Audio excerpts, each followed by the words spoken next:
as the greats of our region assemble at the base of the mountain, we, the news crew, assemble at the tea room for the APL. Gentlemen, welcome back. It feels like we're just back under wraps again, like we were here a little less than 6 months ago. Jake and Guz join me here as an incredible duo, a long-standing duo. I wish it was someone else, but unfortunately it's not. Jake, how you doing? I'm doing great, mate. Look, it's good to be back. How great is this set, by the way? You like it? Who do I have to thank for this? I don't know. You've got to thank for this one. Is it you?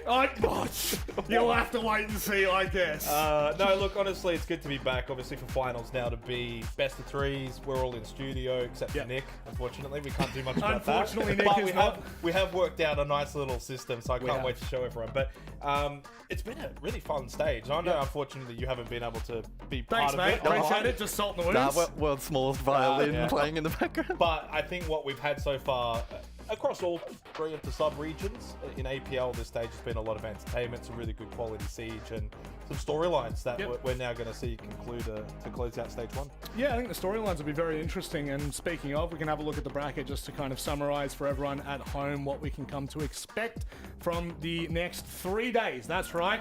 Finals are indeed 3 days of action per sub-region. That is 9 days in total, and this is how they kick off. I think what we were alluding to a little before, Guz, is the fact that double elimination, 4-team bracket feels a lot more competitive.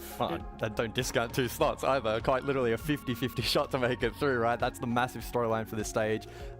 With Enterprise doing fantastically well at Salt Lake City, they have earned that right for this sub-region.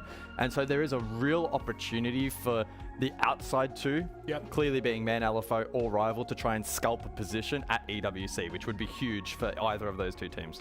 I mean, the unbelievable nature of the fact that, like, between the 3 sub-regions, obviously only one gets that double slot. The fact that Enterprise performed so well at Salt Lake City and then has kind of, I don't want to say simmered out throughout stage 1, but they certainly haven't looked themselves, have they?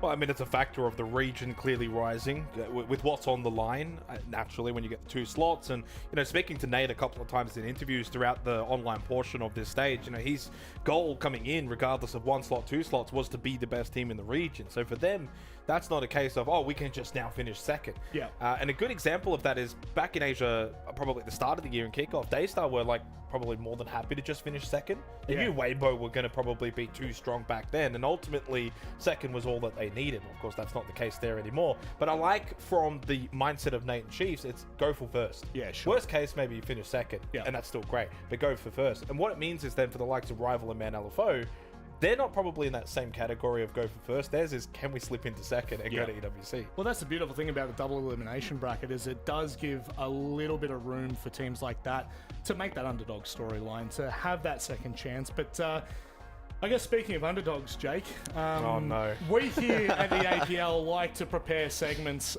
Sometimes they include players, sometimes they include talent, sometimes they include both. I know you've been worded up about this, so I know you're somewhat prepared. This segment, it's called Xenox Goes Pro. Jake Xenox Venditti takes on pro players from our region. How are you feeling? I've gotten word of it a little bit. I'm not fully across it, Rob. Okay. All I know is that I've got to go somewhere and do something. And you know what? On that, jog on. Off you go. It's time. But before you go, any final words to your competitor? You don't know who they are yet, but any words? I would say usually good luck. But I don't think luck is required. Oh, okay. What, for them or for you? Well, for them. Okay, fantastic. I'm glad we clarified. Jake, we will see you in a minute, mate. See you, mate. I wish you the best of luck, and hopefully he doesn't butcher this one like he's done taking on a pro. He's taking on a pro. So the way this is going to work is we're kind of going to have a pro, like a mystery player each play day, come and compete. And actually, we have that player ready.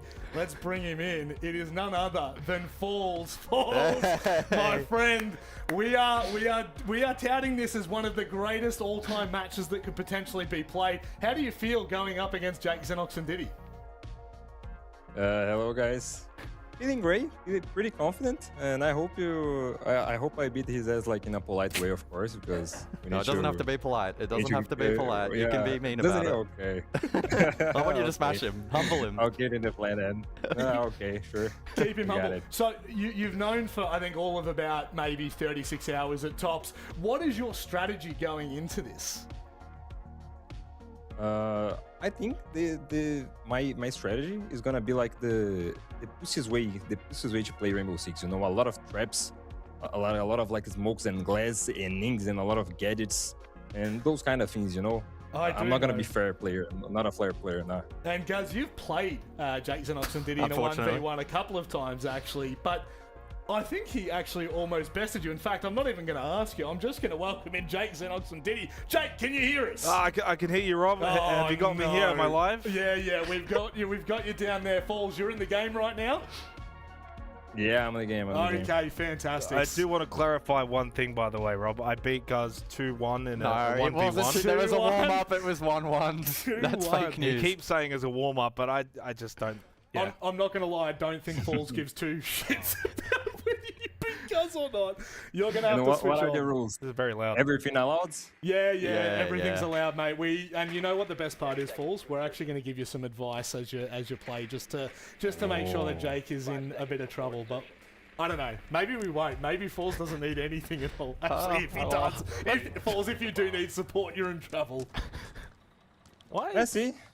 Actually, I think Xenox have a chance. Like, I'm a little bit shaken down because of the Brazil game. I think my keyboard is actually busted. If you got a chance, I think it's today, bro. What's going on? Too soon. Oh, Jake, what's wrong, mate? Run us through what's happening. I'm trying to go forward and it's not letting me. Can we cut to Jake's Jake's in-game camera? Let's see whether he's telling the truth. Yeah, you're full of crap. I'm trying to go forward. It's not letting me. I think my keyboard's running out of battery. I'm not too sure. Deployable He shield. should have come better prepared. And you know what's funny? We were doing tech rehearsals before this, and we just knew. We knew that of everyone, Jake was going to be the problem. Yeah. So this is a best of 7, I do believe. Well, I suppose it depends how close we're running to time, because we might wrap it up early. Given how long it's taking Jake to even get close to the building, we been might a be here for a while. He's forgotten Oregon. It's only been what, a year? And he's forgotten it. Let's see how this one pans out. Jake Xenox and Diddy. I don't believe him. I think my keyboard's fixed now, which is really good. Oh, it just magically fixed itself? Well, I don't know. Now it's not. Is someone messing with my? I'm convinced. My hands are free, mate. My hands are free. I don't have anything. No one's doing anything. Yeah. Okay. Yeah. I believe you. Jake, the once great 1v1er of the world against Falls. Not a bad Why pre-fire. am I stuck? I can't move. What is going on? What seems to be the problem, Jake? Well, again, the keyboard I think is running out of juice. I'm not too sure. Yeah, it must be. It must be. Oh, good info. Good info. How do you reckon he's played this so far, Guz? Well, he hasn't used a single piece of utility, so that's a little bit concerning, but that's all right. Now, Jake, I'll give you a heads up. Yeah. Balls is on the map. Okay, can he play off the call? Well, he doesn't have his headset plugged in because No, he's looking the wrong way. I can't hear a thing right now. I'm not gonna lie. I can't hear a thing. What's wrong? Can you not hear? Actually, it's doing Falls in as well. I think Falls knows where he is because he hasn't moved for 2 minutes. He's just been sitting outside shooting. Yes, Jake, get in there. Get in there, Jake. Okay, he slipped in. Boring.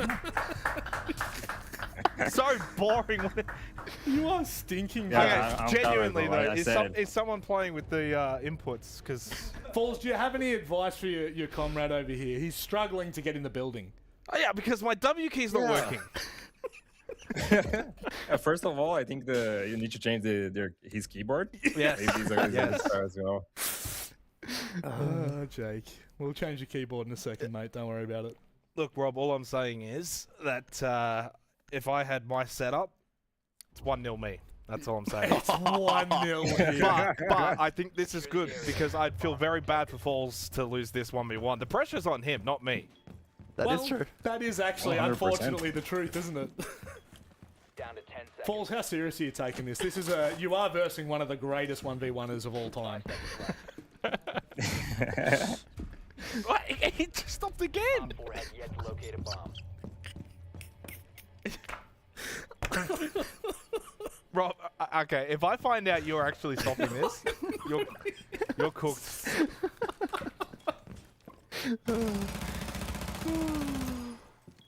Some riveting gameplay here from Jake Xenoxon, did he? I like the operator trace though. He can play a little more passive and he's not going to get flamed this Shut round. up. So Shut up. This is one of the all-time greatest moments ever. Now, for everyone at home, it is a best of 7, so strap yourselves. I don't think we're going to make it to 7. I think we're going to run overtime here. This mouse is not good. I don't like this mouse. I also forgot to reinforce. No way! not now, please, not now. There's no way he's reinforced. He's looking the wrong What way. is going on? I'm sliding. I can't move forward. What is going on? Where are you looking, Jake? I couldn't move. You're an intel op. Where are you looking? All right, there's Now something funky Falls going on that here. changes I this. don't. I think didn't could sign be up for good. this. I didn't sign up for this. Falls, I'm sorry that we've put such a, I would say a puppy dog in a ring with a lion. It's actually pretty good. I don't think his movement really pretty good. meant anything Also, there because by he was the looking the wrong way. Why is everything locked? Probably because you're on an OBS account, mate. You get the base operators and that's it from us. Where's my solid snake? Oh, that's what it is. That's Guys, what it is. That's Guys, just so you fair know, enough. yeah. fair If you enough. had Solid Snake, this would be all over. That'd This be would be a all over. completely different game. All over. Now, Jake, I'm going to give you a piece of advice Yep. here. Don't take 3 minutes to get into the building. Well, stop messing with my controls. I won't. I am completely. I was going to say bias in this, then I realised that's the quite opposite word to what I need to say. Where are you?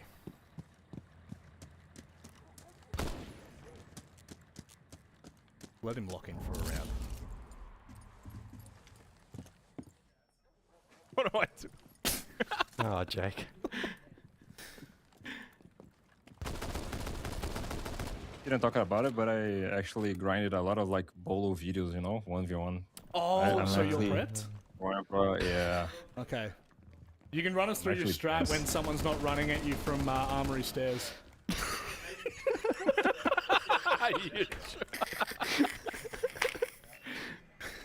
That's right. I think he gave away his position. I think he A gave little bit away anyway. before I even said anything. Yeah. It might have been the sprinting straight up the staircase that gave it away, or the firing. I don't know. Does Not the worst drone. okay, so he's got a bit of intel. Yeah, a bit of payload. You proud of your? That's your not a duo? wallbang. What are you doing, Jake? That's a brick wall. Oh, Jake. Jake. Oh, let me guess. Oh, it's the It's the keyboard. It's the keyboard. Wait, hang on. Let me cook. Wait, he's not moving. You gotta make him move. You're on the attack, Jake. No. He's gonna move. He's gonna move. Jake, I don't think that's how the game works. Oh, Falls is patient. And he has the patience of a saint.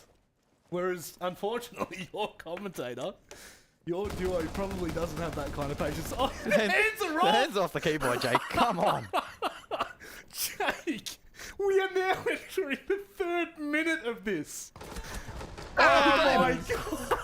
Fair You play. got it. No way! Did well to spot him. That's I good think the discipline. keyboard's plugged in now. Oh, it's plugged Yeah, in. it wasn't charged. Jake, in the first I rounds. think you need some advice here. How about we get some professional commentators to help you there? Dev, Lunchbox? what's your take on this one? Look, I was gonna come in. I had like a whole round breakdown for Jake there about taking too long. At the end of the day, he did win the round, but Pengu, it felt like he kind of just marched up and Falls was literally doing this, so it was a bit of a free. Falls felt bad for him. Honestly, Jake, plug in the controller, mate. It can't get much worse than this, okay? I'm seeing you use a mouse and keyboard, but the movement is like 6 seconds straight lines. Yeah, like, but come on now. There's something. Look, I can't move again. Oh, come on, Jake. Oh, wait.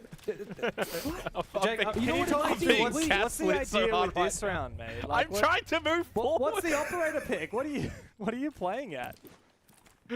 Wait, can I give you advice, Jake? Try and press only one button at a time. It sounds silly. Just try and press only W. Okay, yep. Then only A, only D, only S. Okay. I think the keyboard doesn't have No, anti-ghosting, see, it didn't so work. you hit more than 3 No. inputs at once. Oh, I don't know then. I'm out options. You're on your own, buddy. It's a tech issue. Completely on your own. Maybe you need to bring your own keyboard sometime, Jake. I'm gonna do that. Who brings beep boops in a Who 1v1 just fight? stop my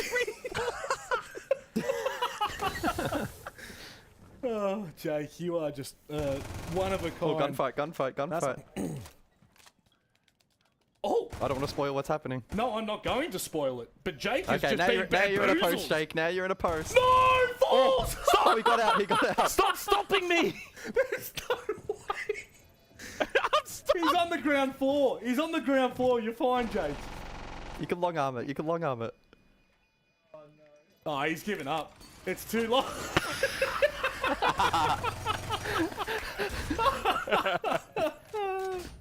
Oh, Jake. Oh, you are definitely getting out boloed at the moment, my friend. Like, don't drop it. You can't get back in time, Jake. You know what? I'll give it to you, Jake. You went in with a game plan there, and the game plan was abysmal. It wasn't even funny. Falls, take us through the mind there. Did you know where he was in the middle of the round? Actually, yeah, I saw him reinforce kids. I didn't reinforce. They didn't let me. Who's they, Jake? Who's they? I don't know, Rob. Oh, no one is sabotaging you. You may just be bad at the game. Have you contemplated I'm that? not gonna let you gaslight me When like was that. the last? I'm not The gonna last let, time I Rob, played with you, not gonna let you gaslight me. I didn't hurt. I read. I'm tilted. That's Wait, the maybe last if I thing. unplug and then replug it in. Protect your bombs from being defused. All right, let's try that. Match point, by the way. For Falls, Falls. what kind of advice would you give Jake right now? Because it seems like he's struggling. Yeah, I think the slow pace gameplay is not working. I don't know. Like, I think he should change the game plan. It's you not should Maybe like working. play more aggressive. It's not working, Rob. I don't know. I have the proof. He's kind of got us in 4K there. I don't think. Have you actually sabotaged it, or is it legitimately just a shit keyboard? I don't know. It's one or the other. It's one or the other, Michael. Oh no. Oh. That's right. Look, the beautiful thing about this is it will be a recurring segment. There's room for improvement. There is. Both in gameplay and equipment. Yeah. Now, Jake, just be careful you don't fall off the roof there. Is he running shotgun? Oh, okay. Oh, okay. We're gonna let him lock in for a second, because this is match point, by the way. It is This match point. Yeah. It's all on the line. I think we Oh, no. figured out that Jake should probably no. stick to. Oh no. Go on, Jake. You know what, Jake? He's by pit. You're fine.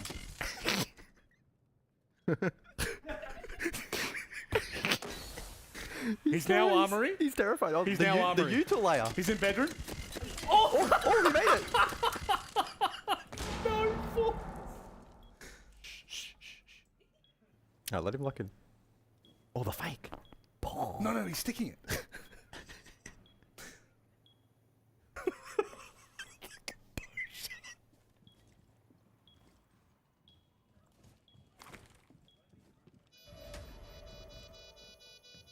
Oh no!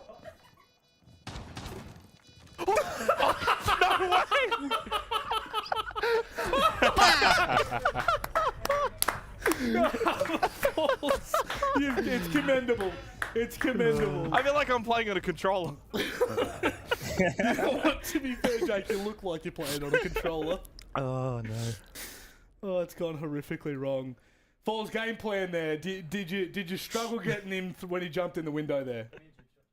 Yeah, a little bit. I think was Actually, it I the thought giving utility him a usage? chance, you know. Like, I really like too dirty gameplay using verts. No, it was just the pace from Jake. It was just so fast that round. yeah. Falls couldn't keep up. Yeah, but was better. Was a better way. Like, he entered the building a little bit faster than You didn't flash last any. round. You didn't flash him at a single point there. at No, all, but Jake. the Just thing an is, FYI. I was creating space, so it's not about the actual flash. Creating space. Smoke the gap. Gotcha. That makes so much more sense now, Jake. It's I all can those hours on understand. Mirage. Oh yes, Mirage is in Yeah. like a desert. Yeah, like he's seeing things. He was. Yeah, Yeah, Fortress. Sorry, I Fortress, misspoke. Fortress. Which fortress? The map. Sorry. Copy. Now, Falls. As I said to start with, we may be running behind. Yeah. We're going to need you to lock in, Falls. Don't give him anything. He's definitely not Well, going to they're turning my keyboard off again, so that might help. Well, I don't think it will. How are they turning the key? Are you physically watching them come over and turn it out? What seems to be the problem, Jake? Run us through it. I would, press the key, and then nothing happens. You know, Jake, that was some pretty decent intel gathering, apart from the fact you got nothing. Oh, that's clean. That's clean. That's clean. That's clean. Oh, Jake. If we watch this back, beautiful read from Falls. And this is why they're going to the Esports World Cup for me. The early call. The early call. Jake, you know what, mate? Yes. I think we should probably let you wallow in your misery. Obrigado. Hits it with an obrigado and he's gone. Falls, obviously you've got some pretty important matches coming up for the next couple of weeks. How are you feeling going into it all? Pretty confident. As I already said in previous interviews, I think we had the opportunity to fix a lot of mistakes we did in the first part of this first stage. Yep. So actually pretty confident and pretty hyped, to be honest. I think not only me, but our team especially, we need some revenge with Kino Trop, so I think it's gonna be a great game. Well, mate, thank you very much for joining us. I'm glad that you had a bit of fun as well, because we were enjoying ourselves. Best of luck, and we'll see you in a couple of nights. Thank you, guys. Oh, the production did Barely it got so off, dirty. geez. That's okay. I'll do what he couldn't. Obrigado. Thank you very much. Lovely to see Falls, and that, just for everyone's knowledge at home, that's just a good person doing a good deed out of his own time. He's taking the time away from scrims to come and have a bit of a competition. Yeah. Jake's a bit, Well, I wouldn't call it a competition. I It would was a not call it a beatdown. But competition. It was an absolute smackdown. I'm actually a little bit disappointed in Jake. I expected a bit more after his performance against you. all I'll say is, if the keyboard was faulty, If we are not about allegations around here, if he brings his own next competition and he improves, then who knows where he can go from here. Well, I just heard him complaining as he came around the corner. Here he is. If So, Jake, explain to us. I did have word. Oh, yeah. The keyboard was faulty. Oh, it was. Here's the thing. It was found out to be faulty during testing. Oh, left in. okay. It was okay. left in, though, to play around with me. So, Interesting. I got 2 rounds against Falls. You did? The way I look at it, it's not about how you get the rounds, just getting the rounds. Yeah, it is just So, about getting the so one rounds. round, he's God. obviously hands off keyboard. He's AFK in the corner. And then the other round is him trying to probably knife me. Yeah. You know what? Your philosophy is sound. Your tactics probably leave a left. Again, a miss. Couldn't walk.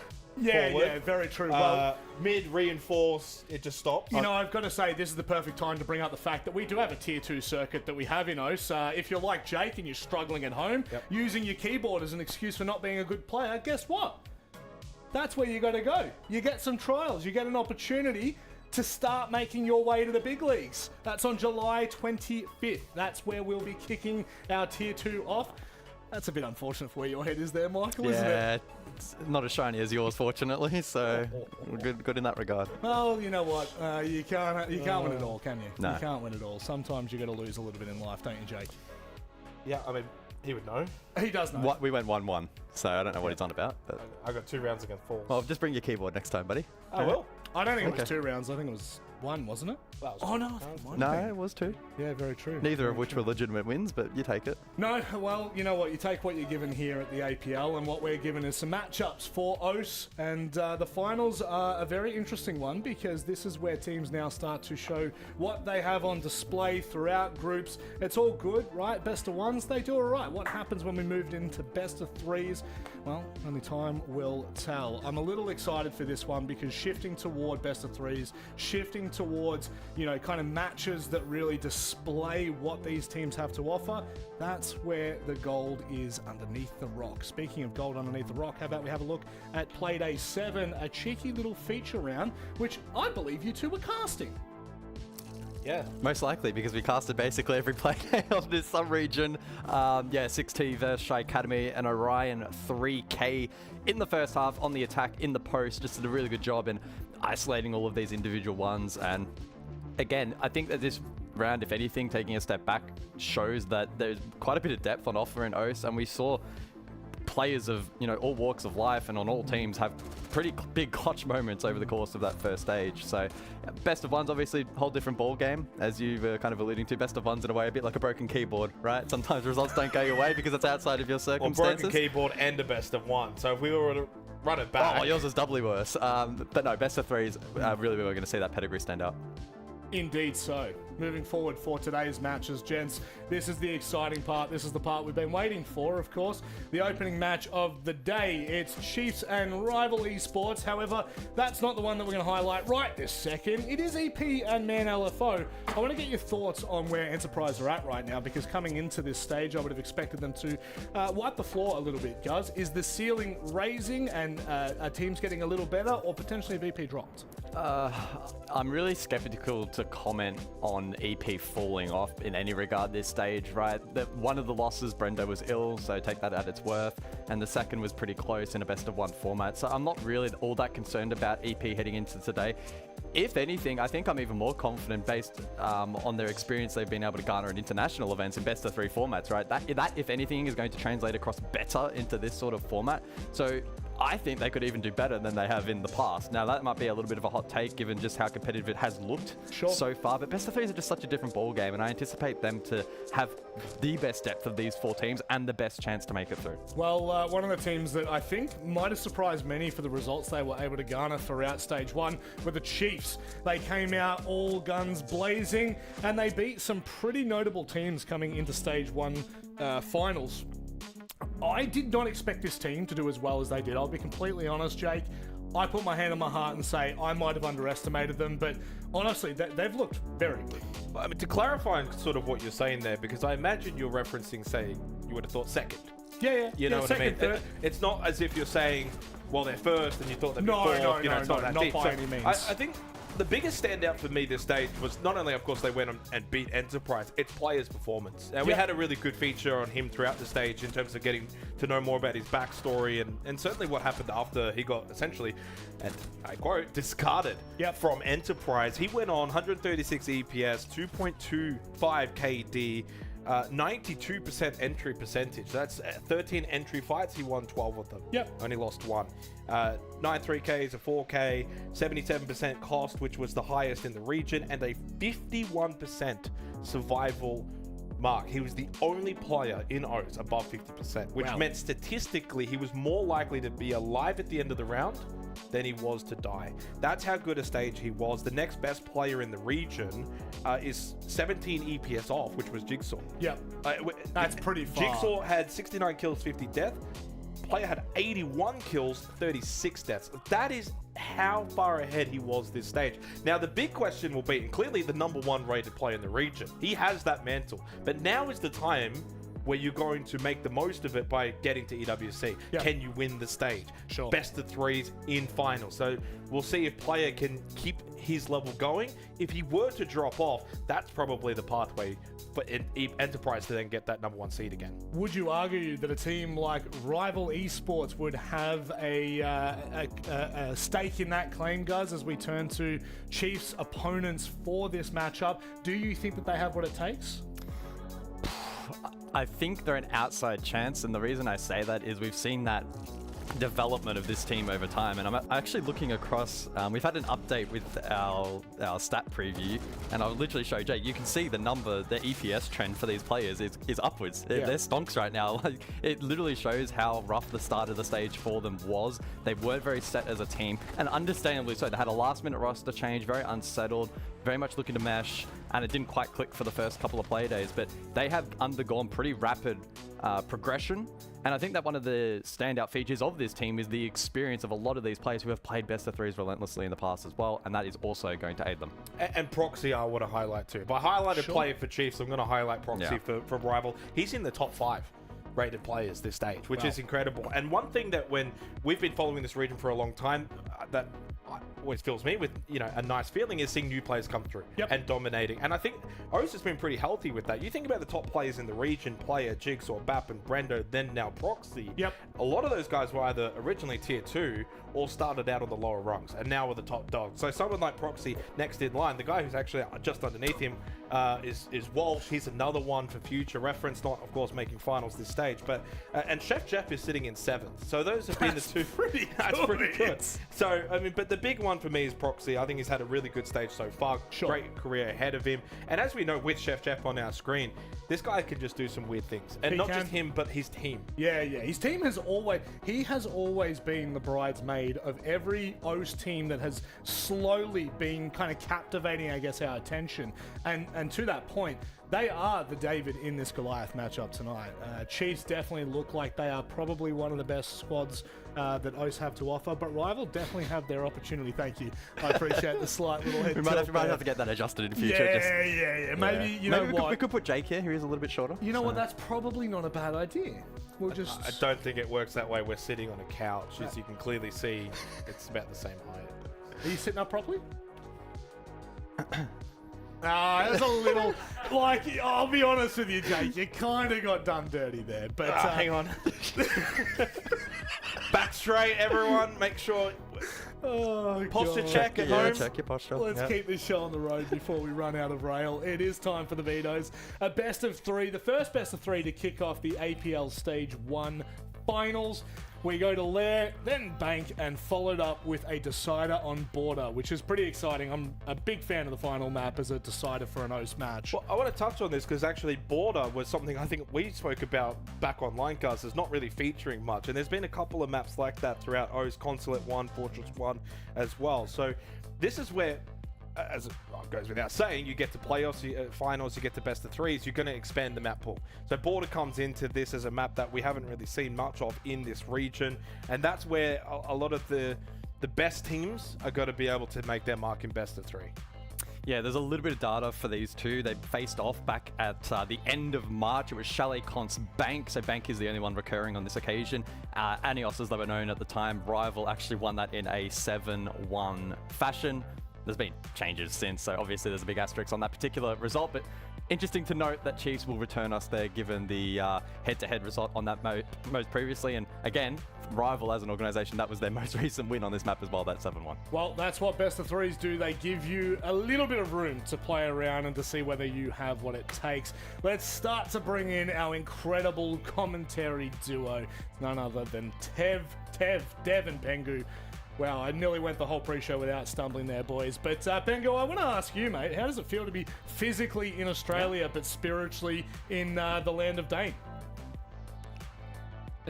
Feels pretty good, I suppose. He's got the Aussie mode. Have a look at him. Yeah, he's got the Aussie mode. today. So we had to take rehearsal. Rob combed into my beard back then, so I shaved it all off. I was so disappointed. That beard looked unbelievable. Now you kind of look like a middle-aged school teacher in Australia. You know what I mean? Ted Lasso, actually. Oh, it is giving Ted Lasso. And the look as well. Yeah, you are going into Ted Lasso. And you know what? We're going into the game, gents. Enjoy. Thank you very much, Rob. Yeah, so excited to be here in the studio with you, Nick. And as the guys over on the couch have done almost exclusively OCE, I think it's only our second day of working on OCE, and it's into stage finals. And guess what? OCE has been shaken up so much. Of course, Enterprise did phenomenally well at the Salt Lake City Major. Now this region has 2 spots to EWC, whereas Asia and APAC North just get the 1. That opens the gates for a challenger to approach. Enterprise seemed to be a given, but the group stage doesn't necessarily suggest that. They lost to both Chiefs and Shy Academy. Chiefs ended up in 1st seed, Rival in 4th, but as Guz said already, Pengu, Rival actually got the better of Chiefs in kickoff. So I feel like now that we're into BO3s, anything's possible. Oh, it very much is the case. It's been super exciting to watch, and not just for OCE, but like Asia, APAC North, and OCE. All the 3 sub-regions of APL have been super competitive here in Stage 1. And, you know, if you build all your sub-regions stronger and stronger and stronger, you actually also get better practice. And that's an important thing to note here, because when you're in OCE, you don't just scrim Australian teams, you also scrim teams that are over in Asia, teams that are from Japan. Yeah. You naturally deal with the high ping and scrim across the borders. So I think this has a very good potential to make the entirety of APL a lot stronger in Stage 1 and Stage 2. Yeah, for sure. I mean, we had a bit of a chance to chat with Magnet, who's been coaching Enterprise. His interview was really interesting because he kind of threw us a curveball and said the other direction. I think, of course, he has very high standards based on his history with the old Fnatic boys, but he has very high standards for Enterprise. And he said, look, we're obviously the best team, not just in OCE, but in APAC as a whole. And, you know, we threw other names at him like, oh, what about D+, what about Furex, what about CG? He's like, oh, you know, they're okay. We're better than them. And I feel like OCE, from our perspective, has leveled up. But as you say, the same case for Asia, the same case for APAC North. What's more, we're now down to stage finals only having 4 teams, whereas last year's playoffs had 6. And that really makes it a lot more competitive. We've got this double elim format, 2 strikes, and you're out. And of course, this is our upper bracket semi-final, our first chance for Chiefs and Rival to show us what they've got. Rival starting off with a very nice target ban here on towards the Chishanga. It's just going to make the plans, the pushes a lot faster in pace. Yes, there can still be a Goyo or a Smoke, which is good from relays, but 3 toxic babes you can toss on out throughout the entirety of it, versus the Chishanga that can just continuously stop you for a few seconds here and a few seconds there. It's going to be a great help there to the first couple of stages to the round. Also, speaking of relays, actually roaming downstairs way far away from the bomb site. Roaming smoke. Looking for a freebie maybe, doing some prep work, thinking, okay guys, we've seen them have a solo entry downstairs and they don't drone this double door ever. If they do it again, I can get a freebie. Not to be. Of course, we've seen both of these teams play Lair in the group stage. Chiefs beat Barbie Boys and Man LFO on this map, whereas Rival beat Arcade Esports. It was quite a dominant 7-2. And when these two teams did meet in the group stage, Chiefs beat Rival quite handily, 7-3. That was over on Cafe. And Chiefs, funnily enough, actually won every single entry fight for that entire 10-round game. 10 opening kills in a row. I wonder what's going to happen at the opening of this game. Village is still downstairs, by the way, just hiding by that ranged double door. So if Chef Jeff walks too far forward, he will become a freebie. And if they've not gotten that red ping mark onto relays from the drone phase, he can't even get tracked. But also, why would you track a Smoke, right? Smoke's going to be on the bomb side, surely. Oh, freebie, surely. Perhaps that's why he's going to make this play himself. He hears him. Looks around the corner, but I think relays should indeed get the drop on him. Great call from Chiefs. Great foresight to already be in that roaming position. But as you say now, Nick, now they're thinking, hang on, there's a Smoke downstairs roaming. That means that with the Jenka ban, we have far less stopping us and slowing us down on the bomb side. It's kind of now or never, but the Denari lays at the public shield. The Racer gets a good kill here, but got shot down on the ACOG of Blitz, actually. Now the push has been halted once more. Yeah, that's a shame that it's your Blitz that goes down. After the Smoke was spotted offside, that was the chance for Rival to get active onto the bomb site. However, Wettables taking down Neptune. Now into the 3v3. Relays back into the bomb site, but his Smoke misses. Oh, it missed. That's a critical mistake. And Chiefs will now have to spring into action to compensate. The plan is down and holding aggressive angles on the bomb site. Rival continue to lock it in. It's Chikena now in a 1v3 as he brings out the C75. The whole site is dirty. He doesn't know where they are. He's being followed by Proxy, and he will be shut down. Despite an opening kill from the Chiefs, it's Rival that kick off this game. We've seen Jake the caster go into a 1v1. We've seen Jakena, the player, in a similar position. Just the movement, the aim, not fighting back and getting shut down in the very first round there. I wonder if his keyboard's being messed with as well. I'm sure there's an excuse in the chat. Honestly, I'm saying, yo, what happened to Smoke, my guy? Relays, you missed the Smoke canister. That's why we lost the round. Just blame someone else. Of course, every round is won or lost by usually multiple factors, but yeah, you gotta wonder what the hell happened with that Smoke, babe. It's all well and good that relays can find an early pick off site, but that missed Smoke allowed the plan to go down, and in the 3v3, there's just no way that Chiefs can retake that realistically. Also a matter of having, contingencies and backup plans. If you only have Smoke as plan denial, and he's going to be roaming and making that play, I thought it was a great play. Just want to put that out there. You're probably not going to get Demos tracked as the Smoke player because Demos is certainly going to be on the bomb side. So that makes sense to me. But then, if you really want to do the foresight of saying, okay, if Smoke's going to be doing the roaming, play like a one-off strat, what can we do upstairs to stop a plant? I'm talking about having like a second, just a C4 that's in a very passive position that can guarantee toss it on out, or it's about having an echo that can stop the plant if they try and go for it. Because like we witnessed, they did go for a fast take, and yes, ACOG died on the blitz early, but the entirety of Rival pushed behind them. It was a full commitment knowing there was a small gap in the defense, and they just full send it. Great stuff to get the first round. Mind you, every single attack around here in layer is massive in value because it can be quite tricky to get more than 2, maybe 3 attack rounds if you're phenomenal. Loading new magazines. There's a lot of map to clear here for Rival, starting with this roam from relays and that deployable shield. And a couple of reinforcements and a rotate ult immediately puts pressure on him, but he can always drop down that hatch. He decides not to overstay his welcome. I like that, the Denari lasers, but ACOG can just crouch immediately under them. Nice and easy. That was a very quick way of dealing with that setup from Chiefs. It is. Great bit of value gained. And as I said, the attack can be quite tricky, but if you do the first step very effectively here, you can redo all the verticality, all the hard destruction, also have enough time to deal with Neptune here, playing on the blue stairs, filtration stairs. We've seen this kind of mini play happen a lot, both in EML and APL. You have a Yokai drone attached to the ceiling to stop the shield from pushing. You'll do a timer, 3, 2, 1, the echo will stun the shield, the smoke will pre-fire towards the head, and you instantly get the kill.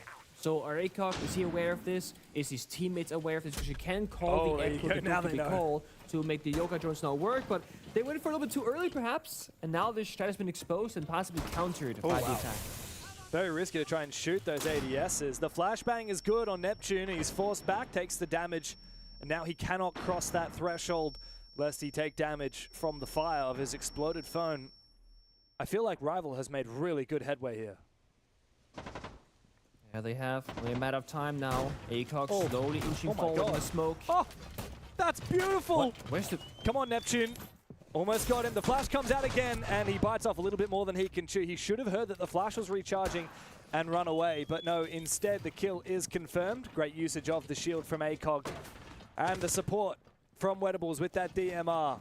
But only 25 seconds. Rival will have to erupt quite quickly, and there's info on the bomb site here for the Chiefs. Keep in mind that there are still Yokai drones active here. One indeed, hidden on the bomb site. Jake can now count the seconds away. He hears ACOG forcing that plant down, disrupts it, however, immediately traded back. Player tries to take the vertical gunfight, but the defuse is going down.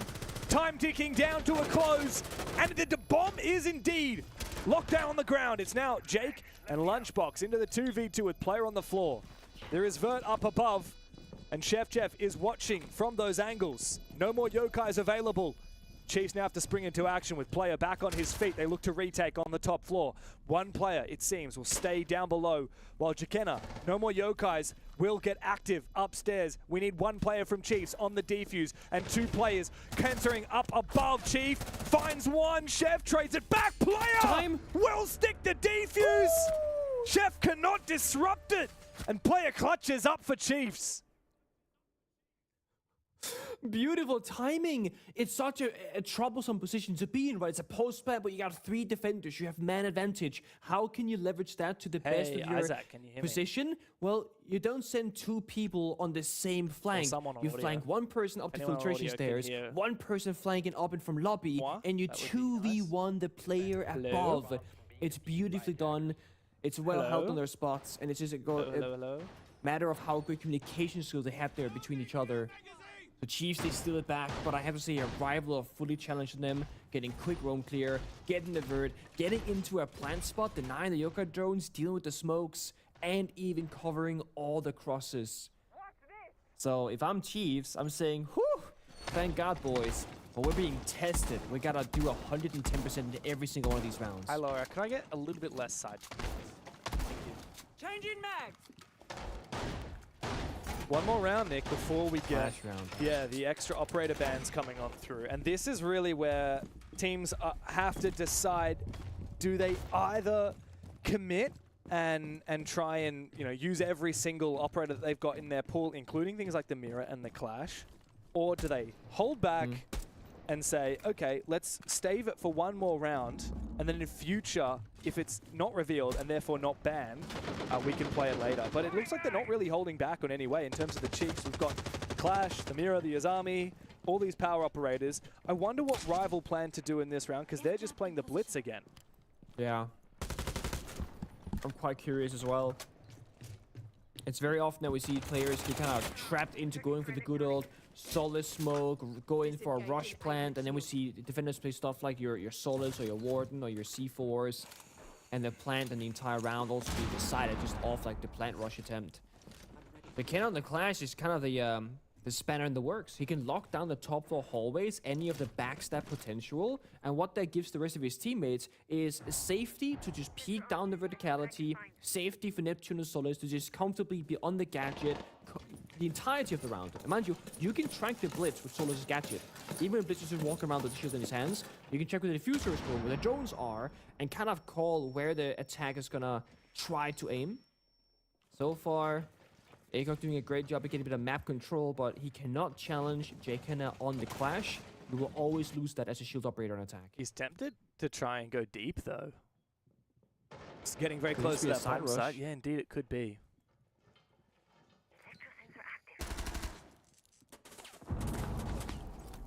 Get a bit of intel. Jkenna's actually dropped downstairs now to play the side itself. I don't think all the walls have been opened up by Rival just yet.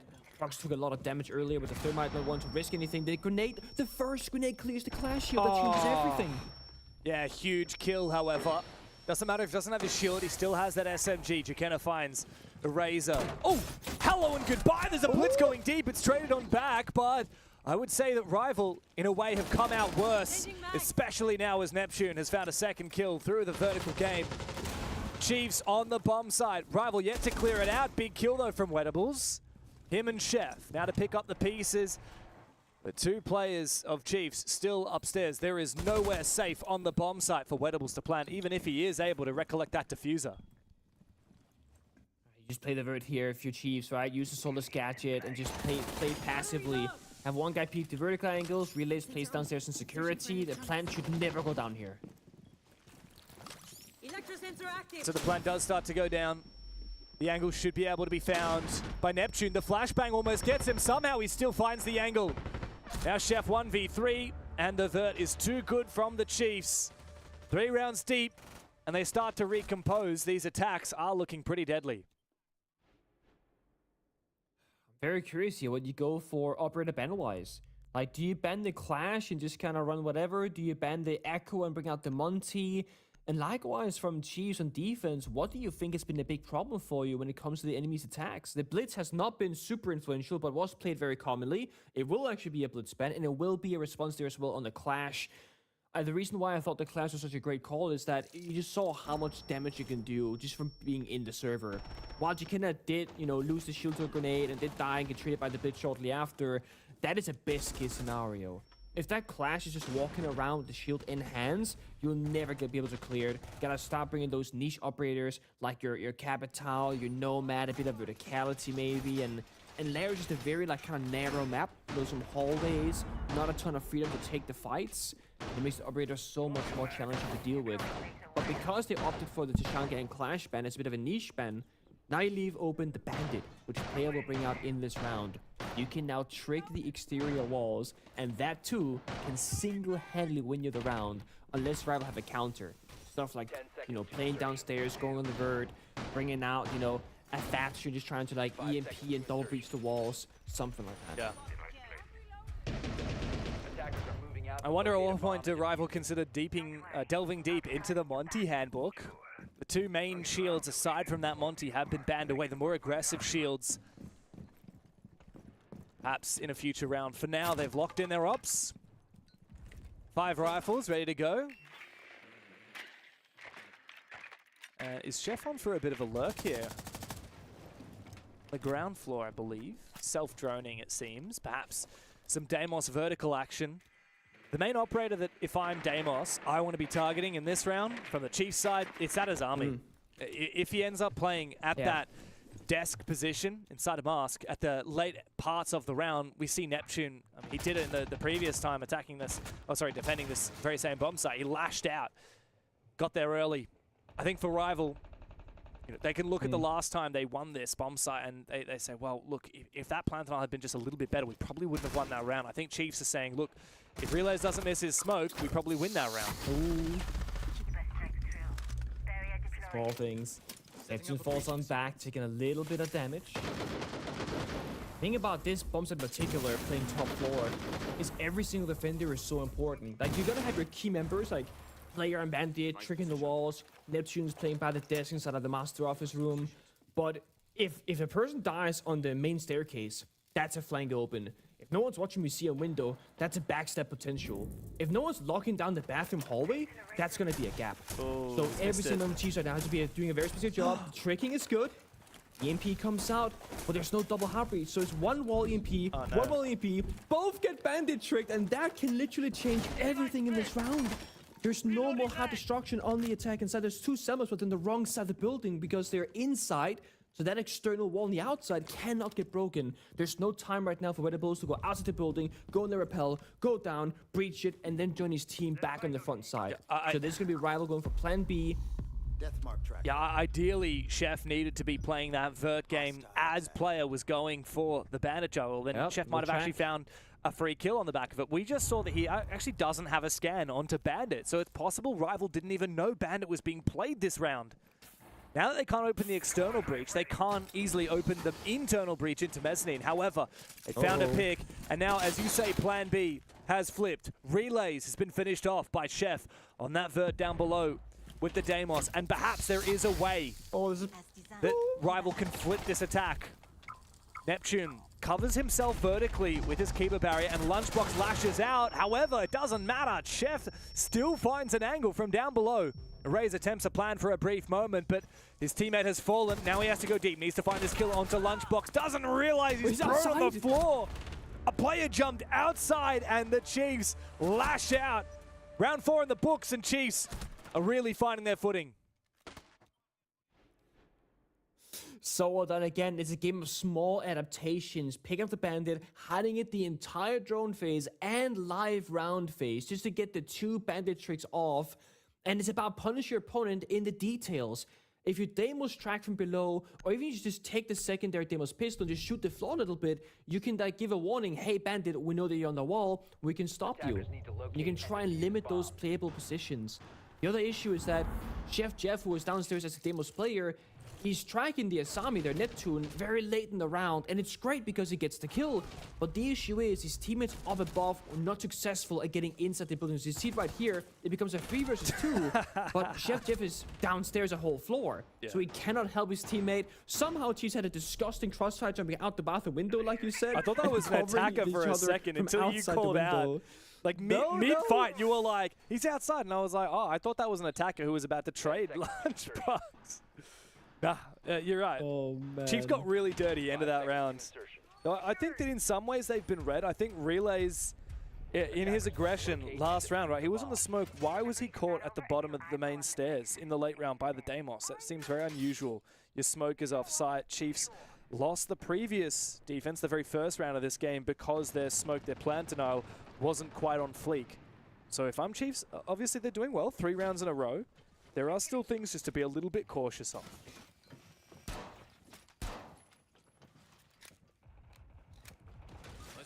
Also feels like Chiefs now, after witnessing the first 2 rounds and how close it was, they've just slightly shifted the tone, taking a little bit less risk, playing a bit more composed, a bit more close together as well for the trade game. Understand that Rival can win the individual gunfights. Now, a question that I had earlier was, do you try and like ban the Echo and bring out the Monty, because Echo is one of the few counters that can kind of make you vulnerable? They didn't opt for it. So Echo is on the table here, and as is Echo now Monty with the Blitz being banned away.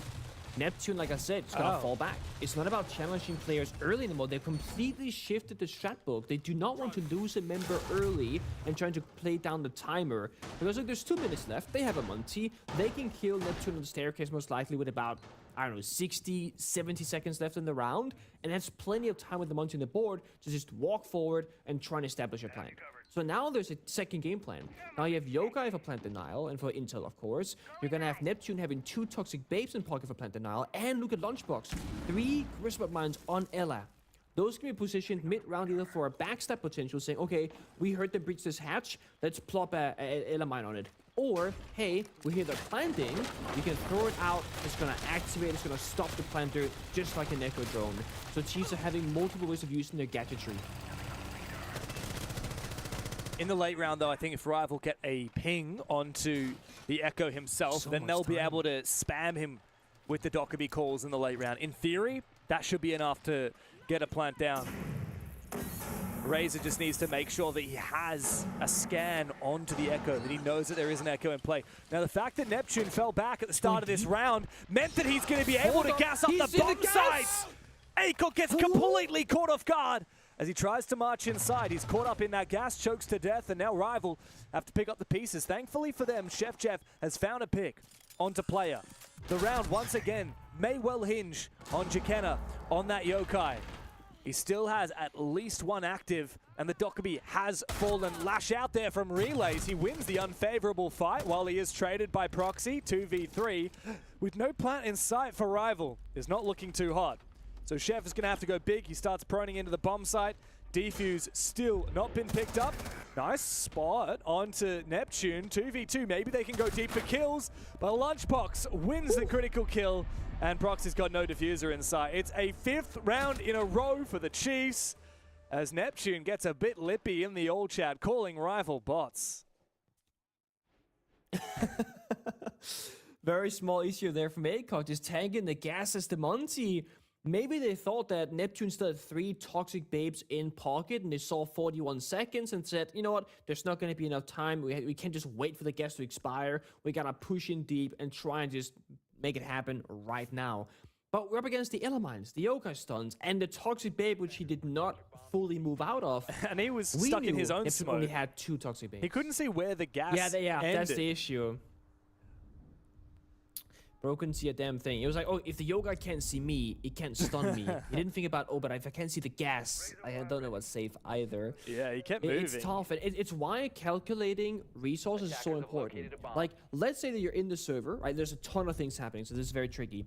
You see a Mira, a Bandit, a Smoke, and an Echo.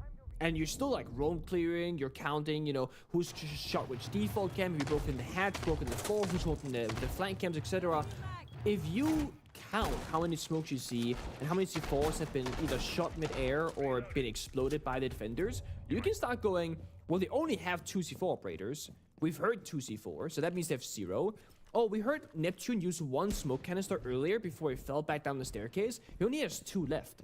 All of a sudden you go, we can just, with like 40, 50 seconds left, bait out the 2 smoke grenades, and then we have, what, 20 seconds plus to deal with the Yokai drones? Yeah. That's playable. But if you lose track of how many smokes or echoes or C4s or whatever, you just might be baited into the wrong play because you think that they have none left, or you think they have everything left Isaac, when they this is James don't. on talk back. Do you hear me? All right, hard throw or soft throw? Little Ella shotgun, by the way. Here. Roger. Little spies from Jekena. Playing some shields, playing some clash. Now getting a little bit spicy with it. He's always playing these corridors. This is why the shotgun is such a great weapon. This angle here, upside down rappel with a pistol, is not ideal. 1 bullet. I feel like Rival really need this round. 5-1 down, especially because it's 5 in a row. It's not like, oh, Chiefs won 1 or 2. And momentum. Yeah, it's momentum. Even though the momentum does somewhat flip at the side swap, yeah, I really feel like they need to get back into it.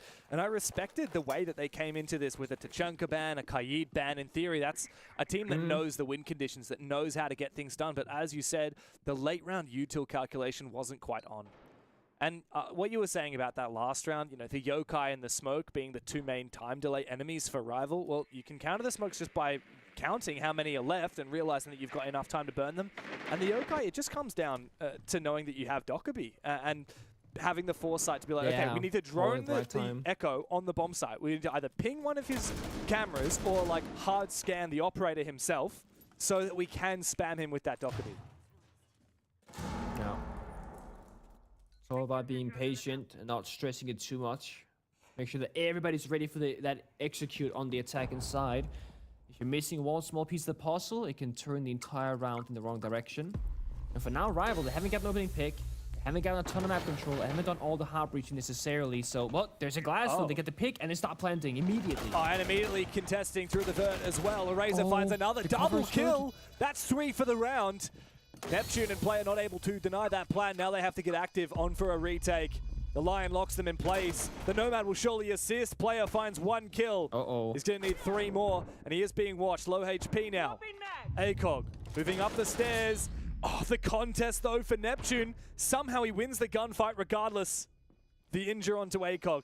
2v2 on paper. This is so winnable for the Chiefs, but do they have the info to know where is safe and where is still dirty? They're pre-firing everything. Rival have to play this perfectly. Player to get on that defuse, and it trades. Player needs to stick it, but he has no time. And Proxy will find the final kill. Rival get a second round on the board to close the half.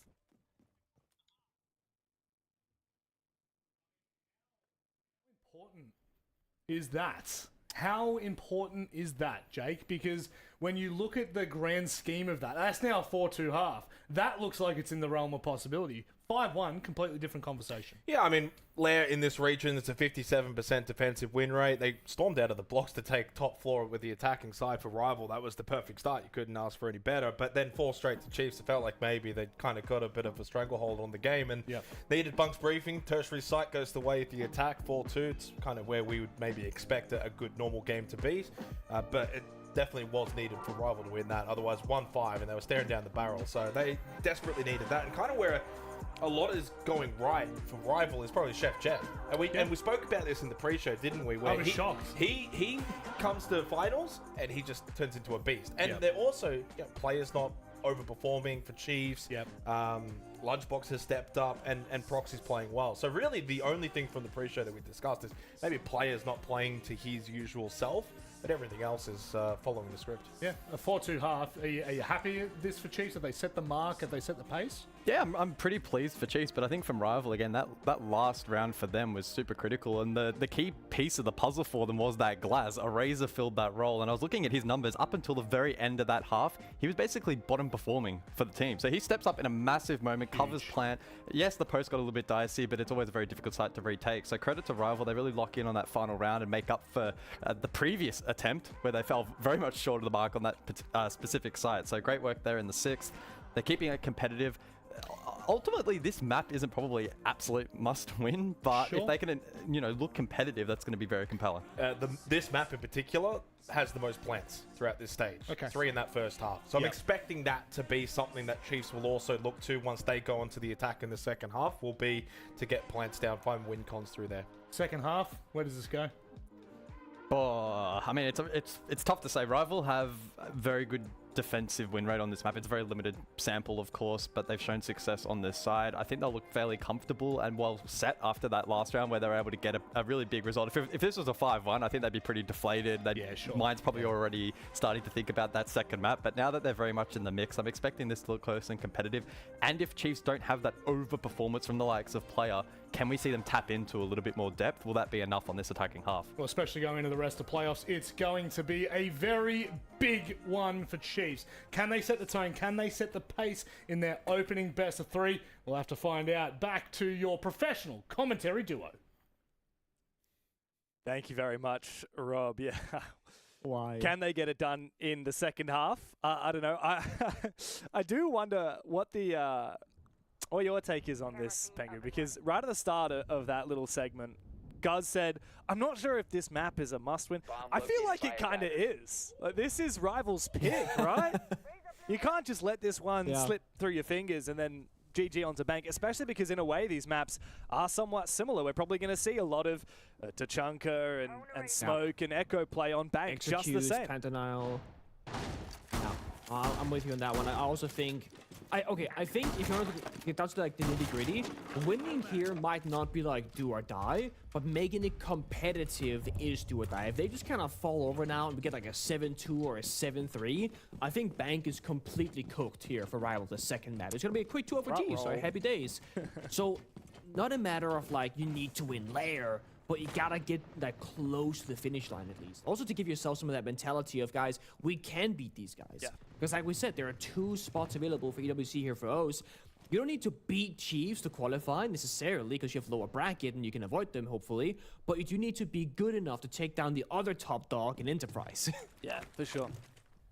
But at the end of the day, 2 spots, you don't need to be the best. But technically, Chiefs are the top dog after the group stage. Both Chiefs and EP lost to Shy Academy, who didn't even qualify for the top floor. But Chiefs did beat Enterprise, so you never know. It's hard to... that's why we have these stage finals, right? Because we don't have all the answers out of the group stage. But it's going to be an ever-evolving situation, even as we get into EWC. Whichever are the 2 teams from OCE, they're going to be judged not just on how they did locally, but how they actually perform at the event. If EP or Chiefs goes to EWC and bombs out, then no one really cares how well they did domestically. We're seeing player on Nook here in the very opening round, which is like... I think Lair might be one of the lowest pig rate maps of all time for this operator, because Nook doesn't get a lot of value, right? There's staircases, there's window jump-ins, there's like narrow hallways, but there is a Valkyrie in play here from Rival, and almost no traps only bring out the Thorn, so it could work out well for a backstep later on. Right now to the Neptune down, there's a Bach doing vertical destruction with Lunchpop challenging horizontally, just trying to fight for that opening pick. They have decent amount of time to go so far, 1 minute and 14 seconds, but they gotta start getting that pick sooner or later, not get stuck in these hallways. Oof. A lot of damage done. A stray bullet through the floor, and Chef is toast. Yeah, that's a big ups there. However, he's still alive. Credit to him.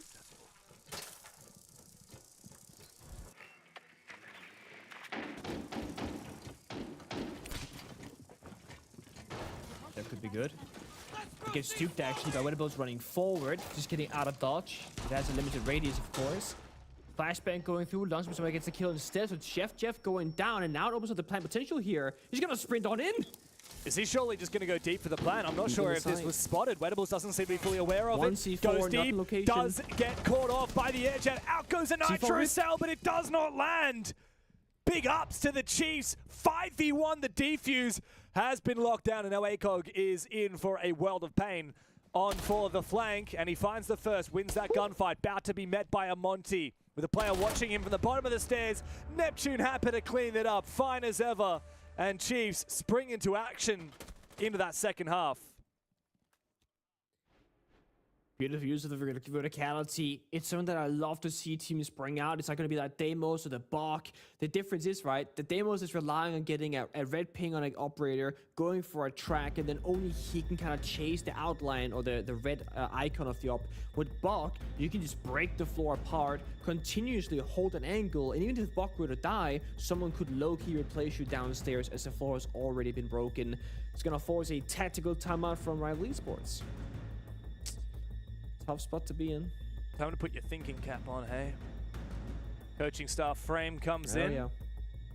I love this. I feel like we're in a new generation of talent here at OCE. I'm a top 4 team, and you look at some of the names on this roster. I mean, Eraser, ACOG, Proxy, Frame. These aren't household names that have been at the top of Siege in OCE for years and years. Of course, Wedables, he's been around the block many, many times. I remember his debut, 2019, 2020, and of course going to Bliss many times internationally and all kinds of other activity. Chef Jeff, he's been in grand finals back in the Man LFO days. He's made a name for himself on various teams, but a lot of this Rival roster is young talent. We know they can compete with the top teams, but in BO3s, it might be a different beast. Attackers have discovered the location of a bomb. I love how animated Lunchbox is. He's always like, there's always something going on there. Like, that guy cannot sit still. Must bring some immaculate vibes in the server, I imagine. It's time to get listen-ins, by the way. Can we just like talk about that for a second? It should be mandatory at this point that we get some team listen-ins. Like, so in NAL, going like, I don't know, 2-3 years back into the past, the LAN League. we actually tried this system as casters, the LAN League, where we as casters could say, we want to listen to this team for, we could choose like when. I could say, for example, hey production, I want to listen to Chiefs in the last 50 seconds of this round. Now, I had to kind of guess and predict like when it would make sense a whole round in advance to like make sure it all works in the back end. But sometimes we would guess correctly and hear the entire setup for the execute and then into the final execute. It was incredible to witness. And then teams go, well, you're leaking our strats. And I go, yeah, you're right. My bad. We are leaking your strats. But it was a great viewing experience for us, okay? I don't care about the teams. And it wasn't just like the cast. I was like, yeah. I mean, if you're a fan of a team, right, you want to get into the story, you want to see what it's like to be a pro player, the communication, who's calling the shots, and maybe sometimes you hear some of the struggle that players go through. Hey, you messed up there. That wasn't good enough. Hey, make sure you verbalize this. You can't just be quiet on the server. We need to hear sometimes, I think, as fans of the game, the reality of being in competition. Yeah. And not just thinking that, oh, everybody knows everything, because we don't know everything. For sure.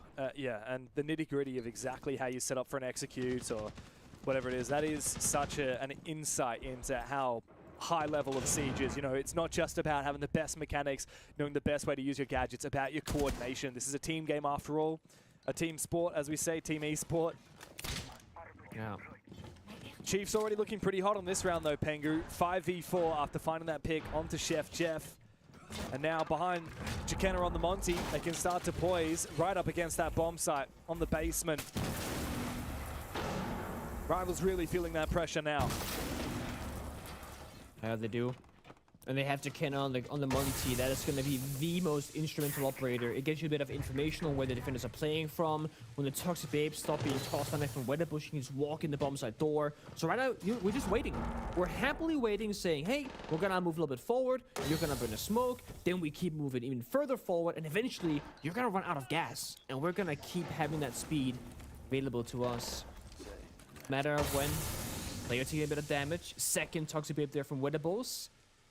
Only one left in pocket now. They talk about running out of gas. Weatables, those gadgets are Oh, they're watching the flank. a very, very precious commodity. Oh. A juncture like this for Rival. And you're right. Razor, keen to flank. Now with those kills, he is prompted to do so, but he is being watched by Lunchbox, and he will go down. One by one, they fall. Chiefs lap up every single kill. Massive set of dominoes falling, and now it's match point. 4 rounds in the lead for Chiefs. I mean, they're letting them set up right. Jekena has been so good on the Monty that they can just simply call the shots, take their time, lock down the flanks. There's not enough chaos happening in the server, I think, right now for Chiefs to be truly challenged. They could, of course, lose their individual gunfight. They could get, I don't know, C-fought while they're trying to go for a plant or a push. Those small things can always occur. But in terms of, like, who's actually controlling the pace of the rounds here since Sideswap, it's only been Chiefs. Like, their flanks are always watched. They're always making progress in the front. They're getting all their hard and soft destruction. They're getting all the map control. They got the opening pick. Like, nothing's going in the way of Rival. I think right now, there's 2 ways to play the game if you're Rival Esports. Either you go really basic fundamentals, you know, plant denial, watch the hallways, watch the gaps, etc., which their operator lineup is kind of alluding to, that they want to play like a normal round of C, so just be like very fundamentally sound. The other one is that you play the game of disruption, and it's about getting an opening pick onto Chiefs. It's about taking down one of those pivotal operators like the Shield or like the Execute operator in like Kappa Tower, Grim, and it's about you just not making it a 5v5. You want to make Chiefs feel like they can't get everything accomplished on their checklist. They can't watch the flank, hard breach, get the main push with the shield, and use the capital fire. You gotta say, you can get 3 of those 5 checkboxes. And we're gonna choose which ones it is because we're gonna go for the kills. So I wanna see here if Rival can try and do that disruption work early. Maybe have a player like Akok who's playing the Asami, a bit more of a free spirit operator, or Chef Jeff who's playing Goyo, to try and lash out before Chiefs get too close to the bomb site.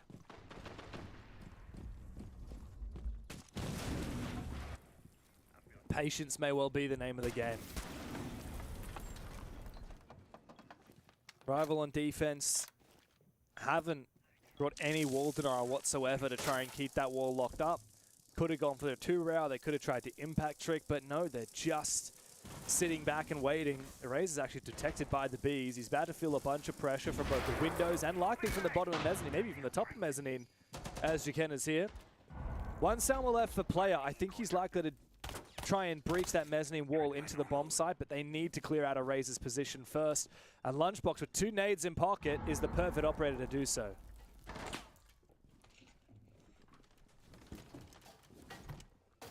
Just biding our time right now. Lunchbox waiting for that staircase push behind him, or in front of him rather. Then a crossfire look to his left and to his right, so he cannot push this hallway to bait.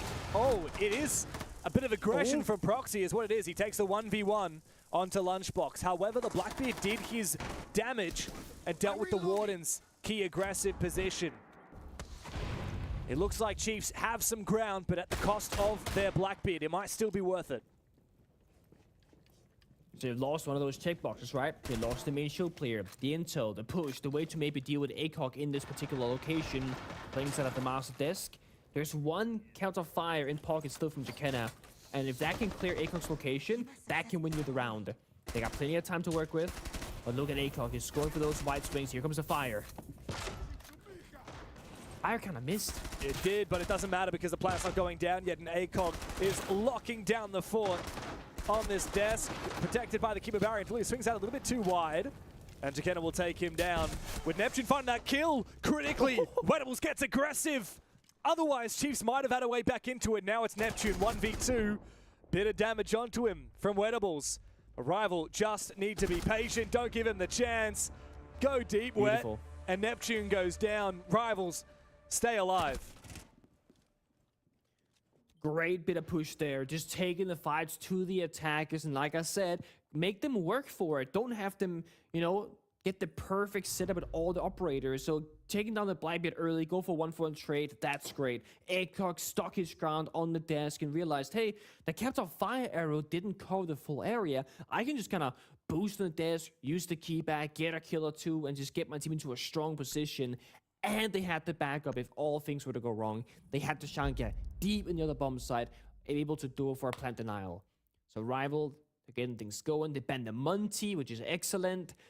This could just change the win conditions around here. Oh, yeah. Rival could very easily maybe get to a 4th or a 5th round victory. Chiefs gotta lock this one out now. This was such a big moment, though. The fact that Lunchbox got bested there on that aggression from Proxy. A lot of confidence to try and take that close-up 1v1 with the Blackbeard, knowing that if you mess it up and the Blackbeard dashes you down at that wrong moment, uses his gadget, you are cooked. Another critical moment was Wedables peeking right as the Capitao of Jakena tried to smoke up his position. That was the moment where it looked like Chiefs had a way back into it. Rival shut it down. Rival going to have to keep on switching up these bomb sites, though. There's a lot to go through. A lot of consecutive wins required on this defensive side. But like you said, that Monty being stripped away, I feel like the best teams in the world, not just in this league. I mean, you see it in APL plenty with Weibo and EP. The best teams can just bring Monty and just do Monty rounds. And what I mean by that is, like, they don't necessarily have to have a really complicated strat. The strat can just be Monty walks up, susses the vibe, and then we play off of it. And the best teams in the league tend to be able to just do that. And that goes for pretty much every league in the world. But as soon as the Monty gets banned or that stops working, then a team properly gets tested. And I think that's what's happening now with the Chiefs. You can't just have a Monty round. You got to actually make this work. And with the Blitz, no less, things can go wrong. When it's not a Monty, any shield that's much more vulnerable, like we saw last round with the Blackbeard, not as much of a fail-safe. You've got to be much more adaptable. That's why it's kind of risky now for Chiefs, so they really got to make sure they lock it in and don't let these rounds slip away. Because it will, as you said, be a matter of like 1c4, one good impact grenade, and the Blitz will die. Jakena still playing a very important role, of course, being the main entry as the shield operator. This is good, I like this. Here we see his opposition, right? ACOG double nade. for him. His teammate up above is all double nade, window repel as well. He stays alive, 1 HP. Wow, the Keeper barrier helps him, protects him for a little moment. This nade will surely finish him off. Right? Somehow he survives the nades, but Jakena goes for the ADS and takes ACOG down. Big kill, critical one for the Chiefs. If ACOG had been allowed to stay alive any longer, that would have been such a thorn in Chiefs' side. Wedables, unfortunately for Rival, was not able to delay much more time and keep his teammate alive. He's burnt now 2 of his gas, and Chiefs have been giving a lot of ground. Now they've also been given information deep onto that bomb site. Jakena, 1 smoke left in pocket. But the plan not likely to be possible. We have a Razor up above, still impact grenades as well in pocket to be utilized to deny this plan, to oppress this Blitz. And the only way you plan right now is if you plan inside of a smoke, being able to shield covering your back and blocking all the bullets from Eraser, because only he can find out exactly where the plant is happening. There is no Warden. You got operators like a Vigil, Melusi, and a ton of impact grenades, but that's not going to help you right here. Mind you, each of the small roly-polies from Sense will show an icon for the Solars too. It can be kind of tricky to track exactly where the plant is happening. Here's the smoke, the Sense projector, and the plant attempt. Oh man, he needs to That shield's gonna overclock block the this. He bullets. needs to overclock it. There's no way he gets the angle here.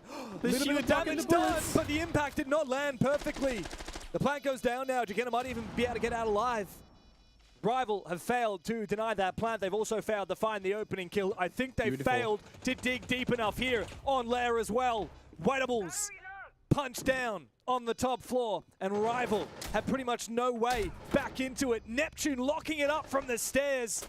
Chiefs, they started this game dominantly. They look to end it with a flourish. It is a 7-3 on a flawless finish for the Chiefs. And our Kings of Group Stage continue their form onto the first map here at Stage Finals. Beautiful as well. 15 kills to Neptune, by the way. Picking up all the kills there in the very final round. And the Monty Ben, it was great, but Jacana played a perfect blitz round. Opening pick, map control, and gets that bomb established, saying, hey, we know you only have a Solus. You literally cannot stop me from achieving this right now. Yeah, that's a rough start for Rival. They picked Lair, but they could not hang. Next up is Bank. Can Rival bring it back, or will Chiefs continue to dominate?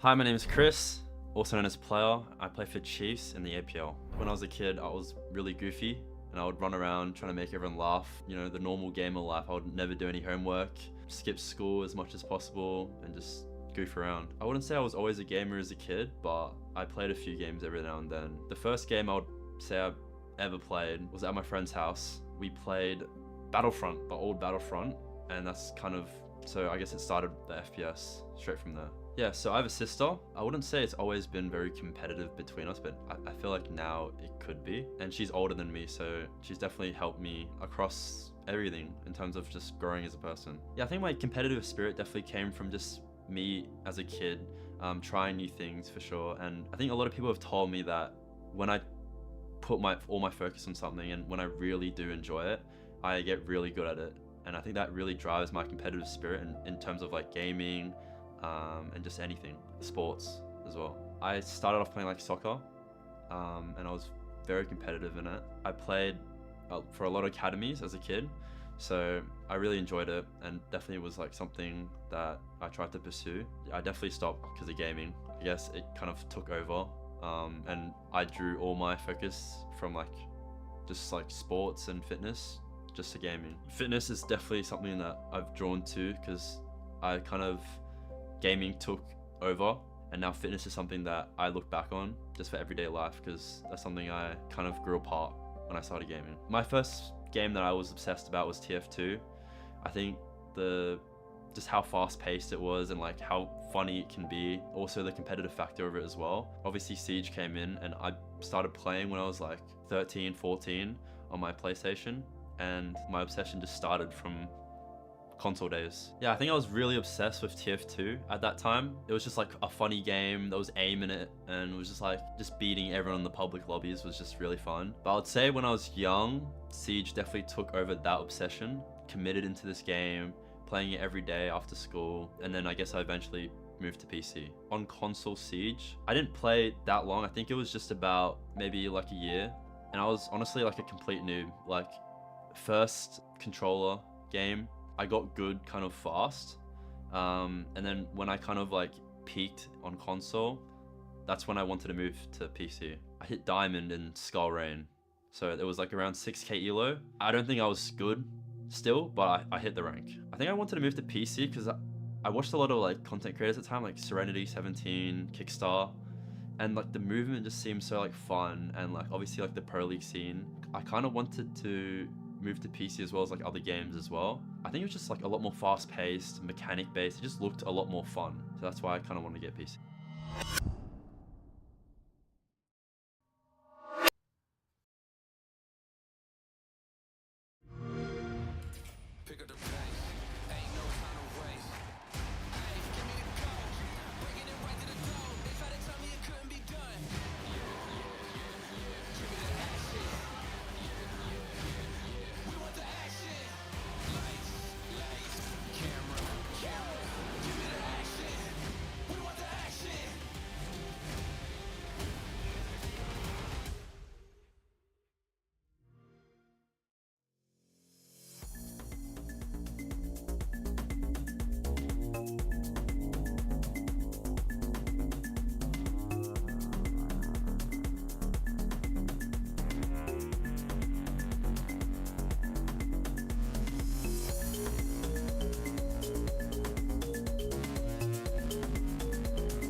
Chiefs continue to impress us here in the OCE League as they start their playoffs campaign with a big win. A 7-2, 7-3, I can't even remember now. I kind of It was too dominant. It was. I looked back, like I literally went downstairs to go and talk to production. It was 6-2. And I'm like, cool. Game's over, I guess. We're back from halftime break and it's already over. Because I think for me, there's a tone that Chiefs needed to set coming into playoffs. They didn't really let rivals get started in that match, and that was a critical part to kind of wash away any fears of playoffs. Well, they almost let them start, right? I think at the halftime break, we were pumping up the tires of Rival, and I think justifiably so. They did a really phenomenal job in that 6th round on the Dorms attack with the Glaz win con. They did a good job to give themselves a cushion. 4-2 scoreline is more than respectable when you're trailing heading into defense. Unfortunately for them, though, Chiefs have found that additional gear that we expected in best of threes, and Rival just didn't quite have it in them to follow stead on this particular map. That narrative may change heading over to Bank, the second in this series, but clearly on this map, Chiefs walk away with a very dominant result. Yeah, I mean, they're the best team in the region when it comes to entry percentage, and it set them up in this match. 10 rounds played, 8-2 split. So that's very dominant. You're basically playing a 5v4 for the vast majority of the game, and they only lost a handful of those. Very plant-heavy match as expected, which I think... Look, I have my question marks, and I was debating this as well after the match concluded regarding the actual selection of the map itself in terms of Lair. So if you go back to the veto process, and firstly, Lair itself is a very good map for Chiefs. Sure. So we end up in this situation where Rival picked the map, and you kind of walk away and think, well, they got to win their map pick, right? Well, Chiefs are undefeated on this map. Yep. So you kind of ask the question, then why are we going here in the first place? Rival have got a 1-0 record, and it was a win against Arcade, lowest team in the region. So it's not as if it's the kind of map that for Rival, like, oh, this is a statement powerhouse map for us, and we got it. So you think, well, what else could have they potentially gotten? I looked at Fortress. Now, they banned it away after the map selections, but Fortress is one of those middle ground maps for both teams. They both got a 1-0 record. Obviously, Fortress, the newest map in the pool. There's a little bit less known about it. Risky, don't get me wrong, but clearly after what we saw in Lair was not the right option. No, and unfortunately for them, that a 7-3 loss kind of really does feel like your feet are in the mud a little bit. Like we were gassing them up from the first half, saying, well, what can I really achieve? Unfortunately, second half did not show us enough, and now moving over to a map like Bank, I mean, you look at the players that are starting to fire up here, Neptune, Lunchbox.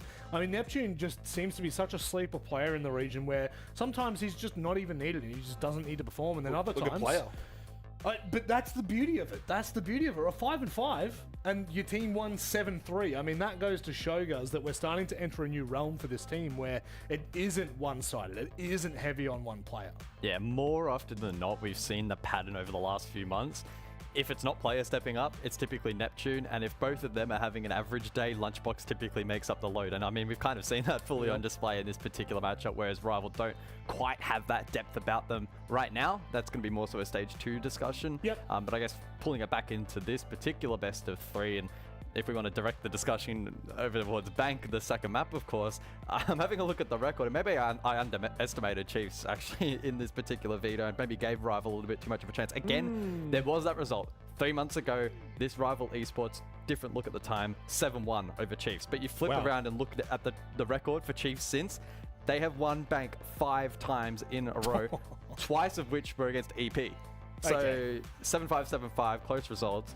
But still, they have shown really good prowess on this particular map. And so from here, it's very tricky to envision Rival being able to replicate that same upset. I want to bring up a statistics for Lunchbox. Sure. Now, when we think about the best players in a region, most of the time you're going to go to the fraggers. You're going to go to the guys that are dropping 20. Now, Lunchbox doesn't really play that way. He can every now and then.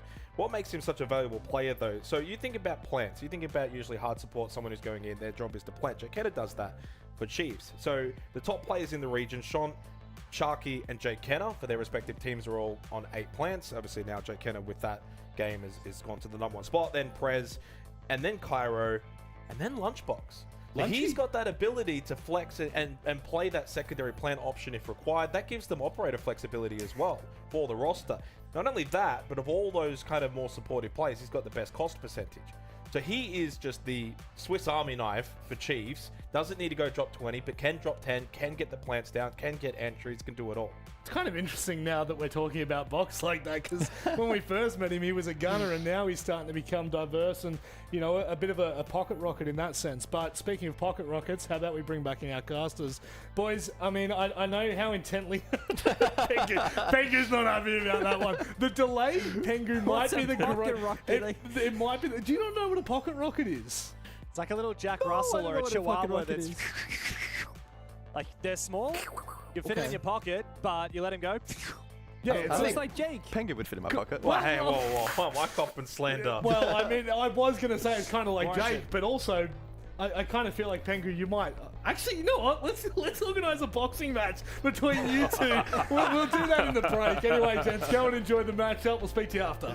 Thank you very much. Look, the only boxing that we've seen today is the box himself. Lunchbox, 10-3, by the way. We talked about him aplenty. He's been looking fine on Chiefs. Now, we talked about Bank a little bit during that lair game. Pengu, I am a little bit worried for Rival. Yes, we do have that kickoff result where back when they were called Team Anios, they did smash Chiefs on this map. But since then, as Guz said, Chiefs have been looking mighty fine on Bank. Most critically, beating EP twice, I think, is nothing to scoff at. This map is a home for Chiefs. They picked it in the BO3 today, and after doing away with Rival on their own map pretty handily, I think this is going to be a real solid lick for the boys in blue. Yeah, also looking at how Lair played out about, you know, the executes, the setup, and how Chiefs were faring. I just think, like, if 3 maps right now that would heavily favor them would be, like, you know, your Lair, your Clubhouse, your Bank, because you can do, like, a similar thing of how you do, like, the niche operators, the counters, the adaptations, the executes, etc. So I would also favor Chiefs on this map of Bank for sure. Now, if we were to go to border, I do think the conversation could shift. Like, if nobody has, like, a banger game from Chiefs, maybe Rival could take it. But let's not get too ahead of ourselves. I think Bank is going to be an upset if Rival were to win this one. It's a polar opposite type of map, isn't it? That's the thing. It's very completely. much... Yeah, it's all about the fragging, all about the power positions. It's much less about the util. But hey, this game will be also a lot less about certain types of util. We talked a lot about Echo in the last game, how that affected a lot of the power positions on Lair, the smoke extending onto the staircase, the plant denial. Chiefs have gone ahead and banned it straight out of the gate. No Kaid, no Echo, which means that their shields are going to be a lot more dangerous. The Echo these days with 3 Yokais is so good on Bank. Historically has always been good on Bank. I feel like Bank is the most iconic place to see an Echo because of that basement, because of that default plant spot, and how much this bomb site so typically hinges on the protection of that default plant spot. However, with 3 Yokais, you can use 1 or 2 on your roam game, try and get a kill or slow down the Blitz or Monty or whoever is playing the shield, and then fall them back to site down through the hatches, use your spare Yokais that haven't been taken down on the roam, and then win on that plant win condition anyway. I might be overanalyzing this, but I think it's very genius how Chiefs they banned Echo as the second operator, because ban the Kaid, it gives nothing away. That's like a default, very common ban to do, because it's the only hatch denial operator on defense.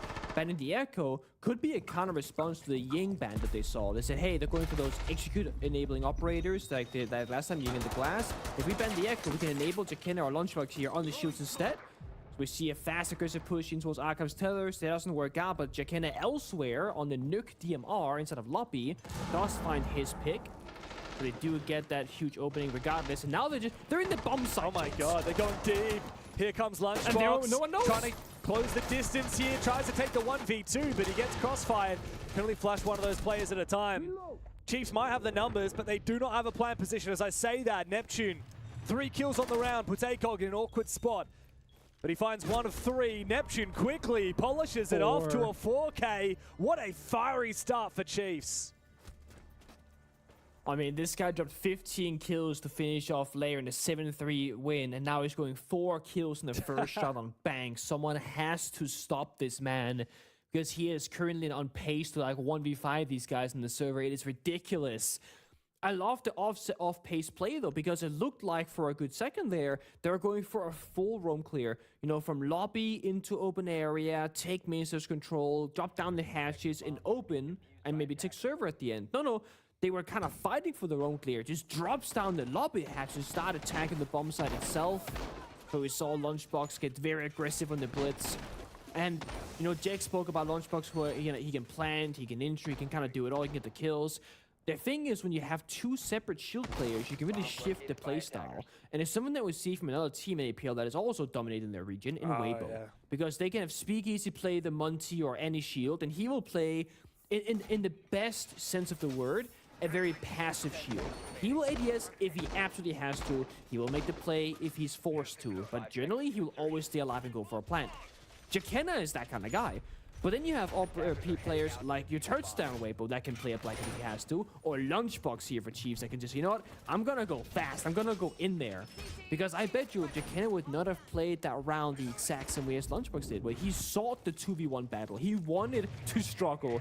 Jakenna would have gone, I'm gonna plant in the corner, you guys take the fights, okay? Yeah. Another team and in the APL that does that is flexibility. CAG, right? They have Anaton, who loves to play aggressive shields, and then DD, who's that like hard, safe Monty player when he plays those shields. So yeah, it's nice to have that. And they're all top teams in their region. Very much so, for a good reason. Now, something that you didn't see, because you're not here in the studio with me, despite the Robo Pengu being here in the studio, I could see on the second monitor that I have here, during the post-round rather, when we were looking at the face cams, I saw the Chiefs boys were saying, thank you, Cairo.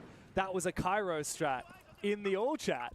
So, funnily enough, credit to Cairo, who, of course, a lot of these boys used to play with, and now plays on Enterprise. Yeah. They're crediting him with that strat, a very quick one, and it works like a charm. I gotta pay respect where it's due. Wedables in a bit of trouble here, fighting two players in stock, one in Jan hallway, being forced back a fair bit here, but a C4 from ACOG finds relays on the Grim, so a lot of intel now removed from the board, leaving and another one from downtown. From open area into stock, Vert takes Lunchbox clean off as well. Blitz and Grim in the grave. Yeah, gorgeous from rival Chiefs. Tried to be a little bit pacey, be fast. Two players in stock very early without hard clearing the hallway. Typically, teams will play a little bit slower and try and hard clear that hallway by hard breaching the stock walls before they actually set foot inside stock, because they're much more vulnerable if they do so. But no, Chiefs ended up taking the risk, and this time it doesn't pay off. Finally stopped that first push, but there's a second. It's called Neptune. Still on that 4-0 tally. Playing the Deimos operator. Has a nade for the shield. Doesn't realize they play behind it. Now he does, but it's too late. Bad timing. Yeah, now he's caught by the clash.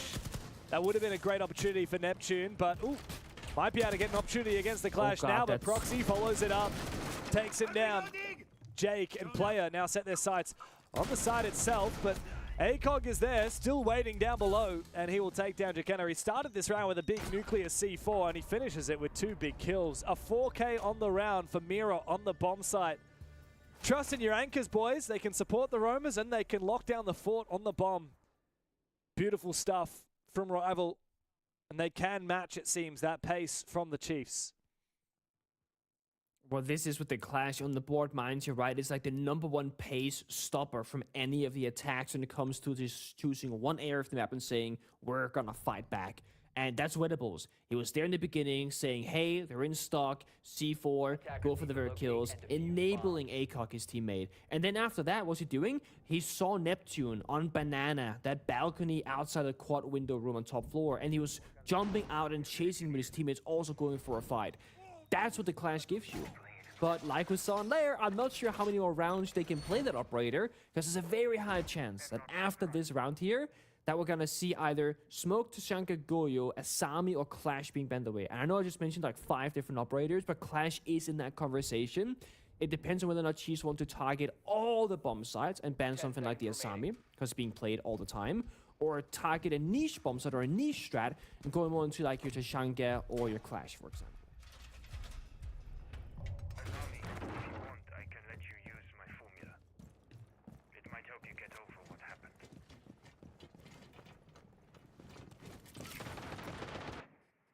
It's all about striking that balance if you're Chiefs between playing really fast and really risky and playing something a lot slower and steadier, because Bank is an attacker-sided map. Against Enterprise, Chiefs won 4 rounds in the first half when they were on the attack in the group stage. And these days we expect teams to perform better on attack than defense on this map. But sometimes one risk taken here, like on that top floor with the early entry into stock, and your entire round can collapse. Rival have shown that they are always ready and expecting Chiefs to be quick, expecting Chiefs to be making a lot of noise, and that they are doing. And now, Jeff spots that there is a blitz staring him down. What he doesn't realize is Jekena is actually all alone. But he decides to fall on back to the bomb site. There's only now one player off that bomb site. It's a Razor on the blue stairs. How will Chiefs look to deal with him? Well, when you have a clash on the, a blitz on the board, it's pretty straightforward. You should be able to just face check him and take him down. Yeah. You sent him in. The question is, can they start burning down the toxic babes like early? Because if you send the blitz right now, you can start forcing out the smoke. If not, you gotta push through it later on. We heard it there off screen. Eraser has popped the first toxic babe. He can now buy about 12 or so seconds with each one of them. So they can't really challenge him until about a minute or so left into the round. So Chiefs are now waiting. While they're doing this, they're gonna be droning and breaching the last few areas, watching the flanks. So they are doing things in the interim. But for now, as I said, about a minute left. So you can pop the final smoke, burn the last couple of seconds, and then the fighting will happen. Ooh. He's actually doing great with min-maxing it right now, not popping it too early. That said, he does get stabbed in the back from down below. For some reason, Eraser didn't realize that the Sens wall had gone off. He'd lost his teammate on the bomb site who was contesting the hatch, and the blitz had just dropped behind him. That's a freebie for Chiefs. Now a 5v3 with 50 seconds to execute. I don't care if you got Tachanka and Goyo. There is no way whatsoever that this gets denied from Rival. That said, they might have to dig deep here. Chiefs might have to send it. Wedables should be able to lock off the default plant spot, but he won't be able to safely do so if there are players from Chiefs dropping onto his face. Gotta drop and go, but if you're in the fire as a blitz, your shield will get knocked to its side, so you gotta be very careful. The Sens will cover nice his plant protection spot here. This is a very cheeky, unusual plant spot. It's not being fired off by the Tachanka. They don't know. But there's damage enough done. Plant has not gone down. Now they have to go big. Jake is on the floor, but I don't know if Rival are aware of it. It's just Wedables in a 1v4. Oh my God. He spots so many of them, takes them all down. 1v2, but Relays has spot his position into the 1v1 player against Wedables. It's a 1v5 clutch for the tables. I can't believe it. My God. He was hiding on the floor. What did we just see, James? The chaos, the sense wall, the smoke grenade, the plan was about to be attempted again for the second time. I was thinking if he just stays on that floor and doesn't shoot a single bullet, maybe he can win on 0 seconds. But instead, he brought the fight to them. Got both the first 2 kills, realized, hey, this is winnable all of a sudden. Plays the positioning perfectly, isolating the gunfights. Ridiculous clutch for Rival. I think it was a 1v5, right? Like, Jekena's on the ground here. It's Wedables 1v5 right now. Yeah, and there are 2 players going for the revive. One going for the revive, one going for the defuse, and Jekena on the floor. 3 of them in a single spray, and then the critical part was the 1v1 against Relays. Wedables ain't washed, I tell you that. He's not washtables today. He is back on top again. That is a huge round. And here, Pengu, I feel like Rival have hit par for the course. 2 defenses. Anything more from here on out is a gift. They can aim for a lot more than that, yeah. We do see the clash ban and mon-team response as well. I think both teams doing a great job in that particular fashion, but man. I was doing the counts, like I only saw him kill 2 people when he went for the first spray, but you're right, there's a 3rd player that was injured, so that's where all the deaths came from. What a rare case of a clutch, like winning like that from one singular position as well. Well, that's a highlight for sure. Would be a bummer to get that kind of clutch and not win the map though, because it wouldn't matter a whole lot. The Rival are gonna look for more. If they can get a 3rd defensive round, I mean that would almost just settle it. Statistically, you should be winning that point. But they gotta be as good on attacks as they have been on defense so far. Now they're going top floor, and without the clash, they have very little protection. They have very little fighting ground. So it's gonna come down to maybe a DMR from ACOG now, playing the True Brow. ACOG living up to the name. Not sure. Yep. He's got that ACOG in him. Got that dog in him too. 6-2 by the way. I gotta say, Wedables getting a 1v5 with only 3 kills because one was finishing off an injured player. And he didn't kill the last player. That's just beautiful. Love to see that. Now, this is a more typical way that attackers try and clear the top floor stock position. You breach the wall before you enter stock.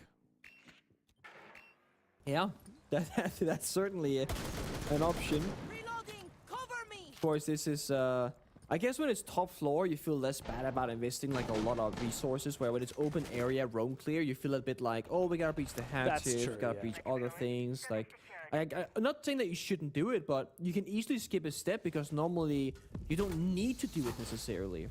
It's not that common that we see a C4 downstairs when you jump in the stock windows in 2026, but it happened last time. Jakena with a good opening pick, and Chef Jeff being pressured from the stainless track from downstairs. Long line of sight in towards medium rotate. That's going to put a lot of pressure onto Rival already. Proxy goes down to injured but not confirmed. Look at the way he contests that and still finds the kill. That is a gnarly gunfight to take through a breached floor and a breached wall against the Deimos with the SMG-11. Love to see that from Chef. Back even again after Wedables went down. And we're a bit of a standstill. Chiefs were mostly leveraging Neptune, their top fragger, to try and get in the building and deal a lot of damage, but now they have to keep on marching forward without him. Lunchbox landing as much of those Grim Bees. Oh, hang on, there's a player deep in the bomb side. I didn't realize this, but on the back of the Sens wall, Relays sneaks on in, but ACOG with the ACOG finds one, and then he freezes up some of those Sens walls. That's a beautiful counter in the 1v1 onto the bomb site now. Jakena will go down. ACOG playing his position to perfection. Really showcasing what a Tubarão can do when used with a little bit of creativity. But he finally will fall. Lunchbox needs to have more than just one kill here or there. He needs a whole bunch, and he's just been taken down. Player 1v2, Proxy locking in his position all the way back at the elevators. You have done a lot there, says Chef Jeff. And it's playing a 1v2, forcing that plant down. He might actually be able to get it off. Indeed he does, but a nitro cell from way downtown, tossed over from a Razor. Rival have a third defense round on the board. I don't know, this Chiefs feeling a little bit frustrated in the round or something, but they're not working together. Like, one guy is deep inside the building, one person's outside the building, one is downstairs looking at flank, despite having a drone watching the exact same angle. They are all over the place. Meanwhile, Rival Esports is isolating gunfights and getting their ones. ACOG and Tubarão are getting the two most important kills, one could argue, in the server. And of course, Chef Jeff early taking down the Deimos from the vert angle as well. This is them playing that disruptive gameplay, saying, hey, we don't have to clash anymore, we can't play in the hallways, we need to get a kill somewhere. And they were happily going for fights. The assignment that got injured way early in the round also got revived, so while it looked good for Chiefs to start things off, it fell apart very quickly after. Now they take their tactical timeout after going down 3-1. And Nate gets in on the mic. 3 rounds in a row. They have struggled. Nate needs to talk to them and figure out, okay, what the hell's going on? Well, in their defense now, and I guess to try and give them a little bit of a boost, we know what bomb site's going to be next, Pengu. It's staff from open area, because Lockers and Exec Lounge are both locked up. So Nate, on that tactical timeout, can talk generally and say, okay, guys, you know, these are the overall mistakes we're making, but let's lock in for specific bomb sites. Basement, we knew we basically won that attack. We had a 5 versus 1. The only problem is... should have won it. Yeah, we should have won that. Ever since that moment, you know, it's been just a massive comeback here for Rival. Now they know they're going onto this bomb site on Staff Room, and they can say, well, what went wrong? We all died on stock at the start of the round, because ACOG down below with that mirror had a C4 and vert lines of sight. So what are they going to do about it this time? Perhaps they won't all funnel in through stock room. Perhaps they'll play more from the CEO windows, which we typically see from attacks. It typically is a sweep across. You take the top floor. You don't really hard take stock. You need crossfires. Or maybe they rush the site. That also would not be unusual for them. There's 3 things that can happen here. One is that you play the gap finding strat. You just have 5 attackers kind of spread around the map, and you're all looking for an opening and hopefully find one or force one. The second one is that you're going to play a lot safer in the early stage of the round. You want to not have a player die early to a C4. Don't want to have anybody make a mistake, because you're getting punished now by Rival individually. The third option is that you go for, like you said, a side rush, a direct hit, where you minimize the risk of like, you know, dying on the roam clear and having isolated players by having 5 people in close proximity, but going for a rush play.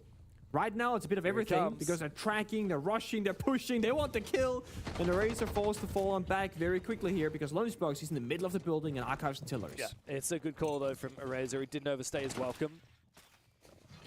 And I'm also glad that Lunchbox didn't hunt him down, walk into more crossfires. He just focuses up and says, okay, well, we're focusing on Teller's Archives. Problem is, they haven't taken the top floor, Pengu, which means that they're vulnerable to these vert lines of sight, like Wedables has right here in Jan Closet. If they try and get too close to that door into Archives itself, then they are dead. We need pressure on the top floor at the same time as Chief has taken control of the ground floor.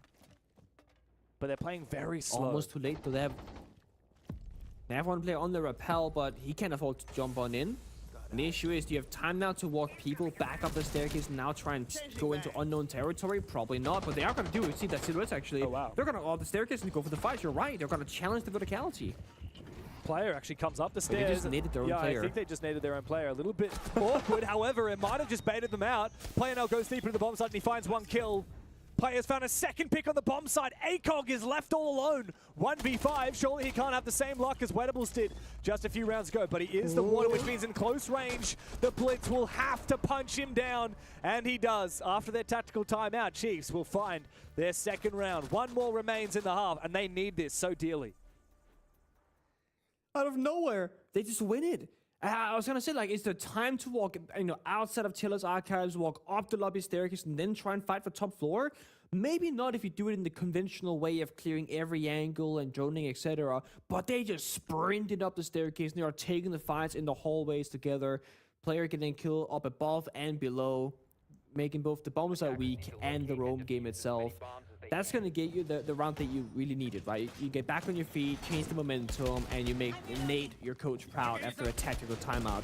But this is the real challenge. Tying up the half now to a 3-3, and you got to do it on the more conventional basement bomb side. That's all about the plant denial, usually. Because look at the attack, or sorry, the defender lineup here. Vigil, Valkyrie, Fenrir. This is not saying, hey, let's meet on the bomb site 5v5. We got plant denial for days. This is saying roam game top floor, roam game open area, and we're not gonna see a 5v5 when we're halfway through this one. You're gonna win or lose off the roam more or less here, or in an even outcome. It's like a 3v3. Attackers have the full map except for the side, and then we gotta see like a really tricky execute because you cannot really do it with just the 3 attackers. So early stage of this round, getting that opening pick, so vital.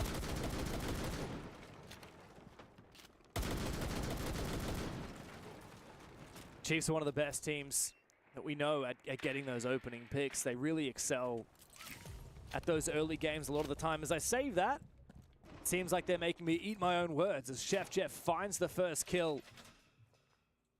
And the second kill as well has been found. Man, I'm a little scared, though, for the Chiefs. Too many of these rounds, they've started a little bit risky. That's round. Yeah, it's very uncharacteristic, because I'm looking at the stats now. Chiefs, 63% of the time, win their opening...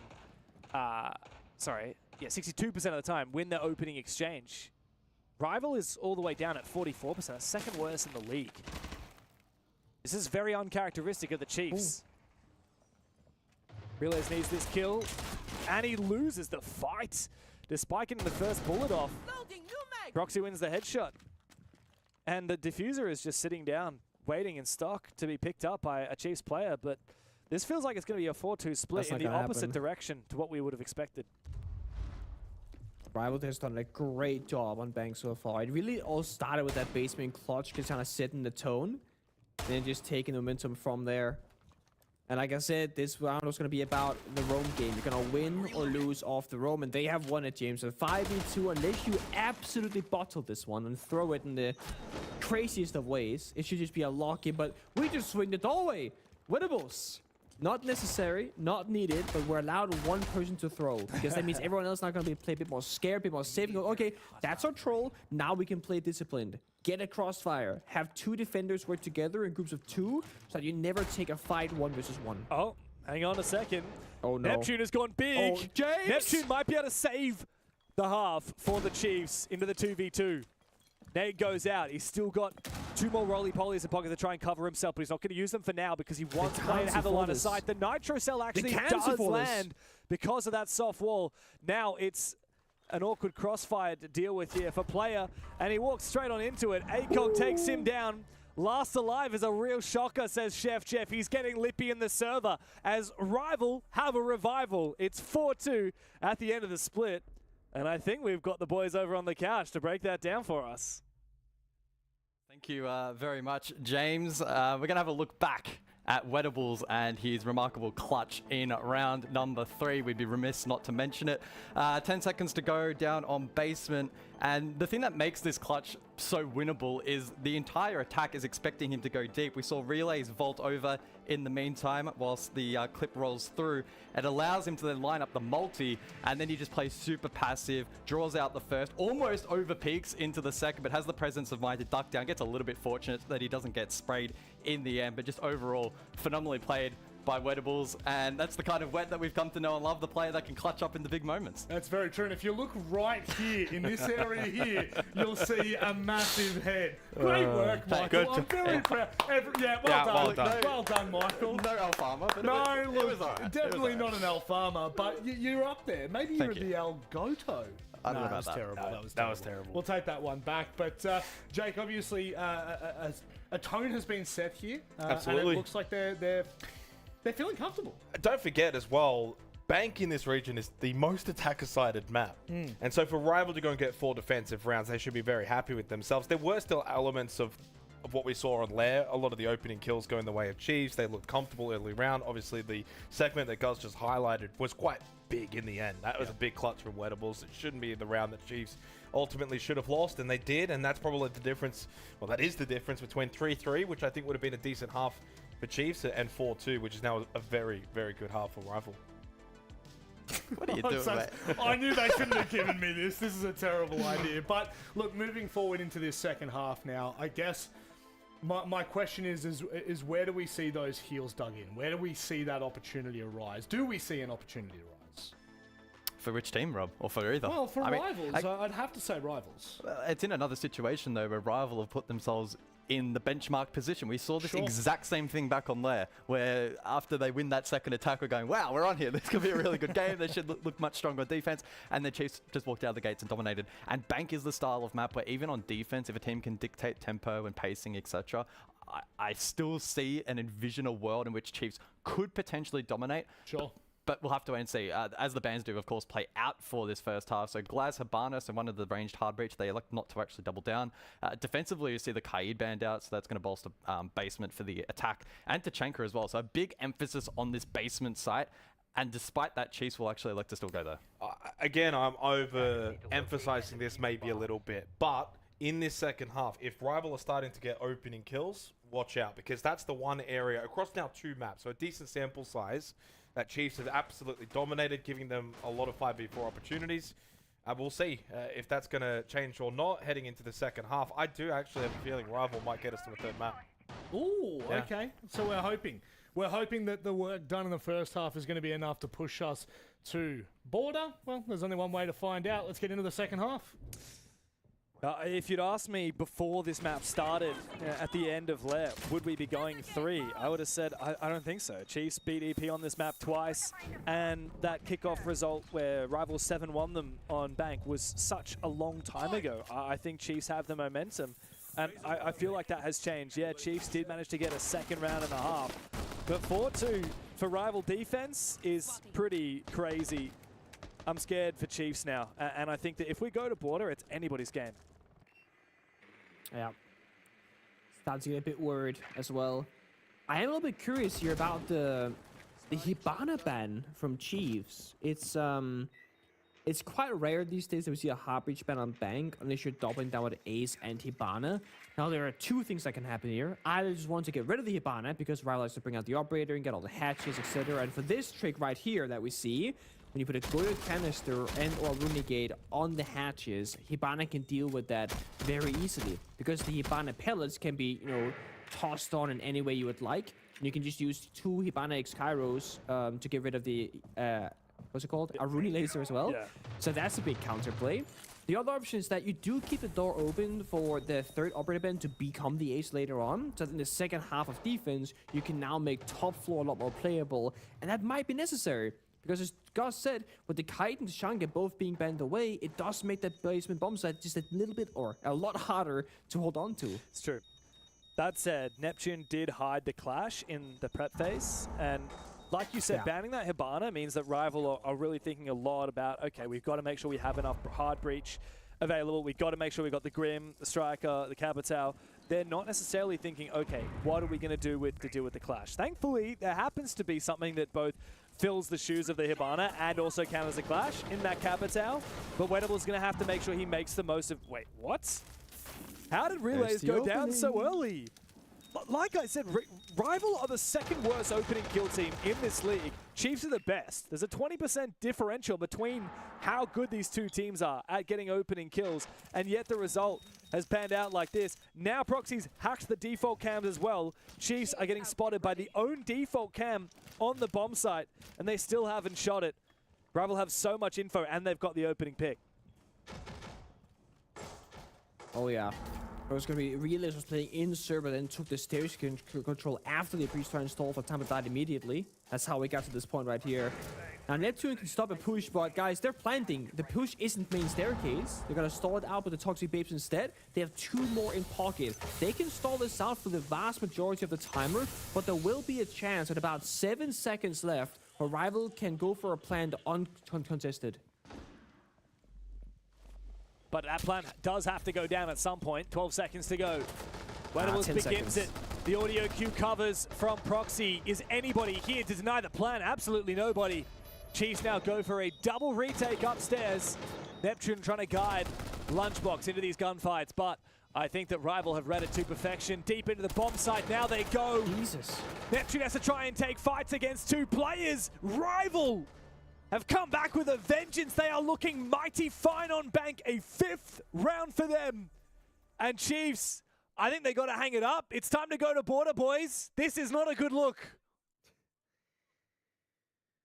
A tough first defensive round. I mean, the Clash playing main staircase. I mean, either you're gonna, take a fight, which they're not gonna give you. You're just gonna walk away, right? The other option is that Neptune can walk up the main stairs and try and pressure a flank. But that didn't happen either. They had the Grim Beast there for flank protection, basically. So if you walk on up, you're going to get red ping the entire time. So they know exactly how many people are fighting on the main staircase. Then, like I said, they have 2 Toxic Babes in pocket. Then they have nothing for the plant.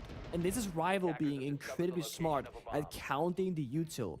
They knew they had about 30 seconds, and they also knew there are only 2 Toxic Babes and no C4. If you do the basic math there, it's about 10 to 12 seconds per smoke canister. You're gonna have between like your 6 to 10 seconds left where there is nothing that can challenge you. Then it's just gonna be guns pushing into you and taking fights, which you have DMRs, you're much more favored. And you got the opening pick, you have higher numbers of guns facing the same direction. Rival make it a very simple attack, but highly efficient. And now, we're gonna go top floor. Which normally you would go, hey, that's pretty good. They banned the Hibana. Well, they didn't ban the Ace. That hasn't happened. So basement is weakened with the operator ban selection of their opponent, and top floor hasn't been made that much stronger with Chiefs' own bans. So what are they crutching now? Well, they have Relays who's 0-6 playing the Asami. That's going to give you a bit of protection fighting for stock or the windows, etc. Then they have Jakena on the Maestro of all operators for a bunch of intel. And there is no Brava as a counter pick.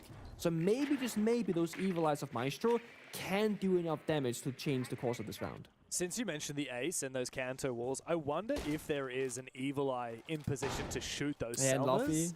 Because actually that is a pretty decent counter. It's still quite hard to land those shots, but you never know. I can see that he's currently on one in the bomb site in Exec Lounge, just looking for drones. It's been gone 6th already. He does have one, yeah. There's one in Lone Office, which is going to be able to take down those Selmas if they are placed on the wall. I mean, they are being placed right now. Is he on the gadget? He is too late. He's on the gadget right now. And I think he's just missed his chance. I didn't quite see. It sounded like it, yeah. Oh, sorry. Sounded Eraser like was actually breaching. He's in a mute jammer. Yeah, but also Eraser was breaching Janitor, not Lone Office. I was wrong. Oh, fair enough. Yeah. See, gonna say, I like how they're doubling down with both the Mute Jammer and the Maestro, so they can guarantee, like, no Dokkaebi call can go through, for example, no Daemos trackers, so you can just fully enable the gadget. And I'm not sure you've seen this, but like they're playing super far back here from Chiefs. You know, C4 downstairs, Evil Eyes across the map, and then they just have Neptune playing the quad window with a DMR. They want to bait Rival into the bomb site because it's a kill box. Because they are not playing janitors. They're not playing in the usual spots at all. Rival are not taking the bait though. They're saying, looks kind of weird. Not sure what we do right now, so just take it nice and slow. Make sure they don't overstep. Talk about overstepping. ACOG takes a lot of damage to his feet as he tries to make his way forward, but the plan might well be going down here. Chiefs have won the battle when it comes to the kills, but the plan almost goes down. Player is so lucky that that landed just by the skin of his teeth, and now Rival just rely on a very low HP Proxy and Wedables, who's now finally found an opening kill for his team. And Nitrocell immediately responds onto Wedables. Proxy will trade back Lunchbox, who was trying to escape downstairs, but now the Gridlock has a world of work ahead of him. And Jakenna still has that Maestro. I'm not sure if there are any Evil Eyes in position. If there were, then Proxy has no real way of making this work. No util to speak of. But this F90 does pack a punch. He needs to isolate kills one at a time. Diffuser still cold on the ground in CEO office. Great shot onto relays. Neptune immediately trades. And Chiefs finally have a third round on the board. Their first defense. Still not looking too hot. Rival can afford to lose a few rounds. No need to sweat as of yet. It's a great pocket strat, though. I quite liked how they played it out. They just have one guy being the playmaker, Neptune, to the DMR and a Rooney, and everyone else playing about the utility, the intel, and just planting out the smoke, the C4, and of course the Maestro Evil Eyes. Very curious what's gonna happen though later on, because I'm just thinking ahead here. Operator bans. I feel like there are so many things open on the board here for the conversation. We gotta play this final round before that's gonna happen, of course. I spy with my eye an Oryx on the basement bomb side, and no information operators to follow. Usually when this happens, James, right? We're talking about, you know, yeah, you're hiding it here. You want them to open usually the lobby or elevator hatch, and you can go for a nasty flank later on going up that hatch itself. Commonly, you'll play like a Pulse, a Valkyrie, or an Echo to support the Oryx, because if you jump up at the wrong time and somebody's in the area, they're gonna hear the Oryx, you die for free, etc. It's risky, especially when you put on your for those 7 intel operators. Well, one could argue that Relays isn't doing a whole lot right now, so he might as well take the riskiest job. One could also argue that because Relays isn't hitting these shots, maybe you should be playing operators like your Echo or your Smoke. That's more about the gadgetry. There's two sides to that, True, right? but in theory, if Oryx Because if you lose Relays, what have you lost? True. If Oryx is playing his job well, though, if he's playing it smart, then he won't be taking fair gunfights. And maybe shooting a few people in the back off of a flank is the way that Relays gets his confidence back up to start fragging again. Yeah. He just needs one kill. I mean, I always say this. I think the most difficult, the most important kill of any game is the first one. Because once you go 0-2, 0-3, 0-4, eventually it's gonna kind of manifest in the back of your mind like, oh my god, I can't get on the board, I can't get a kill, I can't win a single gunfight. Just getting on the scoreboard itself makes a huge difference. Scoreboard. Lunchbox will drop straight back down the open area hatch, getting Dokkaebi call, taking a bit of damage, and of course ACOG on the blitz is sprinting into his face. So very, very early map control. Both Chiefs and Rival done the exact same thing here on the roam clear. They just take a blitz and they send it straight in the open area window, and that's just gonna force all the defenders back towards the bomb side. Ooh. But Chiefs are also selling this well, because they want to play the side 5v5. They want them to open all the hatches and have all the time in the world, because they want Relays to go for that flank play. That is their win condition. If that pocket shot doesn't pan out, there's a good chance to lose this round. So they need Relays to get into action later on, but that's not going to happen for a good while. Oh my god, that almost got the kill. Yeah, it's a huge amount of damage onto ACOG, and he's going to be limping now, so that'll slow down the attack. Neptune actually wants to try and bunker in. This might work well for him, but he is going to be on an island all alone. He somehow doesn't get concussed from the Zephyr. One bullet to the foot of ACOG, and surely he will go down. Well done. Oh. And the Thorn Trap will surely finish him off as well. Even if he dies, the Thorn Trap will trade him back. Smart. That's so well played. And now ACOG on the blitz is out of the round. Neptune up to 15 kills. Isn't enough for Chiefs to get another round on defense. There's no hard breach know left. if they've opened up the backside hatches. Oh, I mean, oh, yeah. They can't open Perhaps default plan. They've breached it all, then They've opened up elevator as well, so you see Relays looking for a flank. Once in the bomb site, going for a plant. They have Toxic to stop it. Hopefully it lands. It's a triple the smoke flank. missed. Oh my god, it's a triple flank they're planting! up the stairs, There's no one but here! they have forfeited the bomb side in order to achieve this. Now they look to try and make something happen on the flank, but Relays is getting called from the Dockerby. Now they'll know where he is. Surely, finally he takes down a Razor. 3v3 though, his phone explodes. And Chiefs had a nice idea, but it hasn't panned out well for them. They've lost control of the bomb site itself and given up so much ground now to Rival, who seem to hold this down. Every single player from the Chiefs are trying to retake, but Jeff sitting back and safely, and now taunting his opponent Lunchbox in a 1v2. No time whatsoever to get back into it. Even Wettables turns around and takes him down. Very congratulations round there, bro, says Chef Jeff, as Rival have completely cooked the Chiefs. It's 6-3, 3 map points now before them. Man, a pocket strat that does not pan out. Again, I thought Oryx were going to be the sole flanker, but instead it's a 3-man retake up the main stairs while the plant is like 50% through. So again, it goes back to what happened on Lair, right? Chiefs not having a backup. On Lair, they had Relays hiding on the smoke, you know, a floor beneath the bomb side. And Rival, they go for a push upstairs and they realize and they get the round. They didn't have a C4. They didn't have a second way of stopping a plant. The Tuber threw his C4 early in the round. I don't know if you remember this. Lunchbox threw his C4 into open area with no info, by the way. Yeah. It's like they had a C4, but not used in the area that normally you would go for. And I'm thinking to myself, right? Okay, if Lunchbox's C4 gets a kill, that's quite all right. But if Lunchbox's early C4, which had no info as you mentioned, doesn't get a kill, this is really damning. Because you need to think about the strategy. The strat there is you need to bait the Oryx. That is the whole pocket strat, is the reason for why you did this strategy. So in my mind, the much higher like percentage play, like the higher outcome of success, is going to be you want to save that only C4 that you have, so that you have C4 plant denial, Toxic Babe smoke plant denial, and then you have the other 3 people working together for a flank. Now you're putting everything on one operator, the smoke, who has no intel on the bomb side, no teammates because they're all flanking on main stairs, and what we just witnessed happened. They held F on their keyboard, the smoke guessed the wrong 50-50 plant location, and they literally lose the round. The flank worked, great, good job guys, but you lost. Yeah, they're not hedging their bets, they're going all in on the flank. You don't need 3 people flanking, you need someone on the bloody bomb side. I also think you, like you were saying, you have to sell the Oryx. You have to make them think nobody is flanking, so that when the Oryx does flank through the place they're not expecting because he's an Oryx, they won't be ready for it. They're so much focused up on the side. But if they notice, hey, no one is pressuring us on the side, they're probably flanking, then your Oryx, the impact is far lesser. Look, Neptune's had an insane day so far. He's 30 kills over the first 2 maps. But it's not enough, because hero plays don't win games. Well, for Rival, I guess, Wettables winning that 1v5 might have won a round, but again, that's a round, not a game. Deep in on the bomb side now. Chef is so close. Can't see it. Yeah, the Echo can't see, but it would have heard that the Banshee got activated. Surely not. Surely there's a plant potential here, but the Blackbeard just managed to dodge out of position. This is messy. This is indeed messy. It's now a flank opportunity, but Wettables gets caught off guard. Neptune needs to flank. He gets a hipfire headshot kill. Pre-firing takes down the Blackbeard. Neptune takes matters into his own hands. Big rounds. Oh my. Thank God Neptune is there to keep the Chiefs out of hot water. They stay alive. What is he doing to them? 15 kills in Lair?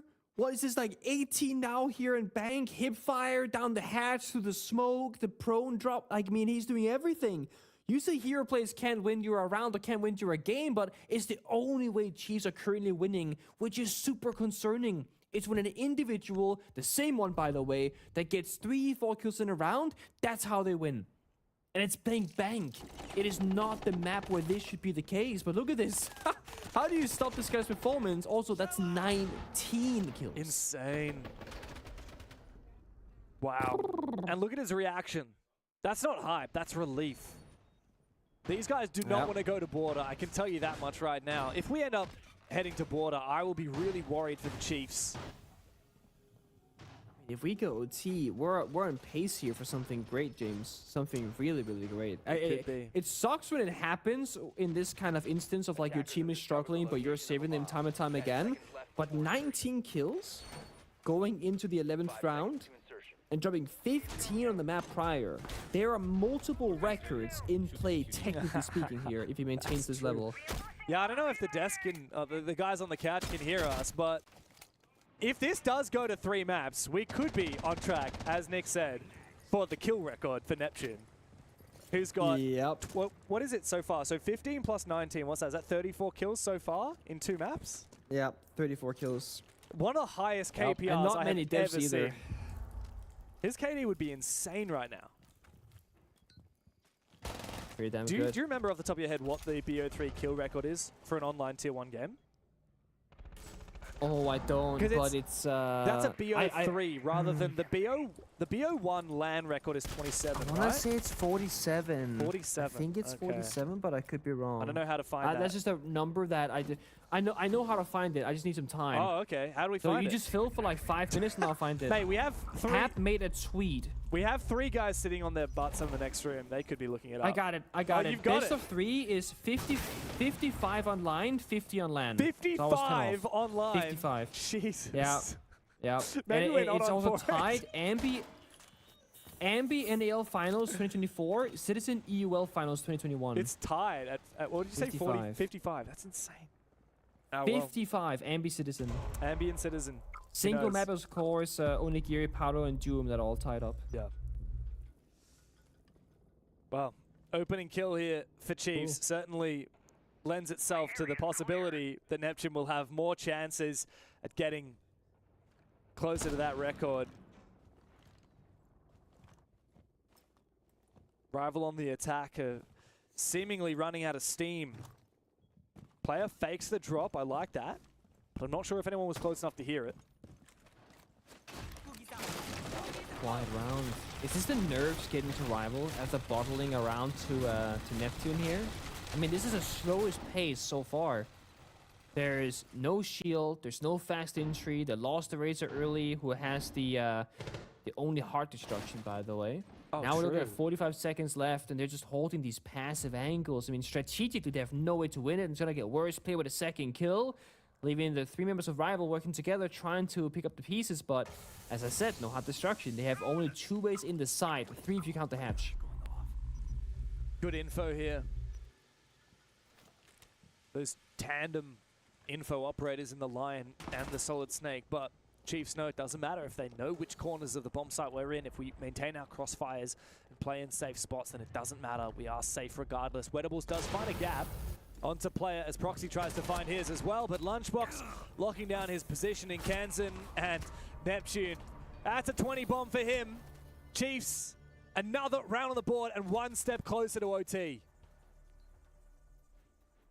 Disgusting. Round by round, they will march forward. I think, I guess I said, the pressure getting to Rival. Is it time for attack? Time at the time to just kind of keep playing it out? Because only Nate's been calling it so far, right here for Bank at least. So 35. Nope. We're up. Play on. Oh, well, 35 kills for Neptune. We're still 20 behind the We're online 20 off. record. But you know, if this goes overtime, give him another, minimum 5 kills. Honestly, he could, dude could pop 30 this game. If this ends up going 8-7, I don't know. I feel like 10 kills in the next, what is that, 4 rounds? I think that's possible for Neptune. Attackers have located a bomb. I mean, it's like that's the thing, 2.5 right? kills per It's round. completely He can possible. absolutely do that. Yeah. Yeah. It's, Has anyone ever Of course popped it's hard 30 to in an get, online like- game? I don't think people have. not an official, so best of 1, I think, is regardless of, it's just best of 1 period. Yeah, the It's tweet you just sent me is in a but- single map. Yeah, not a best of 1, but that was also on. These are all LAN. on. Yeah. It was, but I don't think anyone's done it in a tier 1 because I know it's happening like in Brazil between like the number one like FaZe Clan versus like the Challenge League team in like their own Brazilian league. But we don't count those because like that's not a tier 1 like league itself. It's a tier 1 team versus a tier 2 or tier 3 team. Yeah. But as far as I know, it's tier 1s in official Pro League circuits. So like, you know, finals, playoffs, group stage, etc. Because beating 27 requires OT. Yeah. That's for damn sure. Yeah. Ooh. He gets a little bit too close to losing his life this round. Decides to use the cover of the fire extinguisher to retreat back. He is the operator in prime position to get a multi-kill this round. Being the Aruni with the DMR, he's also in prime position to protect that wall from being Salmon open by a Razor. Good setup here from Chiefs. Rival are going to struggle to try and figure a way to crack this open. Yep. Speaking of fire, look at Neptune's player cam at the bottom there. There's a little fire itching up because it's the highest EPS currently in the server. So you get a little bit of a badge of honor on the player cam, if you will, showing your stellar performance. And as you said, he is playing the most pivotal position, but he's taking a lot of damage early on, meaning that, you know, one DMR shot, Kali getting the action, he can get removed from action very quickly. There is actually no DMR though, because Proxy's playing the F2 on the Twitch. That's going to give Neptunes a higher chance of being successful. But look at Rival's attacking pace. Again, ever since that Chiefs started making that comeback in reality with Neptune's clutching on the basement, they've been slow. Shut down. Oh, in the back of his head. Yeah, that's a big kill. Like, if you're Rival right now and you say, oh, we've just shot Neptune in the back of the head, that's the 20 bomb down. We have a chance. However, Lunchbox has found Proxy, and now they know that there is a Solus down below. Big kill on the bomb side. Rival might be able to get it done here. Lunchbox from down below might be able to take a second one down. Jackenna as well into the 2v2. Lunchbox up for his flank. This is a pivotal gunfight, and he wins it against a Razor. Wedables to try and save the game. Lest it go to overtime. Lunchbox and Jackenna have to play this perfectly. Wedables needs to take the ones one at a time. Gets the first. It will need to be a 4K. And he goes up against Lunchbox with the SMG-11 in hand. Straight onto that defuse. Fakes it once. He has some coverage from the bomb. Wedables knows that he's not sticking it. Takes the fight. Misses. Out comes the shotty. Wedables down on the floor. Lunchbox with the quad has sent Chiefs into overtime.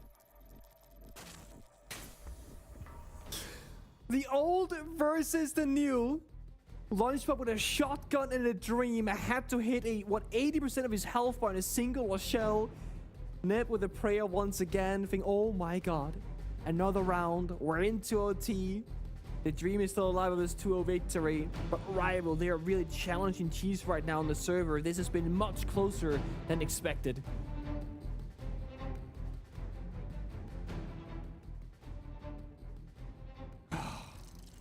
Man, I thought it was over when Neptune fell, when it was a 2v4, but I thought it was over. Jackenna and Lunchbox just so calm. I even thought Lunchbox being the Solus would go below and try and play the vert, but no, that's too predictable. Instead, he takes the gunfights, and Box just barely getting enough damage onto Wedables to get that injure. A lot of energy from them, mostly from Player, who has been a little bit quieter in this game compared to how much he's been in this stage. You know, the MVP for Chiefs, in fact, for the entire of OCE. And yet he's been pretty quiet in both of these games. It's been Neptune and Lunchbox stepping it up. Thankfully, Lunchbox and Jackenna can get it done when it comes down to a pivotal round the Chiefs needed to keep this game alive. I just don't think that they can risk going to border. I think that that map will not favor the way that Relays and Player have struggled in their gunfights this series. I think, yeah, we're going to see Lunchbox and Neptune pop off on border, but it just feels like a game, a map where if you're not winning your fights, if you're not confident on tight angles, you're over, you're done. Chiefs need to lock the hell in on Bank.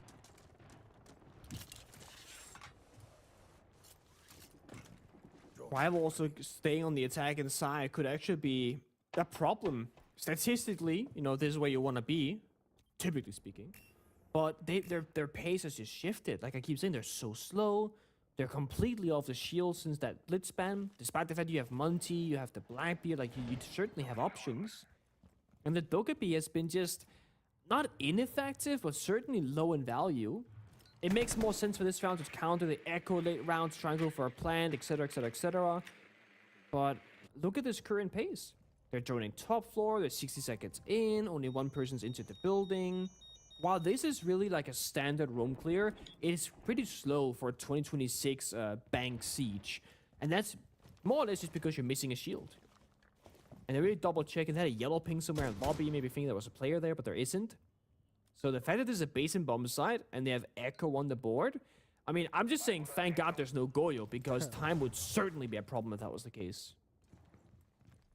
Yeah, and Chiefs have just won 2 consecutive defenses. 3 consecutive defense. What, 4? I'm tripping. 3 consecutive defenses.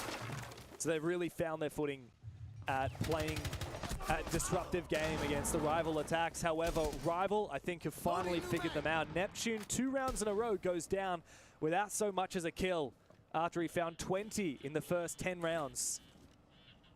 This is a big moment now. Lunchbox going to let his phone detonate, and he actually, thankfully, gets the kill against ACOG because of it. Chef, though, able to find his pick onto player. I'm not sure where player was just caught off guard, whether he wasn't aware that the hatch was blowing or not, but just peeking outside from Lunchbox. Aggressive now from Rival as they drop 2 players on the bomb site. He's out. Or not into the bomb site, rather, into open area. It felt like this was the bomb site with how hard Chiefs were holding onto it, but now they have to drop down another level and try and flood. Lunchbox on the bomb site. 4K for the young lad, who has been a gift for Chiefs in this game. He's brought them across the line for too many of these rounds, and now, finally, 4 rounds in a row, they have match point. Holding on. What did the disc say before this? If it's not Neptune's, then it's Lunchbox. Like, there's someone stepping up, and this game in particular, they're just kind of bouncing back and forth on who's going to take that control. 7-6 now, Chiefs back in the lead. They go on the attacking side, feeling very comfortable. They get your kid on a shield exactly as they should. Rival, a little bit shaken in their boots. They know they've thrown this lead. They've thrown the game. And frankly, I think if this were to go to border, you know, and Neptune doesn't drop a 20 bomb, by the way, before entering OT, that would have been probably a serious win for Rival. I genuinely believe that. But now I don't think they can close out on bank even. They won't even see border. Box finally shows us a bit of energy. Pop off. You notice the difference in the facial expressions even between when Neptune won his massive round a few rounds ago. When he got that multi-kill, when he got that clutch, his reaction was just pure relief. Now the reaction from Chiefs, it's earnestness. It's a real feeling that they can taste that victory. They are starting to believe that they can get it done on bank without having to slip to a 3rd map. I can't say the same for Rival. Now they flip onto their defense, Pengu. They were so potent on their defensive side. We talked about it. 4-2 at the end of the split. They won all 3 bomb sites that they needed to win, and now they go back down to the basement. But if you cast your mind back to the very first round of this game on bank, Chiefs won it on the attack onto this bomb site. If they can repeat that feat now, then we're finished, and Rival go down to the lower bracket.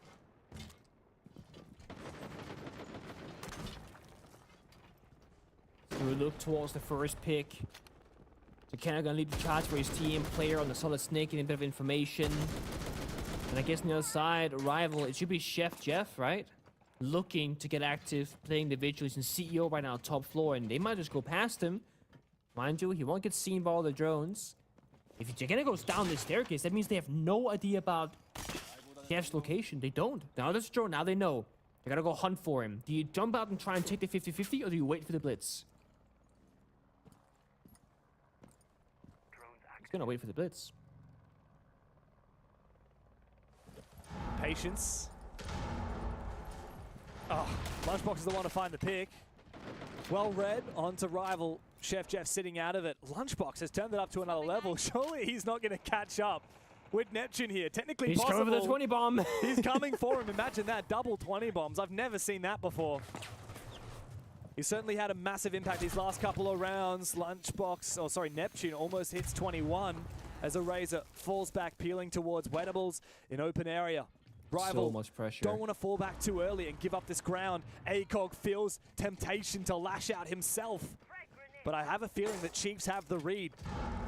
The drones come out in droves.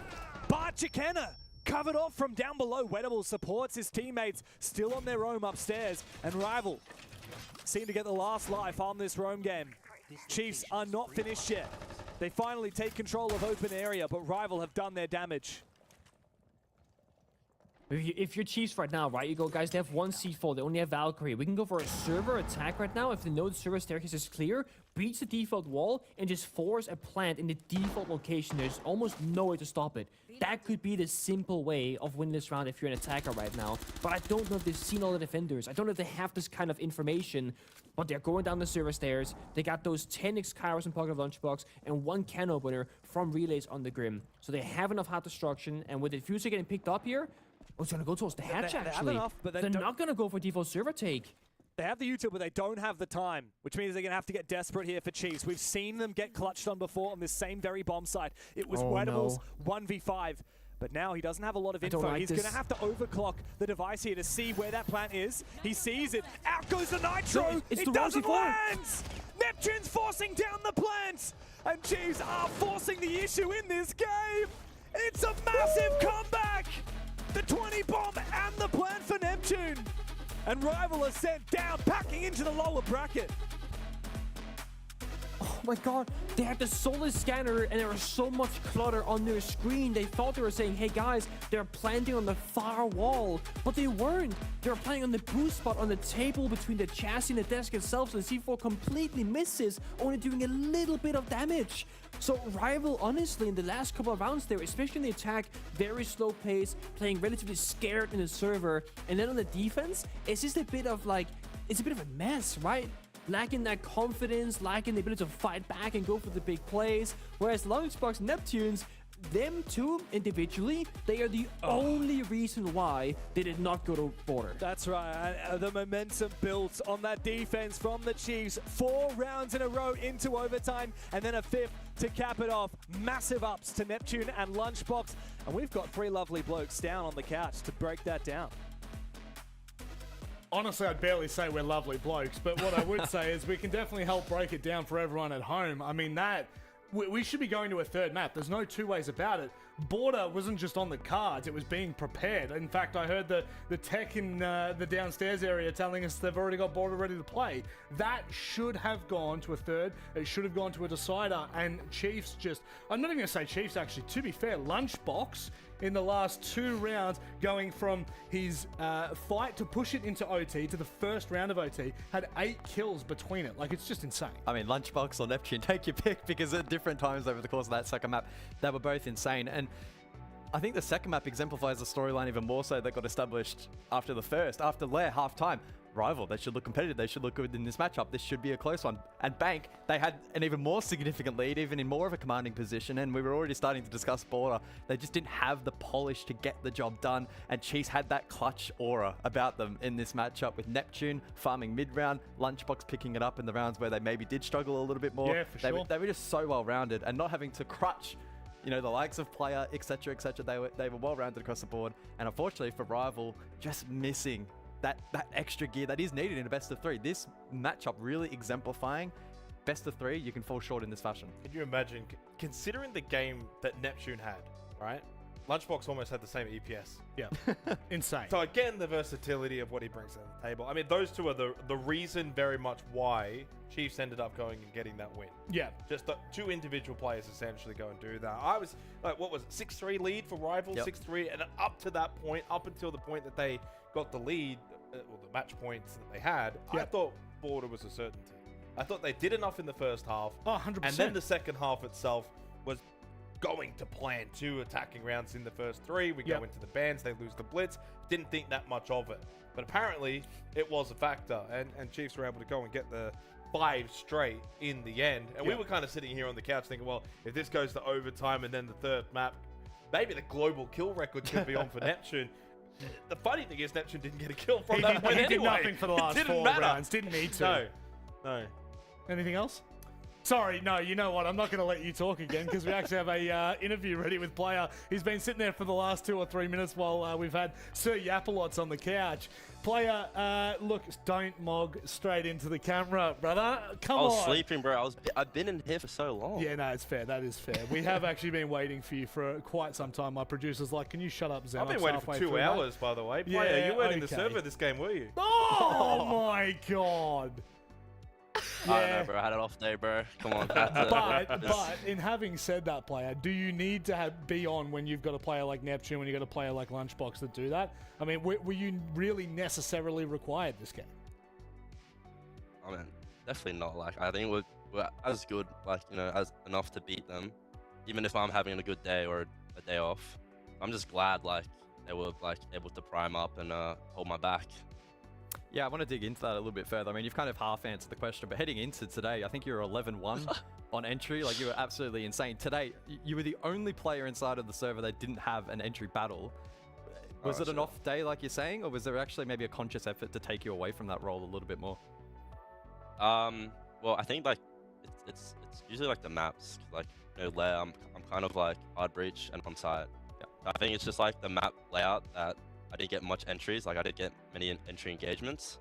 But I mean, kind of had an off day, so yeah, that Player, explains it. I just wanted to ask, sort of 6-3, Rival are clearly playing the map quite well. Bounce back from the opening map where you guys were largely in control. What was kind of, I guess, spoken about during that halftime ban phase that you get at the end of the second half? Were you guys focusing on strategy? Was it an amp up? Like, what was kind of discussed that evidently ended up to you then get the next 5 after that? I think we kind of just realized our problems. I feel like, you know, after like obviously Wet's clutch, like I think we felt a little bit heated, like a little bit of pressure coming towards us, because obviously like we should have the best bank in Australia, and we shouldn't be losing it right now. So I think we just like halftime, we kind of just took a few deep breaths in and just remembered like it's still in it. You know what I mean? Like, we can still win this easy. I mean, you go to show that you're a team with resilience, as well as, you know, when you're in a power position, you can close out matches, which is the most important thing. One thing I want to say is, like, obviously, you know, yeah, you didn't play, or you didn't need to play well today, but having said that, going into the playoffs now, you've got a team that is becoming very well-rounded, and I think I want to give props to you and the rest of the roster. I really didn't know what to expect coming into stage one. I was really quite shaky on what I was going to see, and obviously, you know, you've dug your heels in here and you've performed really well. How do you feel about playoffs now, having had group stage under your belt and a performance where you closed out a strong map in Lair and a performance where you've also made a comeback on Bank? I mean, yeah, like obviously we came first in the group, or not the group stage. I meant the group stage, right? But there's obviously like we all know it's not a guarantee, and we still like just need to put our head down and kind of ignore that first seed result. Sure. Because like any teams can happen. Like, I mean, we beat Rival like easy on group stage, and then they kind of, you know, took us at a shock level on Bank. Like, anything can really happen, so we kind of just have to like not have any outcomes in our heads. Yeah. Kind of just need to focus on like our performance right now. Yeah, sure thing. I'm not going to let either of you talk, because I'm getting word in my ear that I've taken too long here. Player, do you have anything you'd like to say before we let you go, mate? I just shout out the boys, bro. Thank you, bro. Like, I had a shit game. Oh, I swear, sorry. Yeah, I had too a late bad now, game. buddy. I had a bad game. So thank you guys for carrying my back for once. A bad game. Relax. Actually, to be fair, you went 12-16. That's a fair enough comment. Player, thank you very much, mate. I know we've got you on a broadcast segment tomorrow, so we'll. I'm sure we'll talk about it on a broadcast segment later. Okay, bye.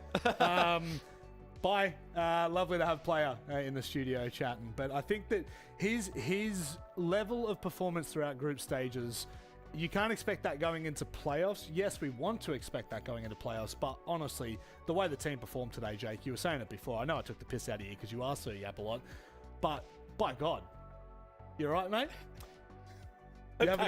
You having a giggle? Oh, you can't hear me. Jake, can you hear me? I can't hear you. Oh, you can hear me? No, I can't. Oh, you can't. No. Okay, fair enough. Then I won't talk to Always Jake. tech issues with You this know guy. what? Instead, let's zoom this camera in just on us two, and let's just, you and I will pretend to finish the next. We'll be the professional ones. Let's have a look at a schedule and talk about what to expect for our next matchup, shall we, Michael? Because we can still hear him. He apparently is just an old man and is deaf and can't take an in-ear out. Pretty remarkable for a man that can talk underwater. He's found a way to not be able to express his words. So that might be a first in the history of Rainbow Six. Yeah, as for this next game, though, EP go in as the firm favourites. But man, LFO certainly had a standout group stage. And I very much echo the sentiment from player, right? You have to expect the unexpected. Nothing is granted. Yep. Everything is earned in this region, even with the 2 slots on the line. So EP need to go in fully focused, and I'm intrigued to see if they're more refined now in best of 3s compared to the best of 1s where they were shaky at times. I hear you would like to say, have you got your hand raised? Do we just touch tips? On that note, let's go to a break. We'll be back on the other side with our second quarterfinal of the night.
In the early days of Siege, like on PC, during like my high school time, when I was still under 18, I was playing with pros like Dino, Rippy, and just like all those pros back in the day. And then it kind of started from 10-mans, I would say. That's kind of like how most of the pros knew me, as well as ranked, obviously. But yeah, I was just getting into myself into like, I guess you could call it networking, but I would get myself into like good stacks, like playing with Stigs, Magnet, and just like dominating like the 10-mans lobbies. That's where all the pros knew me as like kind of like this young prodigy. I was always like this young person like in the scene, like always playing with older people. So I guess that's how I got my name out there. I was 16 and I was just able to play LPL Pro, and I was in my first proper team, and it was under Skyfire with like Jigsaw. In that stage, I think we came second to a Pro League team at the time where Oda was in it, Ferox. But it was like my first time basically competing properly, and like I came second in it, and it was against a Pro League team. People are very beatable, you know, like, you know, if you put the effort in, like you can definitely beat these teams. Obviously we fell short, but that's when kind of the esports, you know, ignited in me. Siege is honestly like such a different game from like any other game. The thinking behind Siege is so complex that new people playing the game would just never understand until they got to that level. The amount of thinking, the amount of processes you have to do, and like so many little intricate things that can like determine a round drew me towards the game. It's like you have to really think to really be the best. So when I turned 18, I got my first offer to join my first Pro League team, and I was with Juicy, Josh, Quiz, and OJ. I felt very like inexperienced at the time because I was with like proper Pro League players, obviously with Knights, with those three, and then OJ from Wildcard. I learned a lot from it. We obviously didn't do very well. I think we came around 4th. We lost to like our rivals at the time, which was Wildcard. That was honestly like a really bad feeling, as well as losing to Circular Spheres. That stage was honestly so shit. Definitely felt like a lot of nerves that stage, but I think I grew a lot as a player from that stage, 100%. So after that first stage of Pro League, I think I was still playing under like just because I was already good at the game and I already had this offer that I just wanted to keep playing for fun. It wasn't really like, you know, I want to commit my whole life to this right now. And I think after Homeless, I joined Circular Spheres, which turned into Aerial. And by my performance at stage, I definitely showed that I was a good player, but not in the right team yet. Because I think we came around 6th, and obviously it wasn't a good showing. I think I was still in that top 10 rated at the time. During the time when I was 18, just competing my second stage, I think I was doing my HSC. I'd recently just like got into like a fight with my like friend group and kind of split ways with them. So I was honestly like very over just like school. I kind of threw HSC out the window. I don't want to really go uni after this. Maybe take a gap year or whatever, and just kind of focus on Siege fully, because that was my passion. That's what I was good at. I wanted to keep pursuing it.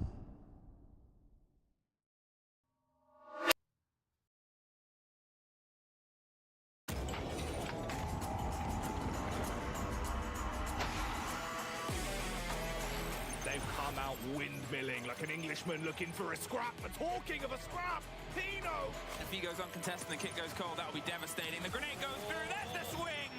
Cyber and Bullet are able to get one apiece with the kit so far away, and Canadian down upstairs. Cyber, wow, that was special. It's a 1 versus 3 to hold, and they're pushing him from behind. He's found one. He's got to get the vertical as well. They get pulled off Tim. We're down to the last 3 or 4 seconds. Ryder's got another. He's held on. He's going to do it. And PSG take the 2-1 win. Both players spotted, but the res can be made successfully. Information from the bees. It goes in.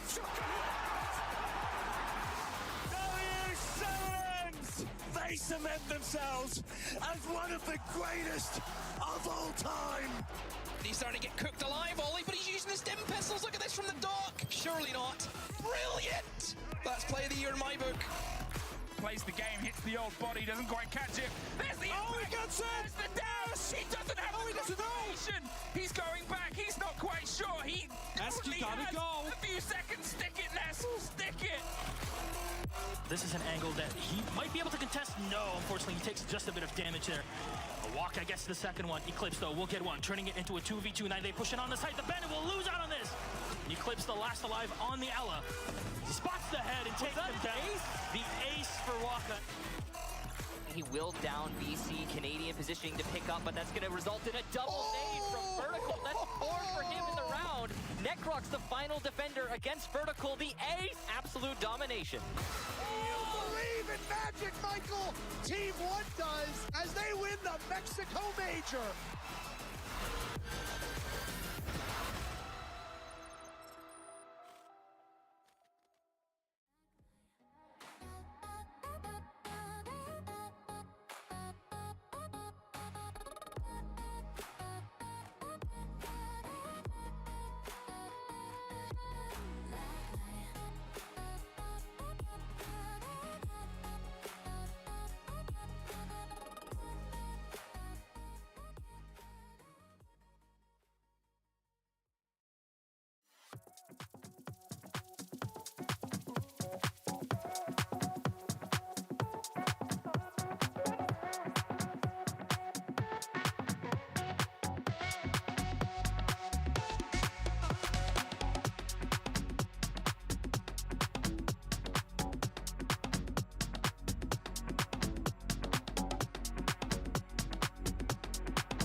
Opening match done and dusted, folks. We now move into the second half of the night, which is the exciting portion of the night.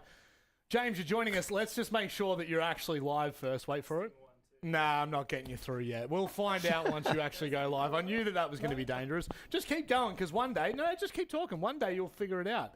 There we go. Try again. Well, and I definitely heard that one, so I think you're live now. What did you break? Whoa. Well, you nearly broke everything. Try. Nah, I still don't have him. That's okay. One too. Wait, is that the keyboard I was using today? Go again? We broke the keyboard. So Yeah, okay, copy I needed that. something to smack our observers with, so I used the keyboard because it wasn't working I thought you anyway. were using the microphone. The super cheap microphone Yeah, that you no, like that to was throw me around. just Yeah, cool. We just wanted to test the durability. Don't tell my of it. boss. No, we won't. But look, moving forward into the night, we've got our second matchup coming up. But we're not here for that, not yet. We will just quickly recap, though. The Chiefs matchup. Dev, we obviously had a good chance to talk about it on the desk afterwards. Was it a rival throw? Or do you think more of a Chiefs comeback than a rival throw? I think bit of column A, bit of column B, cop out answer. Okay. But yeah, I mean, I think that when it mattered, the players on Chiefs stepped up, particularly Lunchbox. Yep. He was like, hey, we ain't losing today. Neptune did, but funnily enough, I feel like the points where Chiefs were actually on the comeback was when Neptune was less impactful and it was more about Lunchbox. That 2v4 with Lunchbox and Jakenna, also credit to Jakenna. He doesn't necessarily show up on the scoreboard, but yeah, I think I want to credit Chiefs. I don't just want to throw out onto like rival throws. Sure. Give credit where credit is due. I think we were in the middle territory. I don't think I No, I finally think it was got a it. throw. We love sitting on the fence. I think they threw that one. They had a good chance. Also, by the way, we got a big screen here, right there. Where? Why can we not get Nick on here? we can get I can Nick see on that. Pengu in I'm the not other that room. big, Robo man. The thing is, Pengu. I'm watching not you, that Nick. big. I'm watching you. Well, hang on, I can see hear you. him. Well, I can see him and we can hear him. Dude, I'm looped in, guys. I'm here. Hello. It's okay. okay. in my head. I was You're the literally voice more of like, God. Nick? You're on the out looking in, you know? Is that you? God? Before we do I was that. going to say, it's nice to have the goat in our ears, but Stomper's not here. You guys are doing I great. for like a split second, I was like, "Oh, that's the nicest thing you've ever said." Just cut him out of the frame. Cut him out of the frame. Don't worry about him on the end. We can just move him out. But before we get underway, I'm just looking at the time to make sure I've got that right. And, oh, that is right. It's EWC time. If you haven't got your tickets yet, you can make sure to book them as we book our tickets to Paris. That's right. We're headed to Paris. Well, not us, we? technically. Oh. Well, Are you going? more regionally. I'm speaking Any leaks? regionally. I'm sure Nick Hey, is OCE going. is Nick will heading be to there. Paris. That's the very big true. thing. It's not just Yeah. APL that's going to Yeah. Paris. Well, actually, we're Aussie double boys on a dipping. bender. Yeah, well, it'd be a bad time to be a couple of things in Paris. That's all I'm saying. But, there's going to be 2 times the amount of people as we head to Paris, which is more important. But, as we look more as like a multicultural region, we touch multiple parts of APAC, right? It's not just Australia. It's not just OCE. Did you forget the R6S? It's in the the chat. Would you like to try the plug? Yeah, well, Nick's done it, but Well, you know Nick's what? already done I it. know you like plugs all different sizes. So Well, you tell me. I've been plugging it all stage long. Yeah. So I Well, why thought don't you hang on, mate. Why don't you plug it one more time just for me? If you want your tickets and you're going to be over in Paris for the Esports World Cup, make sure you go and get 15% off look at that camera there, mate. R6S15. There you go. Sorry, Jakey. That's my bad. I've just looked. There's so many cameras. There are quite a few cameras, unfortunately so. But what we have in front of us, well, we do have Leash in the camera frame, whether we liked it or not. There was no way of getting around that one. We tried to be sneaky, but unfortunately we're not. We do have some incredible ramen. Now, for those of you that don't know, it's kind of an Australian delicacy, and by Australian I mean it's actually a worldly Guys, I'm wearing this delicacy. shirt. Can I just say as well, now, when I found out we were doing this, my You can pick that immediate up thought yourself. went to Nick. And I thought, well, this isn't fair. Well, is he going to get in on this? And what we'll try and do, Nicholas, is in future broadcasts, we'll try and get you one. Will we? I think it would cost about $500 to ship a cup of ramen. Well, I'm sure he's got a I think would you pick store? up your cup sorry. of ramen? All right. Now we get to Come on test now. which of us have actually learned how to use chopsticks. I've seen Guz use chopsticks. He actually knows what he's doing. I'm a bit worried about Jake, though. I'm very worried about Jake. I would call Don't Jake worry about me. the least multicultural of all of us So this here. is the Migarang Yes. flavor. Yeah? Have you guys had this one before? I have. This is actually very good. This is a classic. I have to put my mic down. A little bit Yeah, spicy. that's okay. I'm gonna be playing charades. That's right. I want everyone to listen to me eat it at home so that you can really get a feel for this. Now, we've actually got a rank... Oh, you're going to... Is this sponsored? Okay. No. It should No? be. Okay. Nick, what are your thoughts on this? So you guys just start enjoying the food, okay? I got some words of wisdom for you as you're eating your ramen, yes. okay? If you haven't eaten the rice, you haven't eaten at all. The rice has already become porridge. Like a cucumber and a durian. You know, apples and oranges. Namaste. Namaste. The voice of God has I'm really entered hungry. my mind and disappeared. Well, the problem is, me and Dev have just had dinner, so we're doing okay, but these boys here decided not to eat. What do we think? Still very hungry. This is actually a classic, so... So what's the ranking system, just so... S tier.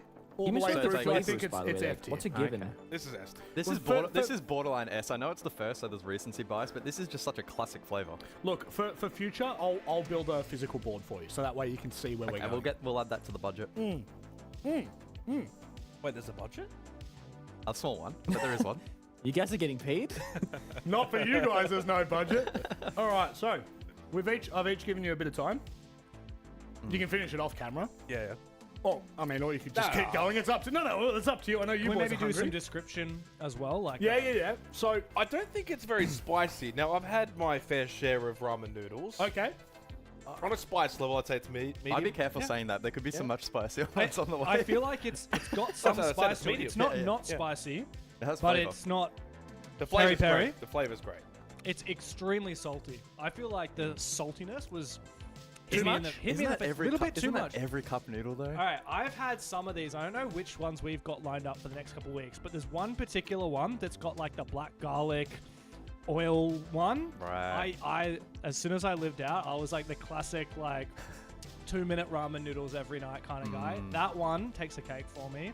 I'm keen to see if any of these can compete. Well, what I'll say is, unlike Jake Zenox Venditti's bit of Zenox goes pro, needed to finish that sentence. I'll tell you what. I'm still going. We're going to go pretty quick here. No, you're not going to keep going. I'll tell you right now. So I think it's majority rules. we right? need a collective result, which I think majority rules I'm here. happy to We've go got S. four. A or S? It's on the border. S. S. Yeah, S. S. I'll do A. Okay, well, I'll just do F just for the shit of it. And F. we will go S. No. It's majority rules. Okay, S. It's not S. the median. That's upside down, but that's all right. We Rob, love we know you didn't democracy. pass year 12. Is it? Yeah. And S and S and What S. flavor is this one? What this is? Or Flip it. There we On go. the Yeah. line. Wait, what?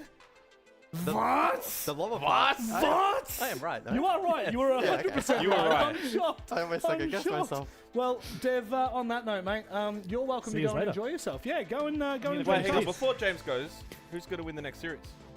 The viewers. Oh, he forgot what teams are playing. And on that note for us, Nick, thank you for joining us and giving us some words of wisdom, if you will guys. call that, as we now start to prepare for our next bit, which of course is actually a matchup. Enterprise now go toe-to-toe with Man LFO. Who With will Man come out LFO. the victor? I honestly, I don't know. I kind of would have gone Enterprise for all of time. But now, O's are starting to shake up a bit. We're starting to get out there. Are they, well, they were once, are they still the kings of O's? Well, it's a difficult one because in a lot of other, I would say like in Asia, for example, Weibo would maybe sometimes drop games, but then they'd go overseas and do really well. So you'd say, well, they're the kings of Asia. So for Enterprise, off the back of what we saw in Salt Lake City, they are still the kings until proven otherwise in an international setting. But as we know, regionally now, I think Chiefs are certainly starting to have eyes on that prize, being the crown, being the kings of the region. Now we'll see what happens if we do get a grand final between these two teams. But evidently, guys, it's pretty clear. Enterprise haven't played their best stage. Coming back from the major, it's not as if they performed any better. But I don't think they've been horrible by any means. The blip here was against Shy Academy. But Chiefs also lost to Shy Academy. And then the only other loss was against Chiefs, which is clearly And they had a sub. And they had a sub. And that's obviously in no way disrespectful to Supremacists, but whenever you bring in a sub, especially when you have such a Avengers level kind of team, I feel like you take away a piece of that puzzle, and EP naturally are going to unravel and maybe drop to a level lower than most other teams would. So again, I don't really walk away from the group stage too concerned for EP. I very much look back to Salt Lake City and go, hey, these guys can perform at the highest level, Yeah. big stakes matches, best of 3, etc., etc., etc. that's where I see confidence for this team. I don't really think the group stage is going to be particularly relevant come the next couple of weeks. Well, if that's your opinion on Enterprise, and I think it's a very valid opinion, how do you feel about Man LFO coming into this stage? I would have put them maybe even just on the outside of top 4.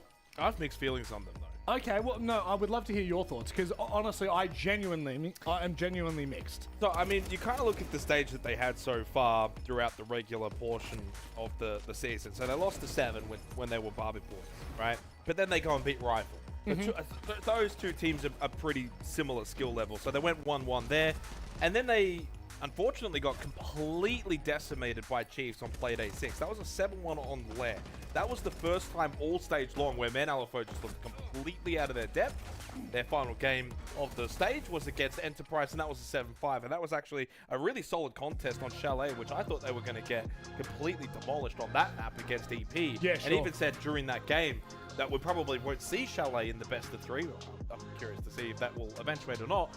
But clearly, they actually showed that they've got that level where they can compete, but they've also shown they've got that level where they can get absolutely pantsed. Yeah. So it's a matter of what shows up on the day. Now, again, no Chalet does come through. Interestingly, though, it was an opportunity during the pick phase.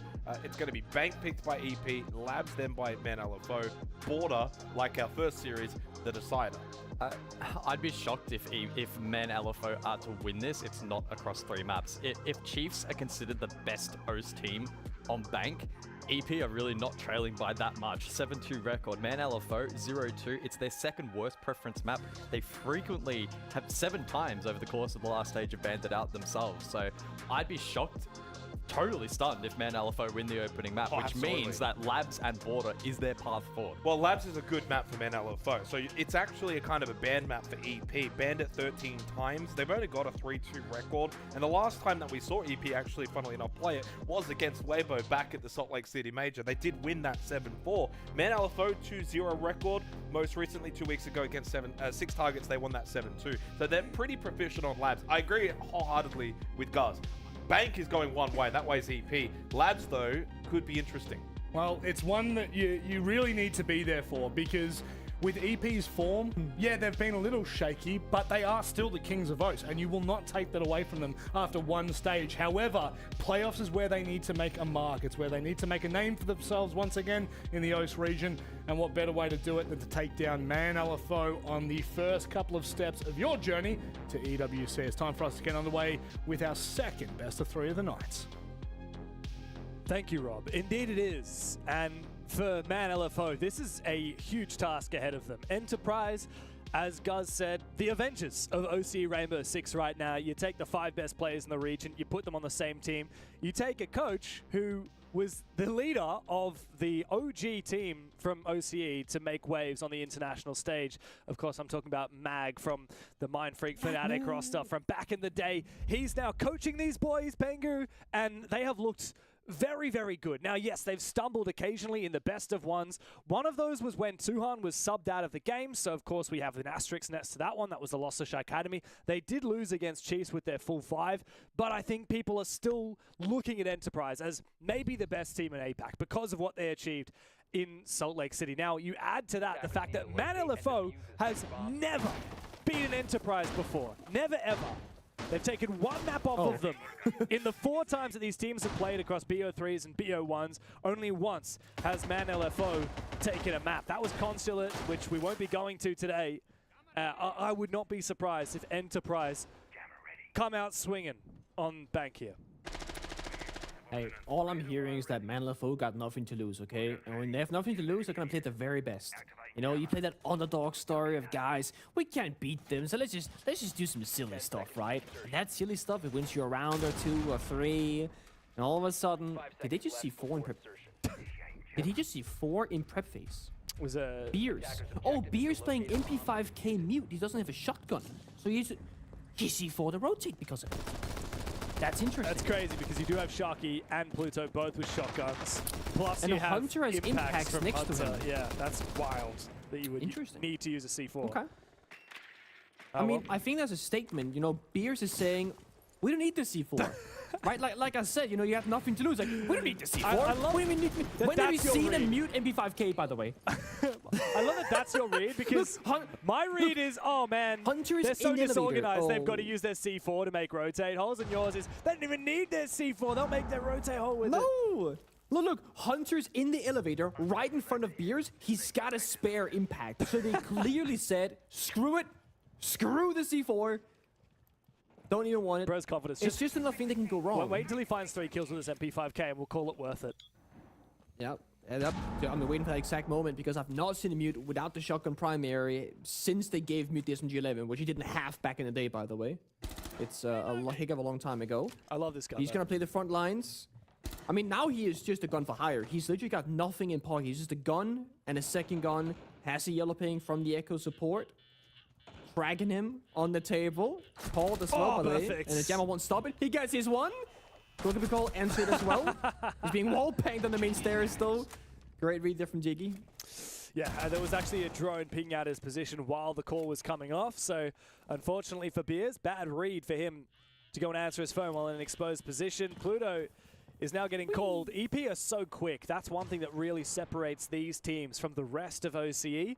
They are so quick and responsive. As soon as they find a pick, it's okay, on to the next thing. Okay, on to the next thing. And they're happy to use a lot of these Dokkaebi calls early in the round, Pengu, for that roam clear, which we haven't seen so much today.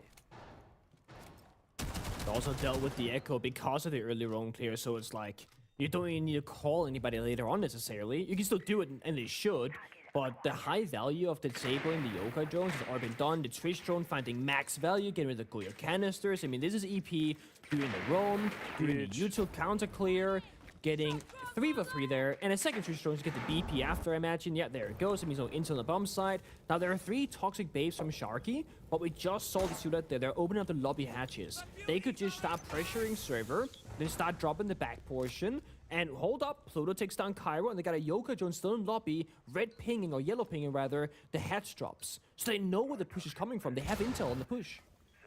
3v3 is very winnable here for defense. EP have time slipping away from them. I say But favor. we know how quickly they can flip the switch. Jigsaw finds the first frag, but Sharky double kill with the SMG11. Elements helps him out. Man, LFO take the round. Very nicely done. Again, the Yokais, they can see both the elevator and lobby hatch drop. And then you have Sharky just holding down the bomb side. Good use of the toxic babes there from the smoke as well, denying any default plant potential, knowing they had to push deep towards the chassis or the reinforced wall between the bomb sites. Enterprise, they had good things going for them. Like we said, they got the good map control, good roam clear, opening pick.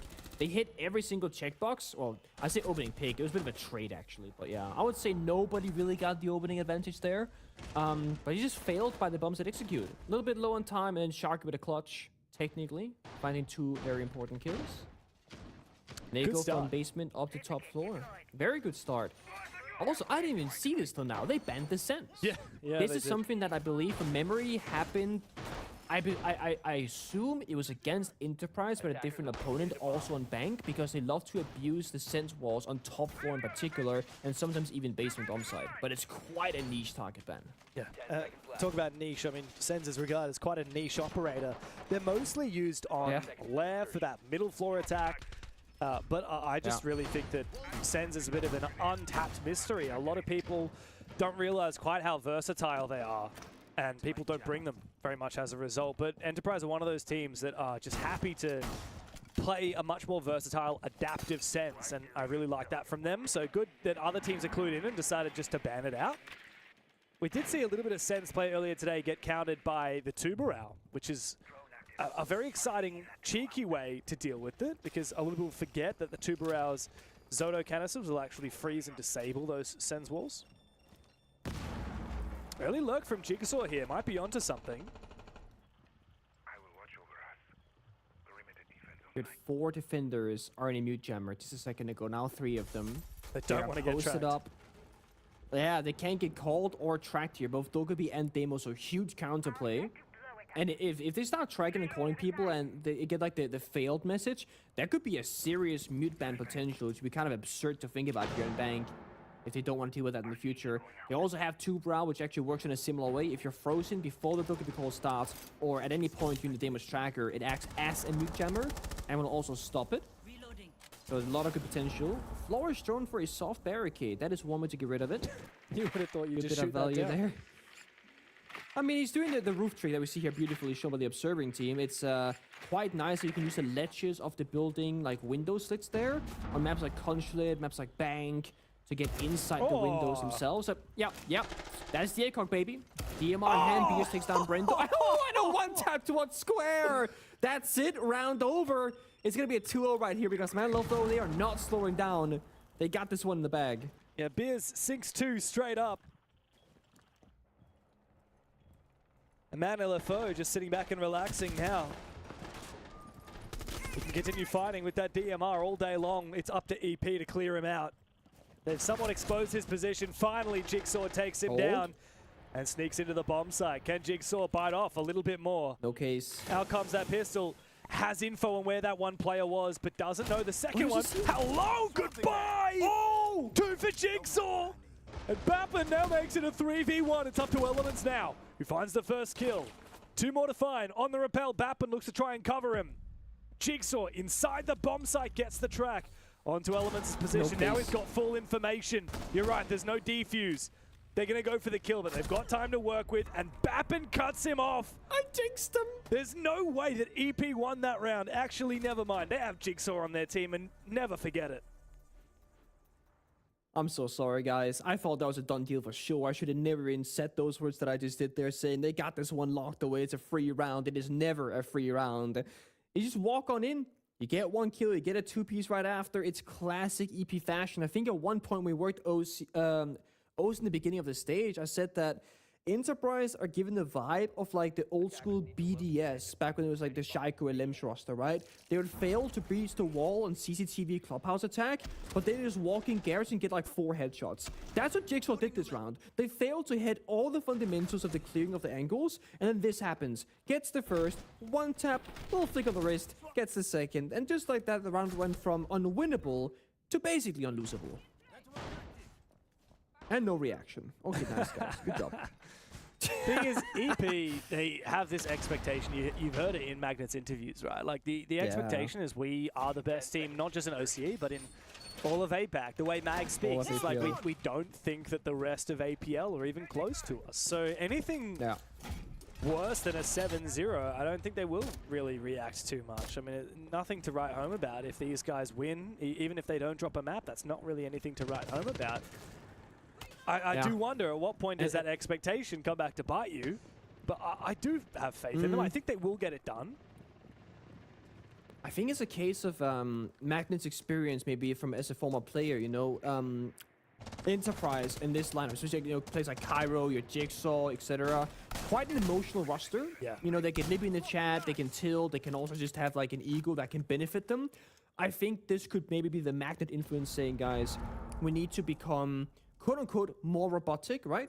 Less dependent on emotions driving the positive feeling, and more so just knowing that we gotta do the disciplined work in the server. Whether you're angry or you're upset or you're happy or whatever, you're gonna do the same thing. Brendo got shot down previously by Beers. Now he gets the kill for the trade, taking down my crit pretty early.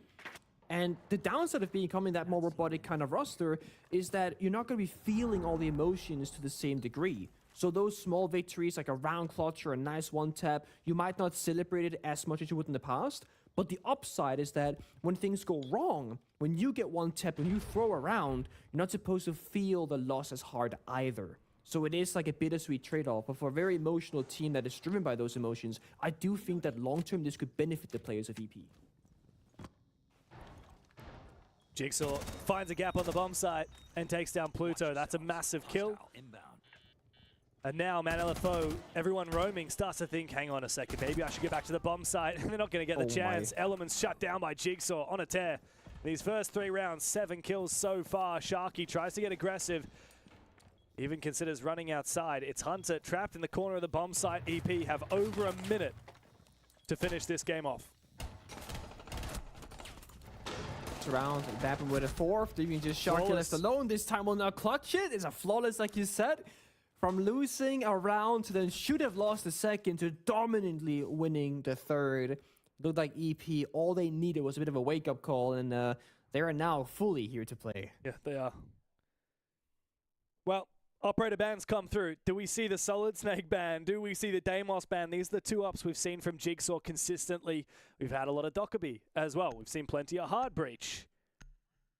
What's it going to be? Man LFO, what do? You get rid of the Blackbeard? They haven't played Shields even once. I mean, yeah, Enterprise are a good Shield team, but you've just left in the Solid Snake and the Deimos, which have been the deadliest operators.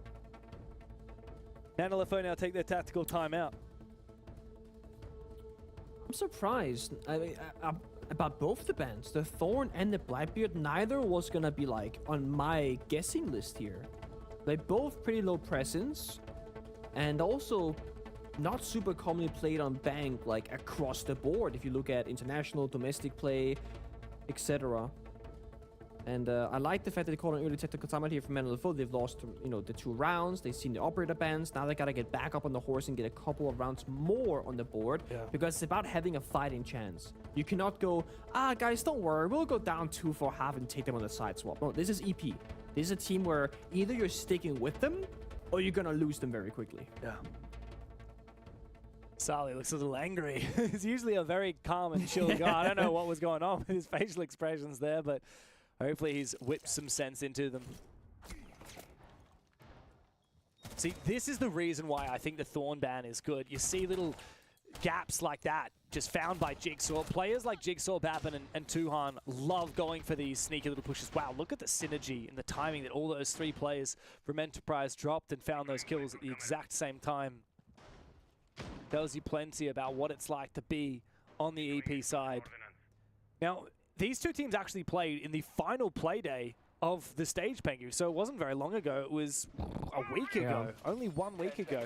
And it was a pretty tight game. ManLFO did only get 2 defenses on Chalet in a 6-round half, but they ended up losing 3 of their attacks, which ended up being the kind of the bane of that game. So yes, even though this is an attacker-sided map and EP starting attack, like you say, ManLFO can't just accept going down 2-4 at the split. They should be gunning for 3 rounds here. If they get it, I think that really dispels a lot of the horrors of these first couple of rounds. But they are a long way away from achieving that. I really like that trap ban from EP. It's something, reminds me a bit of Weibo when we talk to Speakeasy. I keep referencing this interview because it was such an insightful one from Speakeasy. But a lot of people right now are focusing in on how this meta, the traps can really just lock up a bomb site and close gaps that are otherwise very hard to find. EP is so good at finding these gaps though. And with no traps to worry about, Cairo can send it deep. Every single player on this roster is capable of taking a gunfight. For Cairo, he'll take 2. It's his first 2 kills in this game. And immediately, Enterprise are at a huge advantage. Oh, his toes. He's in the drone hole. He doesn't see it. Sharky missed the free kill there. Oh, free kill. He still doesn't see it. Oh, he's tunnel vision. He was even watching this drone hole before. But on drone, I mean, this is such a free kill onto Bappin. Kara's found a 3rd, and he gets off his phone. So unfortunately for Sharky, no free kill. Now his phone is ringing, and he's going to get swung at the exact same time by Bappin, no less. Could it be back-to-back flawless rounds? No, Bappin shut down, but a second will not follow. Cairo, 4 kills on the round. Everybody from Enterprise enters the fray. And that tactical timeout has been utterly shut down and rebuked by EP. Seems like they might not have been watching the Rivals versus Chiefs game earlier on Bank, because the exact same thing happened, right? Defenders would post up an open area, buy that corner hatch for the fallback, then the attacking team in response would just jump in the open area window, something that used to be impossible because Legion was played every single round, but that's, a thing of the past. Legion's almost never played these days. We need to see these teams, or I guess ManLFO in this case, have a bigger presence in the early stage of the round. You need to play Ella. Right? If you're playing base... If they ban the Thorn... If you ban the Thorn, okay, they want to get rid of traps, right? Now you should play something else. Like, if they ban Melusi, you play Fenrir. That's like the substitute. If they ban the Kite, you play Bandit. You gotta kind of patch the hole of what's missing. But not even that. But if you're playing on basement bombs on a bank, and you start the round 5 defenders in the basement, you have a very low chance of winning because you have no map presence. You have no to slow down the attackers, you can't play on the timer, you can't play for opening pick, etc. The same argument works for if you're gonna have a roaming presence, like you're gonna play in open area, it's very important that you actually make sure that that means that the attackers can't just get in there for free. They should never be allowed to jump in open area window uncontested, no info, no feed holes, no trap, no intel, nobody peeking it. You can't just sit at the final stage of your round play. So if your job is to roam and then fall back, you don't start at the fallback position. You start aggressive in the front of your opponent and you slowly peel back the layer and then you fall back before you die. Because you're giving too much space to EP, and they are a team that we're seeing right now. If you give them anything, just the tiniest of gaps for a couple seconds, they will take it and they will just run you down. That's why it's important here that ManLFO are doing the basics, like sitting on default cams at the start of the round. Notice how Jigsaw there, Mikasa, by the way, if you haven't watched Enterprise recently. Yes, we have Jigsaw, who's renamed himself to Mikasa, but he still prefers to be called Jigsaw, so we'll call him that as much as we can. He was very quick to sprint into top square while his teammate shot down the double door. But because he saw that he was caught on cam, he decided not to keep on pushing. If he hadn't been caught on cam, he would have kept pushing. Oh, Pluto has to answer his phone here. He's standing in a mute jammer, but he must have just been outside of it he for a jiggled brief off. moment. Yeah. He was jiggling the door, and I guess the jammer is tucked away in the deep corner rather than by the door frame itself, so you can't peek and be in the mute jammer at the same time, sadly. Now he's targeting Beers, but Beers is getting blocked. Who's he going to target now? Yeah, Goes for happening. It. Upside down Spider-Man repel. Spots out a player. Can he land the shots? Struggles to do so now. He's getting contested back again by Beers. Same DMR from both players. There's more mobility for Kyra on that upside down rappel. And he's tucked away safely. Beers cannot land the shots he's looking for. Bit of a struggle right now, but Jigsaw can make the magic happen. Finds 2 picks. Yep, with the Finger LMG in hand. Now Pluto low on damage as well, low on health rather as well. Means the ManLFO, they're fighting back, but they are still losing the battle. Yeah, and Enterprise are well aware of Yokai's in play from Pluto, who's still very low HP. That's a bulletproof camera taken down, free of charge. Sharky shuts down Jigsaw, big kill into the 3v3. But just look at the positions from EP. They're in prime position to take this by storm. And Pluto's still low HP. Dockerby still has multiple calls left remaining, and Pluto is not standing on a mute jammer right now. 30 seconds to go. EP very split. One by lobby stairs, one by square, one on window side rappel. He's got to answer they have it. a single flashbang, and that Dockerby call. They gotta make the push happen right now. Yeah, and he actually dies while he's trying to answer his phone. Bappin gets active. Now Sharky, who shut down Jigsaw, looks to shut down the rest of Enterprise, but he's caught off guard by Brendo. Gapped on the timing on the peak, and now Elements in a 1v2 has to take the fight. The Brendo does so, and Bappin gets off the kit, needs to try and hunt for the kill, goes deep and finds it! Elements! You can't be fumbling those. It's a 4th in a row for Enterprise. ManLFO are sent reeling. Of course, it's Brendo. It's always Brendo. This guy is the foundation of this team. He is the backbone. He is the pillar. You're gonna have your frontline players like your Jigsaw, your Tui that are gonna go crazy for the kills. But when you have one man left standing in the clutch potential, it's gonna be this man right here. Always sharp. Always saves the round. 4-1 now, and it almost felt like they took personal offense to losing the opening round here against ManLFO. They say, you know what? That's just not good enough from us. We're gonna show up better now, and they've been better. They've been hitting the shots. They've been getting the timings. They've been finding the gaps. Look at Pluto getting crossed there on the window repels. The timing there for Sharky is so unfortunate. He was watching the door for so long, looked away for a split second, and that's when these enemies swung inside the doorway. And there's a bit of celebration there. Yeah. Finally. I love the smirk on Bappin's face after that. A lot of hype from Tuhan as well. I didn't really realize exactly how animated Tuhan gets until we saw him here in Melbourne last year for the APAC Major Qualifier at PAX. After they beat PSG Talon at the time, Tuhan was maybe a little bit too celebratory in my eyes. That was the match that, to be fair, finished at like 3 in the morning in front of a surprisingly very animated crowd, by the way. Very present crowd so late at night. The beers were flowing. Well, vibes were good. Oh, nice cam there. A pulse action. Don't see that too often, but Bank is one of those OG maps where There is the occasional pulse round. He also got buffed recently, has a slightly increased radius to his scanner, but like, I don't know, like a 1.5 meters or something like that, not too much. UMP is And now the a Reaper DMR as well. secondary. Does so much damage. Oh yeah, UMP with extended barrel does like 52 damage though, yeah. True. No longer the worst gun in the game, like that meme is kind of over. Actually kind of insane, to be honest. Yeah. Bappin actually might be able to find one here. Ooh. Surely. Oh, come on. Imagine he pops Asleep that. at the wheel. No. Elements. The suppressor. That's why you play suppressor. Yeah, it helps Bappin out. And now they're going deep on the bomb side. They've taken down Sharky's cover as well. Thank you for the Reteros. Tuhan. I just see all signs pointing towards a 5-1 half for EP. Yeah. They're doing everything at once, right? The intra-kill lurk in the basement, while they're using their flourish drones to clear self-destruction, while they're getting map control on Akash tellers and, you know, destroying the Fenrir mines. And look at Menlofo's positions. They're playing in General Closet top floor solo, and they're playing on the bomb side. They have no map control to speak of. They have no way to shut down Enterprise besides like gunfights that are against them. So I'm not sure. It feels like they're waiting to lose the round from Menlofo rather than getting active and trying to win the round before it's too late. Look.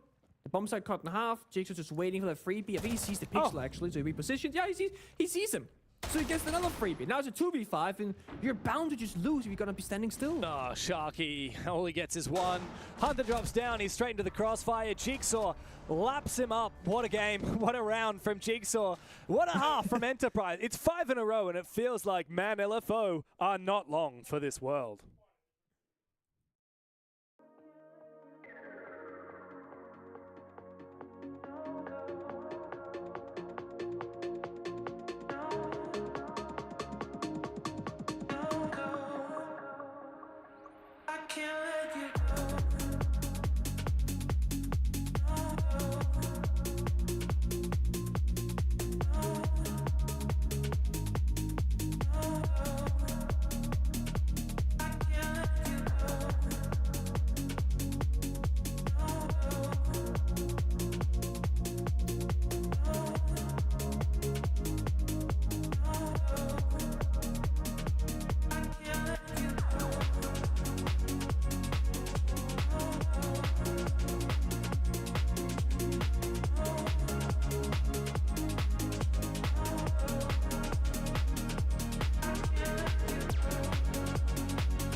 So first half's in the books. Very nice.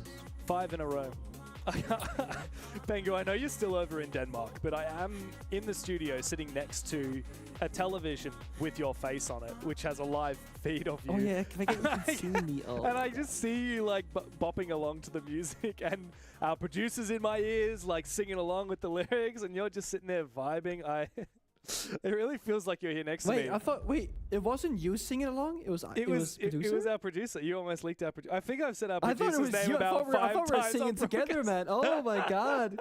I thought it was us vibing out together, man. It's me and the producer in the house. Hey, okay. I was here as well. Don't you worry about it. I was bopping around with Robo Pengu next to me. Oh, that's great. I wish I could be there in person. That would be a bit of a vibe. Come back to but, Australia, quite the mate. distance to Aussie land. Dude, it's only if you get me 16,000 there, I'll go kilometers. there. Come on. It's insane, man. How about this? You know can what's not sleep on the insane, though? couch in my new apartment. I'll sleep on the couch at your new place. We'll do a little bit of a at school they do like exchange students. Let's do exchange casters. You go work an email broadcast, I go work like an APL broadcast. We already do that. We already do. No, but we do remote. It's not the same, you know. It's like, you know, when you have like take your kid to work day as a father, like they hear about your work, but they don't go there physically, so it's different. I remember when I had that, you know, my dad took me to his workplace and he said, "Son, before you walk in, I need you to do just one thing. When you see someone you haven't met before, you gotta shake their hand, give them a good squeeze, and look them in the eye and say what your name is." So I walked around, Niklas. I didn't say hi, my name. I just said Niklas. And I just gave everyone I met like I would love to see that. Lock eyes and handshake. I love that, bro. Yep. This is why, you know, for the father figure is important. That's the one thing I was taught growing up, nothing else. All right, Nick. Well, we've swapped at the half. It's been 5 in a row for EP. Now they're on defense, and they're about to get rushed by Sharky. He's this going is deep. The bomb site. Have they droned everything? Do they know everything is clear? Sharky about to take the 1v1. Takes the kill onto Cairo. Thank you, Pluto, for helping him out. It looks like Man LFO can bring the fire back to EP. This is an interesting scenario of a round right now. Sharky wants to be on the side with Diffuser, can't plant just yet, and the roam upstairs very much alive. Babin loses gunfight, now Sharky planting. Looking good for Man LFO. They're all still roaming. Well, 1v4 now. 1v4. He's the pillar, like I said. He always wins these games, okay? I've never seen Brendo not win this round. Well, I hope you like seeing new things because he's not winning this one. No. Great flip of the switch for Man LFO after what was a pretty terrible first half, losing 5 in a row and burning their tactical timeout without getting a round out of it. That's exactly what they needed. A real fiery start. EP now humbled a little bit. They can't roam quite so aggressively. They do need to have some awareness of what's happening near the bomb site because that rush was pretty well telegraphed. There's a lot of drone work happened there from Man LFO, and the Blitz had to run so deep into sight. EP, if they had some more traps or another body or even a yokai in position, that rush would not have happened. It's a great read. It's just saying, guys, I think they're roaming like a lot. And you go, but how many people do you see? Because that's a big thing, right? Like, if you have a drone on like the lobby staircase, main staircase, and square staircase, you say, oh, we saw 4 people go up. That means there's only 1 guy on the side. Now you can say with full confidence, we are going to rush. Because when you have a shield operator like a Blitz and you find that one person, you're bound to win it. And he also had help, of course, from his teammates. So, great job of Man LFO going for the counterplay with full confidence. They got all the shields to work with except for the Monty. So they can go on the Blitz, they can go on the Blackbeard. Osa? Hold up? Nope, it's gone. Okay. Final second. Once upon a time, Osa was actually pretty good on this bomb site.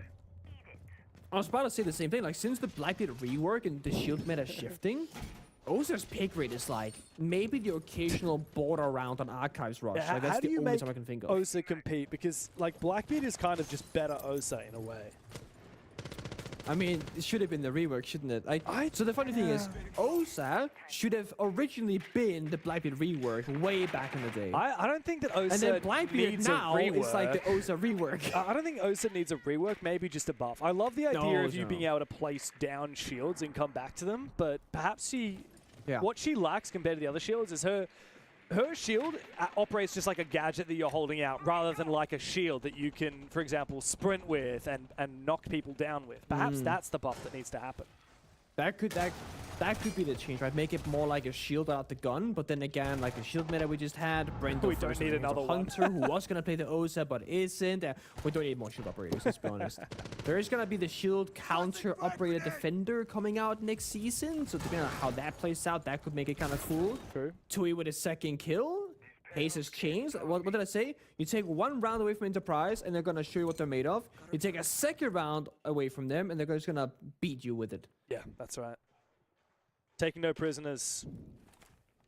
Sitting back on a bomb site that's harder to rush than that basement. Yeah. And their roam is a little bit closer to that bomb site. Now they win the initial exchange on that roam. By exchange, that's like saying you went to the shop and you took everything that they had and didn't give anything back. That's not really an exchange, is it? That's a daylight robbery. And even then, how does Jigsaw not take any damage? Elements is really struggling today. He's been a real fragger for Man LFO, but hasn't had the impact he's needed to have today so far. It's given Man LFO, a real headache. Pluto goes in deep, looks to try and finish off Jigsaw, who has snuck away back into the bomb site. They gotta find these picks right now, but EP are not making it easy for them. They surrendered all the risky areas on the map, right? Tillers, Narcars, exposed to the shield and the verticality of the Blackbeard and the Ram. And they're playing much closer to the site itself, server stairs. And they're waiting because they've got their picks. They know that they've gotten themselves into a win position. Now we're talking discipline.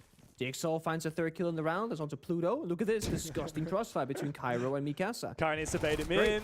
Oh, he gets one, but no, Mikasa does trade him on back. It's Sharky. 1v3, Bappin finds him from the other side. And with that round, Pengu, it's map point already for Enterprise. Yep, they are storming through Bank, making very quick work of it. I heard Xenox just kick our camera operator off the couch as well, saying, "Get back into position, mate. Game's nearly over." It's one of those classic cases of like, a production studio. There's only a few sitting spots, and it's like the couch, the desk. Is that where you can sit? And it's like everyone's hanging out between the game. That's exactly what's happening. I love that. It was the same when we were at PAX. Like the couch was always like 3-4 people in it when we're off camera. Yeah, because there's so many people and there's so few sitting places. It's a shame you can't be you here. gotta get up. I need to work. Nick, one day you need to come down here. The studio we've got, it's gorgeous, and we have about 50 million people in the studio. It's a very busy time. That's nice. I don't know if I can spoil this, but there's Rob's dad is actually on the cooking sticks. So really, yeah, he cooked me up a real lovely feast of a meal. Is Bro making a home cooked meal? Oh yeah. Oh, that's lovely. Family business. That's great, actually. I like that. I mean, the vibe's always good with APL. That's one thing that I figured out very quickly.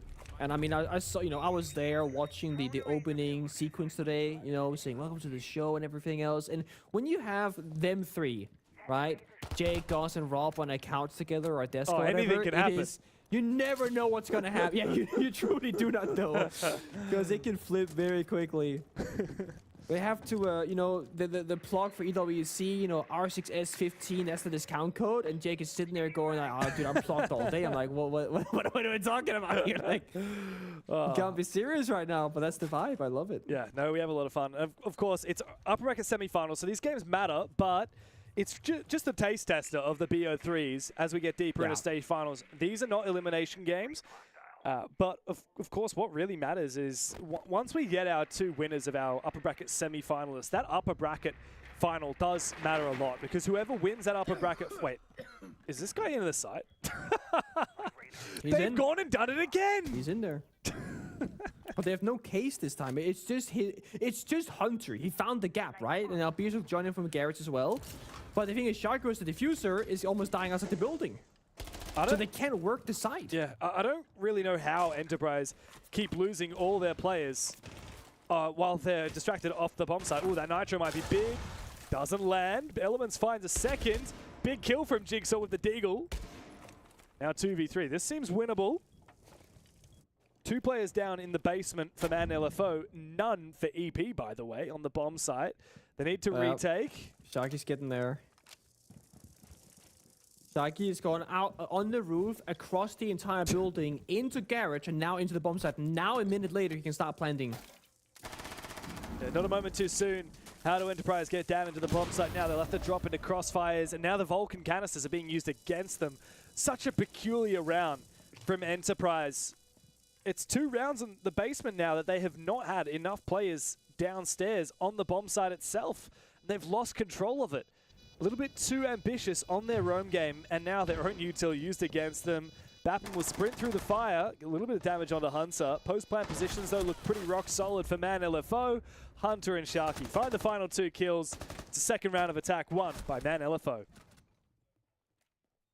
Nice job done there. Like, one guy finds the gap and other people just try and play safely around it. Like, big shout to Sharky there. He has a very tough position. He was playing by the open area window.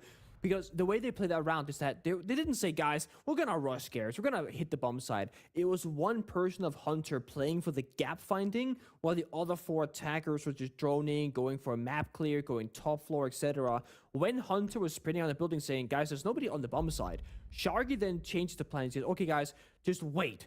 I'm gonna go top floor on the rooftop, go all the way across, get into garage, and they're just waiting for Sharky to get in position because they need to play for the site itself. So just play it nice and safe. Operator bans has happened, and Castle being banned away with the Asami makes top floor a complete nightmare. And in general, EP will have less coverage to work, so the DMR angles, the rappel angles, etc. much more lethal from the side of Man LFO. And in response, they banned the Ace, which still leaves open Hibana all the same, so it does feel like a very low value ban here from EP, to be honest. Like, they have the same stuff in their pockets. Yeah, I don't really get it. I don't see the vision. I haven't seen Ace played a single round in this half so far. I think there are other operators you could definitely be getting rid of instead. Even that Grim, which I think Man LFO have actually used quite well to buy themselves time in that last round. They bounced around a few different shields. Now they're going to go Dockerby Lion, which I quite like. Big question for me this round, is that Clash going to be enough? Between the Clash to slow things down and the double DMRs on Jigsaw and Brendo, Enterprise have a lot of firepower and a lot of stalling power. Man LFO have a lot of problems to solve. And they brought the Thermite, which is very unusual these days. Most teams don't find themselves safe enough to be going for exothermic charges on those main walls into the bomb site. The thing about the Thermite is that the moment you see it, if you're Enterprise, you know what attack this is gonna be. Because you have to go for a square attack. This is the only thing you can breach is the square walls leading into CEO office. So you will know off the rip exactly where the main push comes from. That means that you need to worry about square, stock, and the window repels mostly. And of course, late round, be careful of backstab, you know, on the main staircase, lobby stairs, etc. And it gives Tuhan a lot of time now playing that the Clash operator to rotate into the right location to stop them. Because he can play down the hallway and stop them from reaching open the walls, which is why they're using the capture fire early, just to simply get in the building. So they're actually burning very expensive utility here just to enable the Thermite. It's necessary, but it certainly comes at a cost. It does. Second fire. And now Tuhan on the Clash is going to be much safer. Now the Clash can actually lock down his position. Does he have info where the plant's going down? C4s. Hunter is forcing that plant. The Nitro cells, neither of which are utilized. Finally one goes out, but it's too late. Hunter has confirmed that plan. Now 3v5 into the post plan here. Man LFO, what will you do holding down these positions on Rappel or a player outside? It's up to Enterprise to take the time and move together. They've got Tuhan on the Clash. That's the most useful operator. If he gets his shield over near that diffuser, he might be able to go for it, but he's low on HP right now. He's actually gone outside. They've used that to team up and take down Pluto. But now the problem is this player on the roof Rappel. Will a long angle be available here? Elements trying to duel multiple players, but the Clash might be able to plug this up. It's up to Sharky to cover it from the other side. Elements finds two, but Cairo can stick the defuse! Enterprise take the map in style! And the Kings of OCE seem to be doing quite handy-dandy today. Man LFO down 1-0 in the series. Beautiful. They literally started counting if you with 7.5 seconds left. They were spending every single second they had that they could afford to use to get the kills and get the Clash in the right location and block just the perfect angle towards the skylight. Well done, the post. The C4, it was late, but it did get the kill, and that got them into that 5 versus 3 position that made it all possible. Yeah, really impressive work from EP, especially in that 5v3 retake with the Clash. Love to see it. The boys are back in action, looking as fiery as ever, but Man LFO will look to respond on the second map coming up after this.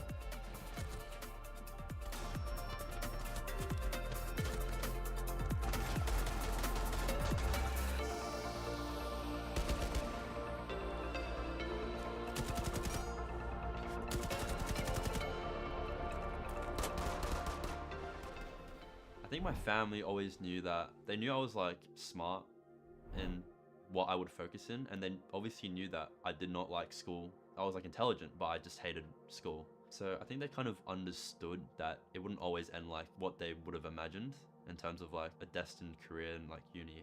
I would send them like streams and they would kind of understand like, this is cool, this is fun, like people are watching, there's people that actually like enjoy the game. They didn't understand that it can definitely be a career at the time. It was just like, he's playing games, so they're definitely worried about the future, 100%. After EWC, that was when it fully changed. They obviously saw me fly to a different country and compete against all the other teams and see like the viewer count in the broadcast. That's kind of when it started. Not really started, but their full support in terms of like they love what I'm doing. They support like the career path in that time. Now they love it. I think my dad's support, I couldn't wish for more. I don't want to cry on fucking camera. I don't want to be a cry merchant like Cairo, bro. Bro, I can't. I'm like tearing up. I'm like thinking about it. He's a very hardworking person because I don't really see him much because he's like always working in terms of like his business, whatever. So to see him like just like wake up at like 4 a.m. to watch my games is like crazy. Like, cause obviously I'm in Saudi across the world, and he's always texting me like, "You're doing crazy." Like he's like tapped in, like he's like Furia, like the world champs. Just like insane to me. Like people like this like exist or like help, like support me, because it's obviously not like the traditional in an Asian family, obviously, right? So it's just incredible like how much he supported me, bro. There's times I've wanted to quit. He like fucking stays up like every night, comes to like all my events that he can come to. So it's like incredible. So I love him a lot. Family support means like insane. Yeah.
This is indeed a beautiful intro coming direct from your host, Rob J. Monday. Sorry, the production crew just had a giggle in the background.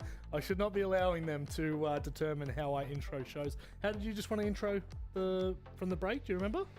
Actually, don't. Yeah, neither do I. I was going to do it, but now I've completely forgot. That's but fine. you You've got know to what? recover, Rob, and it's very easy to do that. And It you is. know why? Speaking of recovery. Yes. Oh, keep going. hang Keep on. going.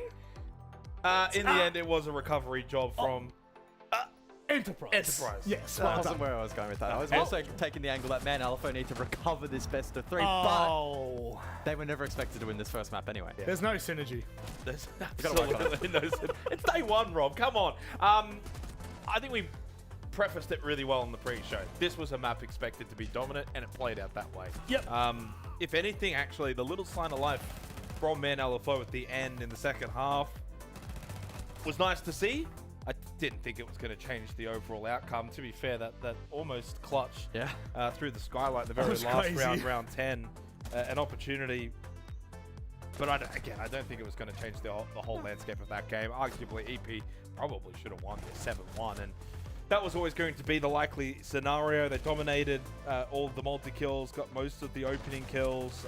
They went on that 5-round win streak in the first half. That set them up, followed through nicely. Jigsaw did his thing, as we expect from him, 16-5. Tuhan, though, 1-7. And it's kind of been stage long, to be honest, for Tui. Yes. Again, important to contextualize that when he's on such a strong team, he has taken very much a bit of a back seat. Yep. So I don't think it's really going to be indicative as to how well the team's really going to go. It is something important to note.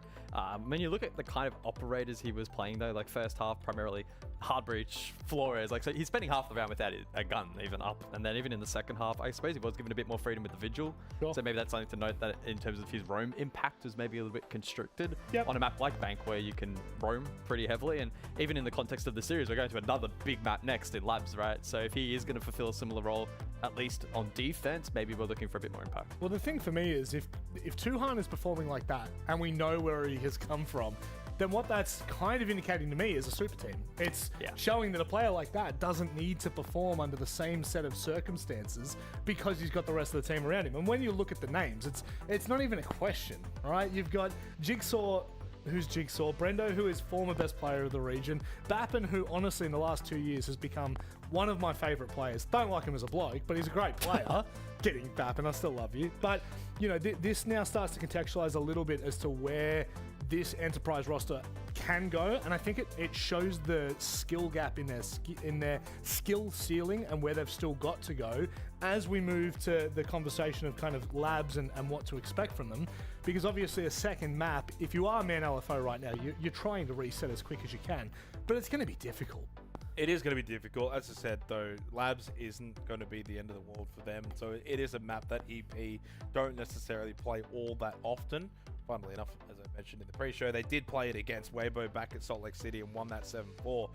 But for Man LFO, 2-0 record. So they've played it twice. They've won it twice. Last win against 6 targets 2 weeks ago. I think as we... For a second, we were loading into Cafe. that was going to change up everything. We've done well there. But for Man LFO, records aside, it doesn't help you against a team like EP. EP are going to be very, very dominant here on Labs. I'm still expecting them to get the job done. But as for Man LFO, they should have a more comfortable time on Labs than they did clearly on Bank. They should. But, you know, I think the fact of the matter is they're going up against Titans at the moment. Enterprise. No, Titans long gone. Oh, he left. He left. Or did he get the sack? Both.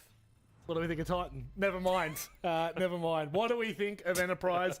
And I think the answer is pretty clear from the first matchup of this series. It's got legs. It could still go the distance, but boy, do Man LFO have to back it up with a serious performance here on Labs.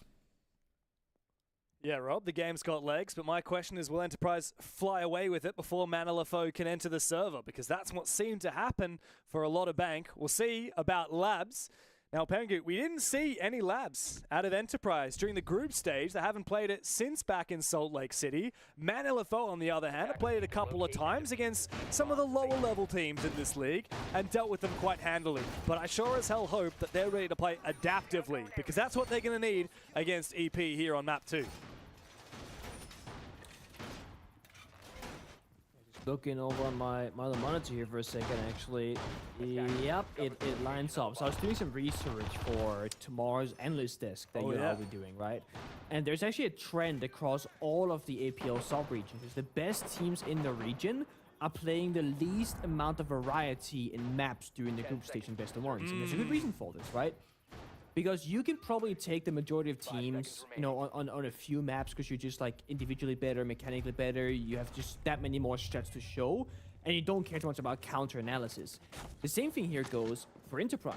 When you've played Bank, you know, 4 times, that means you haven't played Cafe, you haven't played Fortress, you haven't played Consulate, Nighthaven, Border, or Lair. You're just hiding so many maps of best of 3s essentially. And that's been the thing for, you know, North, Asia, and here in Oceania as well. And also, to double down here, Nighthaven Labs is a very figured out map. It was a map that was very welcome into pro play when it first got released. It's also a map that very quickly got, I want to say stale, not necessarily in a negative way, but much like Oregon, much like Clubhouse in some ways, there are just certain ways of attacking and defending that is way stronger on average and way more commonly played. Enterprise, they're a team that can go here with almost no practice on this map recently, with no reps on it in Tier 1 active competition, and still do just fine on it. Well, let's test their hard breach ability. Step 1, clear those Kaid claws and get the wall open. Easy done. Very nice. Didn't see how they cleared the claw, but oh well. Job done regardless. Perhaps it was a grenade. Pluto's already used both of his. Grenade from below, I think. Yeah. Nade from below. Been. What year is it? Hunter's going to find an initial pick. That's very nice. Don't know where he managed to find Cairo, but doubling down. Man LFO have a massive start here.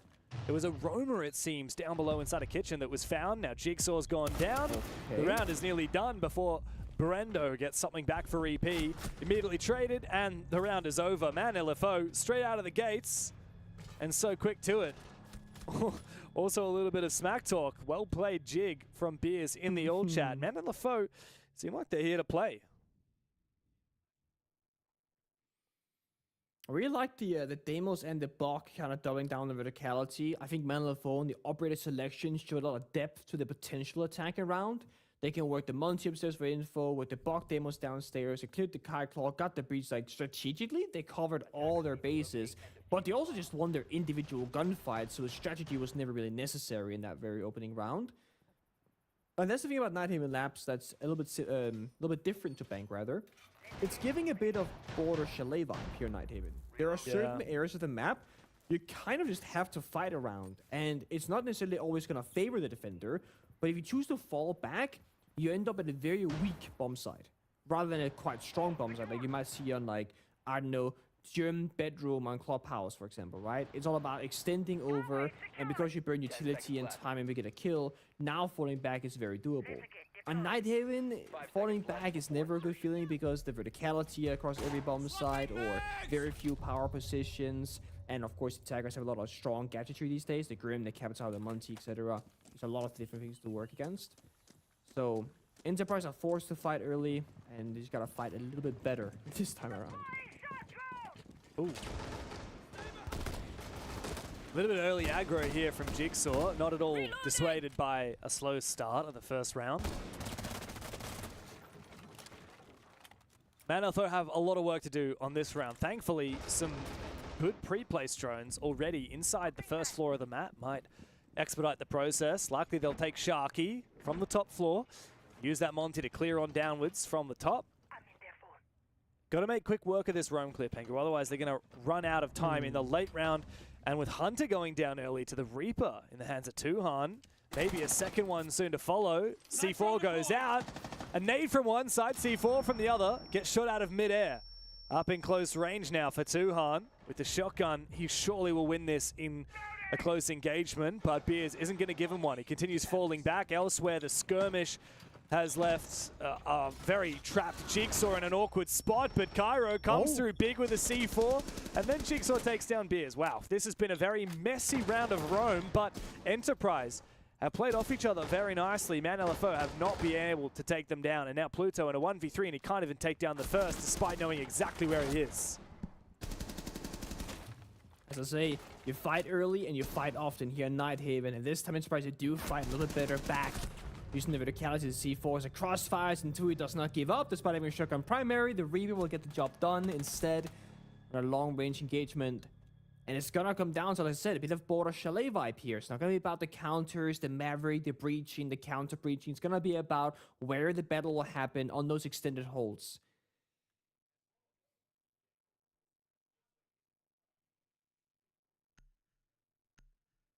We know that Enterprise love to roam.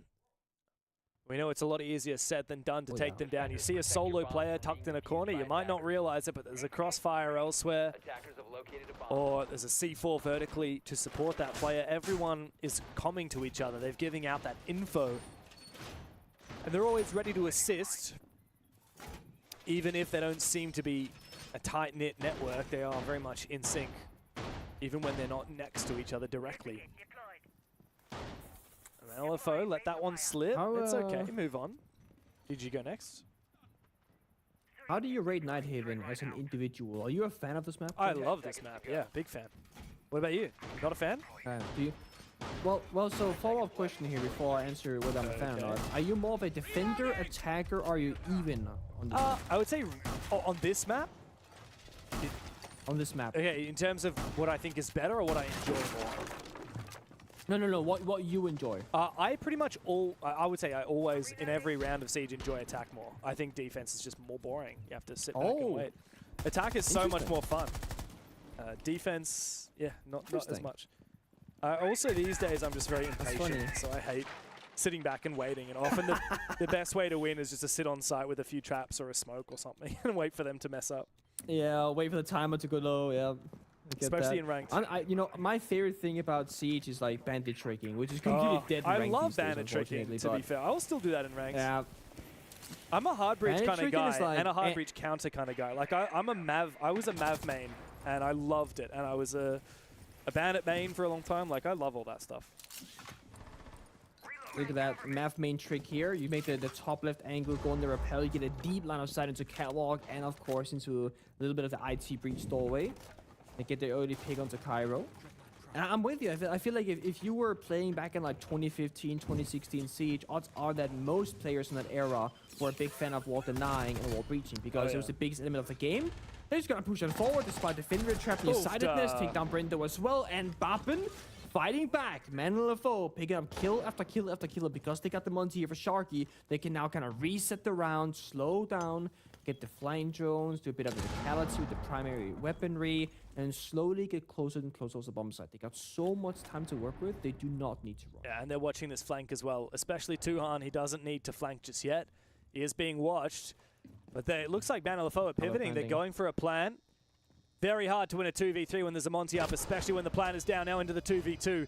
But still, that Monty is up. It means that Hunter is the main player taking gunfights here. He's found 3 in the round, and it's on Tuhan to try and win this 1v2. If he makes it a 1v1 against the Monty, maybe it is winnable after all. Gets a bit of a stun, but no, doesn't detonate. And, well, Hunter easily able to mow him down with the M4. Man LFO, a nice quick attack. As they saw the gap, they pounce. And with that, they'll take a second round.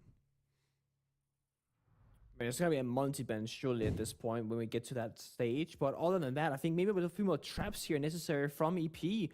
Because they keep just getting either caught by surprise in the Maverick breaches and then walking into Garrett's rafters, and they had a Fenrir mine, but the Fenrir mine takes a little bit of time before it fully near sights you. Whereas like an Ella mine, a Legion mine are much more instantaneous and can cover a bit more ground, technically speaking, because more can be put down at once. It will indeed be a multi-ban, it'll be a clash in response, and then EP call a tactical timeout. And I think we should be seeing very different defending lineup after this, I hope so, because Magnet's getting the mix, talking to the boys and saying, guys, this is not working, this is working, so make these small few changes. Yeah. What is he saying right now? We look back at the 3 rounds we've had thus far. Man LFO attack onto the top floor, Man LFO attack onto storage control, loss onto the basement, but EP can't even go back there just yet, and you can't bank on just one bomb site being successful. This is likely going to be a top floor defense up next. It's been a couple of rounds since then. What went wrong that time around? Well, firstly, Man LFO, they breached very quickly, yes. And then they just used that Monty to force their way in. I didn't manage to catch. Did we see the op bans before the TAC timeout, or was this a pre-TAC timeout? Monty and Clash came out into play. All right, good move. Which doesn't really affect the defense too much. Like the Clash wasn't gonna be pivotal, but the Monty definitely was. And now I think you're left with two options, right? Like, is it worth playing Kite/Bandit? Probably not, because they've been playing Maverick every single time you've been showing it. So I think getting off that is smart. I think playing more trap operators in general will be good here from Enterprise, and just not giving them any early fights. Like, I know that you gotta fight early, but you shouldn't be dying to the Maverick breach on IT wall. Yeah. Like, that's just silly, right? Somebody's overswinging or not having his game audio on. Yeah, 3 trap operators. Storm, Aruni, Fenrir, Warden in case of the smokes and flashbang. The shotgun can play close on the connect door. And then you got actually a DMR, and honestly, I don't hate the two-brow here. You get good DMR weapon, you get a C4, and the freeze does still work against Deimos that was brought in round number 1. So you do get a bit of flexibility on this lineup. And then look at this, the glass pick comes out, but it's read perfectly by the pre-pick Warden here from Tuan. So I would say EP, they have all the right tools to deal with this round. Now it's a matter of can they execute it together correctly. Yeah, just on that Warden pick, I mean, Tuhan did bring the Warden in the very first round on this bomb site as well. So it's not that this is like, you know, a real insane read. This is just, in general, how they like to play this bomb site. Still a good read, yes, but obviously the glass is open, the Ying is open, even just flashbangs in general are open. It's just a great pick regardless. Plus he gets a shield, he gets a good close range SMG plus the shotgun. What's not to love about the Warden pick? Yeah. Good, well-rounded defender. Well, that's the thing, right?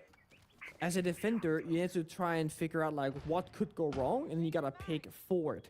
So by bringing in the Warden, it's like, okay, if they bring the glass or the Ying or flashbangs, whatever, now we have a way to deal with it. But if you don't bring the Warden, then it's like now you have no way to deal with it. So it's always about trying to min-max your operator value and saying what could work for the most amount of scenarios. And like you said, for the Warden, you get C4 or you get the deployable shield. You get a shotgun or an MPX. And you're good even if they're not going to play those smokes and flashbang operators because you have great guns.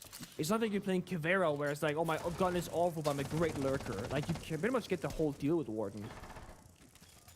Oh, C4? Big C4. Beautiful. Such a deadly one as well. Deep from in the bomb site, you can toss it over the generator. Find that kill outside from electrical.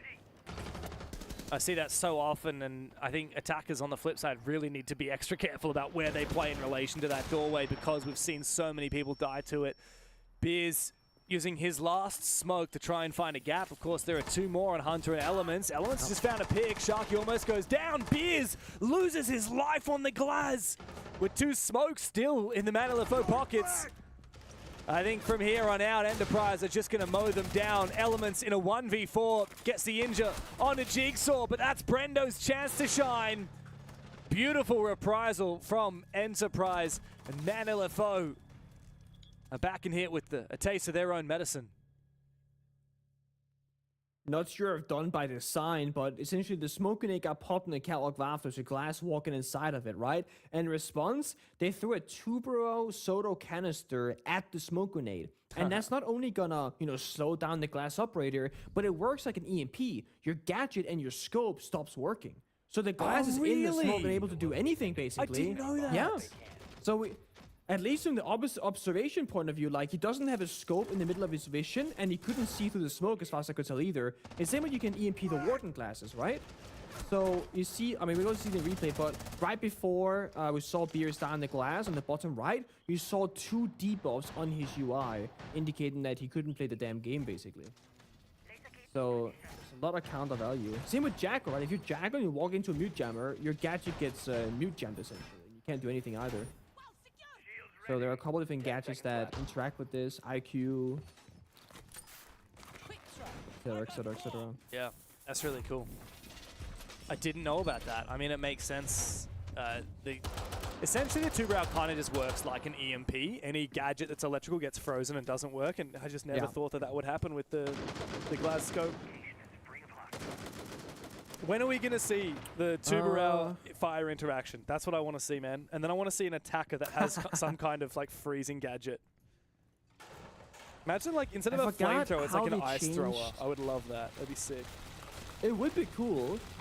I forgot how they changed this, but they changed how EMPs worked recently, because it used to be that you know, 1x scopes, holographic, etc. That's like a electrical thing. So if you got EMP with a 1x scope, you lost your But not your reticle. ACOG. But with ACOGs, exactly. And I believe they made a change recently, and I honestly don't remember if it's that everyone loses their scope now or nobody loses their scope. But I have to assume it's everybody. I think any and scope if that's the case, I'm sure. Any scope that has like a holographic part of it, like this 1.5x scope, you know, that reticle, that is a holographic element of the scope, so that would get EMP'd. Whereas if it was, ooh, yeah, nice shot there from Pluto. He sees 4 of them, I think, for a brief moment. That nade's not going to be able to secure the kill. Brendo actually might be able to be picked up here. Might be savable.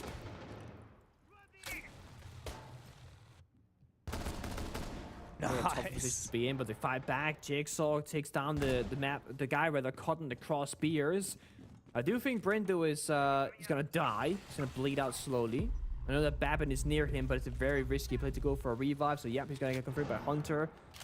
Yeah, Pluto still watching from kitchen. Hunter on the very above. But look at the timer. This is a triple layered defense. Starting top floor, paying first floor. Now you got a deployable shield here on vending stairs with 2 toxic babes spent very early. Pair that with 2 C4s in the basement.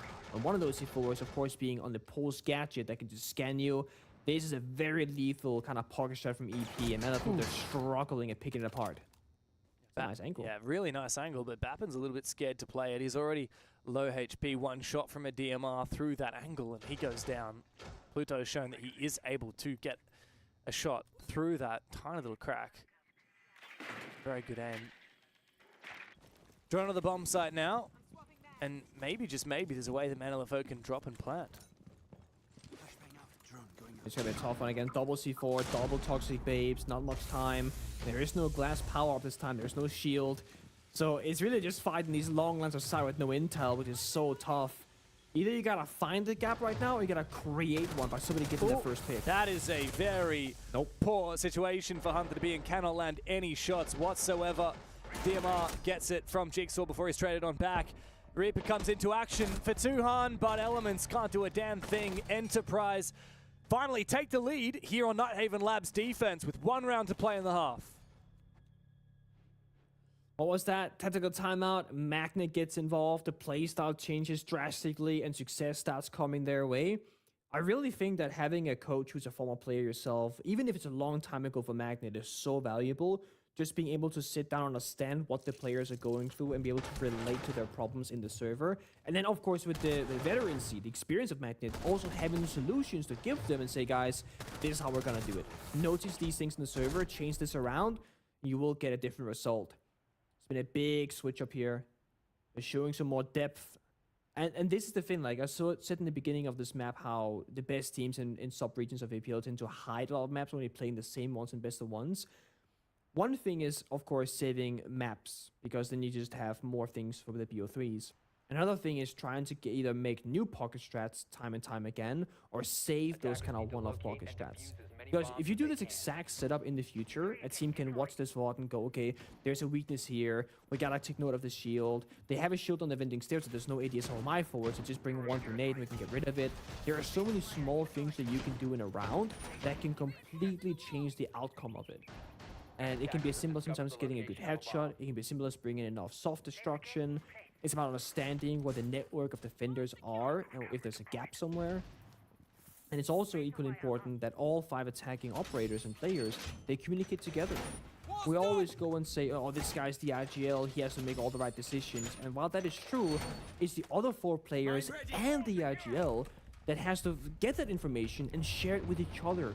You only see your point of view, your eyes, and your drones. If you don't have really clear communication to share with each other, you don't get the full picture. And I think ManLFO had an easy time against it in the first couple of rounds, because Enterprise played a very simple game of Siege. But now that there's more layers to it and more things happening at the same time, it's gotten much more tricky to figure out their attacks and how to get it together. Yeah, and that's when you start overthinking, and when things start to get away from you.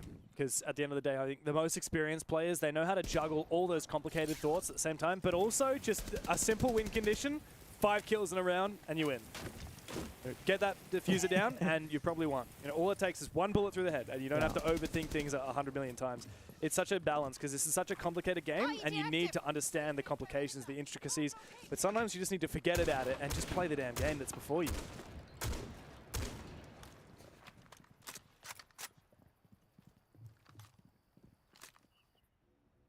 Bit of a slow start here from LFO. I think that their own game plan has also shifted. It's about surviving and getting to a execute state. That means having 4 or 5 attackers alive. If you look at the current attacker lineup, like, who can you afford to lose? Probably the Maverick, because you've done all the Heartbreach in the current minute, but he does have 2 frag grenades in pocket still. Maybe the IQ, once you feel like you've found enough of the Valcams. But you want to keep Beers alive, Pluto and Sharky, playing Box, Solid Snake, and the Blitz. Because you need them either for execute or for this late round roam clear. The issue is Pluto goes down. So intel removed here is caught in the crosshair from the 90 corridor, bottom aqua. Nice shot, Muscles, he says to Bappen. Love that. Manilefo need this round desperately. As we look to finish off the half, Enterprise have really come into form since that tuck time out from Mag. They don't find anything with that C4 from Brendo, but he does get cut off on the retreat. They push for a refrag here from Bappen. Hunter jumps inside, about to find Bappen, but he loses his life. 3 in the round for Mr. Muscles and Jigsaw to cap it off for EP. It's 3 in a row after the tack timeout. And we take our time out of our own over to the coaches on the couch. I would feel absolutely horrible if someone had us for coaches, I tell you what. Actually, I used to be a coach. That's not saying a lot, is it? There's no way he just said that, did he? What? Coaches on the couch? Well, what would you call yourself? Well, I'm going pro. So coaching in about a year. Yeah, well, that's the thing. I got a whole pro career to get through, and then coaching. That's very true. That is very true. And then back to content. And fortunately enough for you, we actually have a challenger circuit now that you can go and compete in. That's right. Tier 2 is on its way. It's not actually a plug. We are going to quickly talk about this matchup because right now, EP are in the driver's seat. Doesn't mean that Man LFO haven't been without their rounds and their opportunities. Yeah, EP really took control of the match through the back half there from rounds 4 to 6. And again, another really good demonstration of Mag's skill and ability in tactical timeouts, identifying what was going wrong. And they looked far more disciplined in the early portion of the round. And when you look at the history of that first half, of the 6 rounds played, every single one saw that opening kill successfully converted. So it's been a key metric in this matchup. Yep. EP were able to tidy it up massively as the match progressed. And if Man Alpha don't find a way to kind of put the brakes on that and adjust accordingly going forward, I get concerned for EP. Again, it's another classic situation where the attackers found 2 rounds in the half. We saw it from Rival earlier today. We're seeing it once again here for Man LFO. Yep. They're in an okay position. But the scoreline's one thing. Actually being able to then do something to make the most of that and capitalize in the second half is a whole different ask against a team like EP. I've been the highlight man tonight, Rob. We're going to keep that theme going. So Yes. back in the Chiefs series, it was about player and lunchbox and proxy, etc. And highlighted player actually for maybe not the greatest of reasons. Sure, but you still highlighted him. Still highlighted him. Well, now I've got to highlight Jigsaw. Oh, yeah. 25 kills up to this point in the series. 25. 25 and 8, 2-0 entry, 94% cost for a 170 EPS. So he's been... Wow, that cost is crazy. That's a big cost. I think when you consider what I mentioned earlier in the pre-show discussion regarding how far ahead player was throughout the group stage or regular stage, whatever you want to call it, in one single best-of-3 series that they both played, Jigsaw's now back held.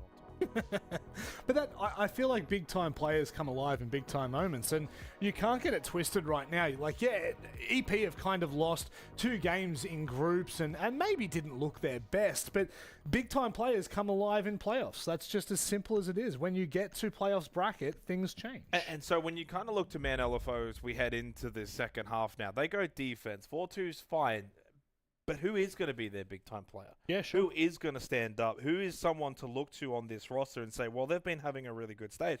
The unfortunate reality for Man LFO is what makes them so good is that the core 5 of this are actually pretty much around a similar level. They don't have that big standout player.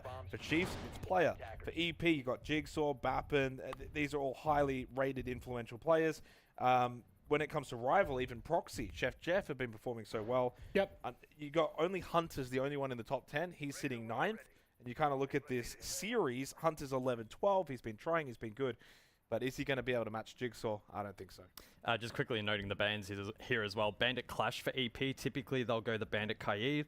Man LFO with the double hard breach for the first time this stage as well. So both teams adjusting.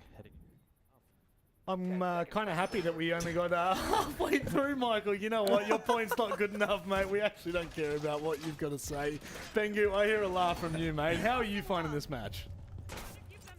Dude, bro was LARPing for so long, the production said, nah, we're done talking right now. I love it. Why don't we get some insight on the bands from a real... No, I think I did right down. Oh, I can still hear you guys. There you are. No. Hi, guys. He's been let out of the cage for a minute. Nah, screw him. I want to hear what you have to say, Pengu. Okay, what do you think about the double hard breach and the bandit ban? Yeah. Not your fave, I don't think. So I thought it was very good to note there from Gus about the fact that they normally ban the Bandit and Kaid, but I think they want to ban the crutch operators right now to not give them like 3 easy rounds to win, because Clash, much like the Monty, it becomes a bit of a crutch operator that can give you a niche way to win the round that only the operator brings you. But on the other side, you're right, I hate double hard breach bans for a very simple reason. If EP will struggle against double hard breach ban, well, they're not. Right, so you're banning 2 operators that have very little impact. You're gonna play the mirror window almost like a bandit, essentially. You're gonna reinforce the walls, put the mirror, open it. Now you can C4 and impact trick the Hibana X Cairo sort of through it. But with that being said, you're leaving open the Capital, the Grim, the Monty. I mean, everything else is open, right? And EP, they're a team that if you give them these kind of power operators, they're usually gonna get a pretty good result. So it does feel like a bit of a low value, but a C4 is good onto Jigsaw. Mikasa is Jigsaw, by the way, in case people are curious. Yeah. And they get the block downstairs, get the mirror into position, peeled off a little bit, but this is opening pick for Man LFO. Yeah, that's a big one. Very big one. I like the idea from Man LFO. They saw that Monty and they said, all right, let's rotate all our C4s over one by one. We know that we're not going to get the kill off each C4, but we might get 40 damage per C4 if we land it near his feet. And if you chain enough of those together, you kill the Monty. They ended up getting Jigsaw instead, but after his tear that he's been on today, certainly not a bad gift for them. Unfortunately for EP, it goes from bad to worse with Brendo dying on the vert. Now Tuhan's fallen.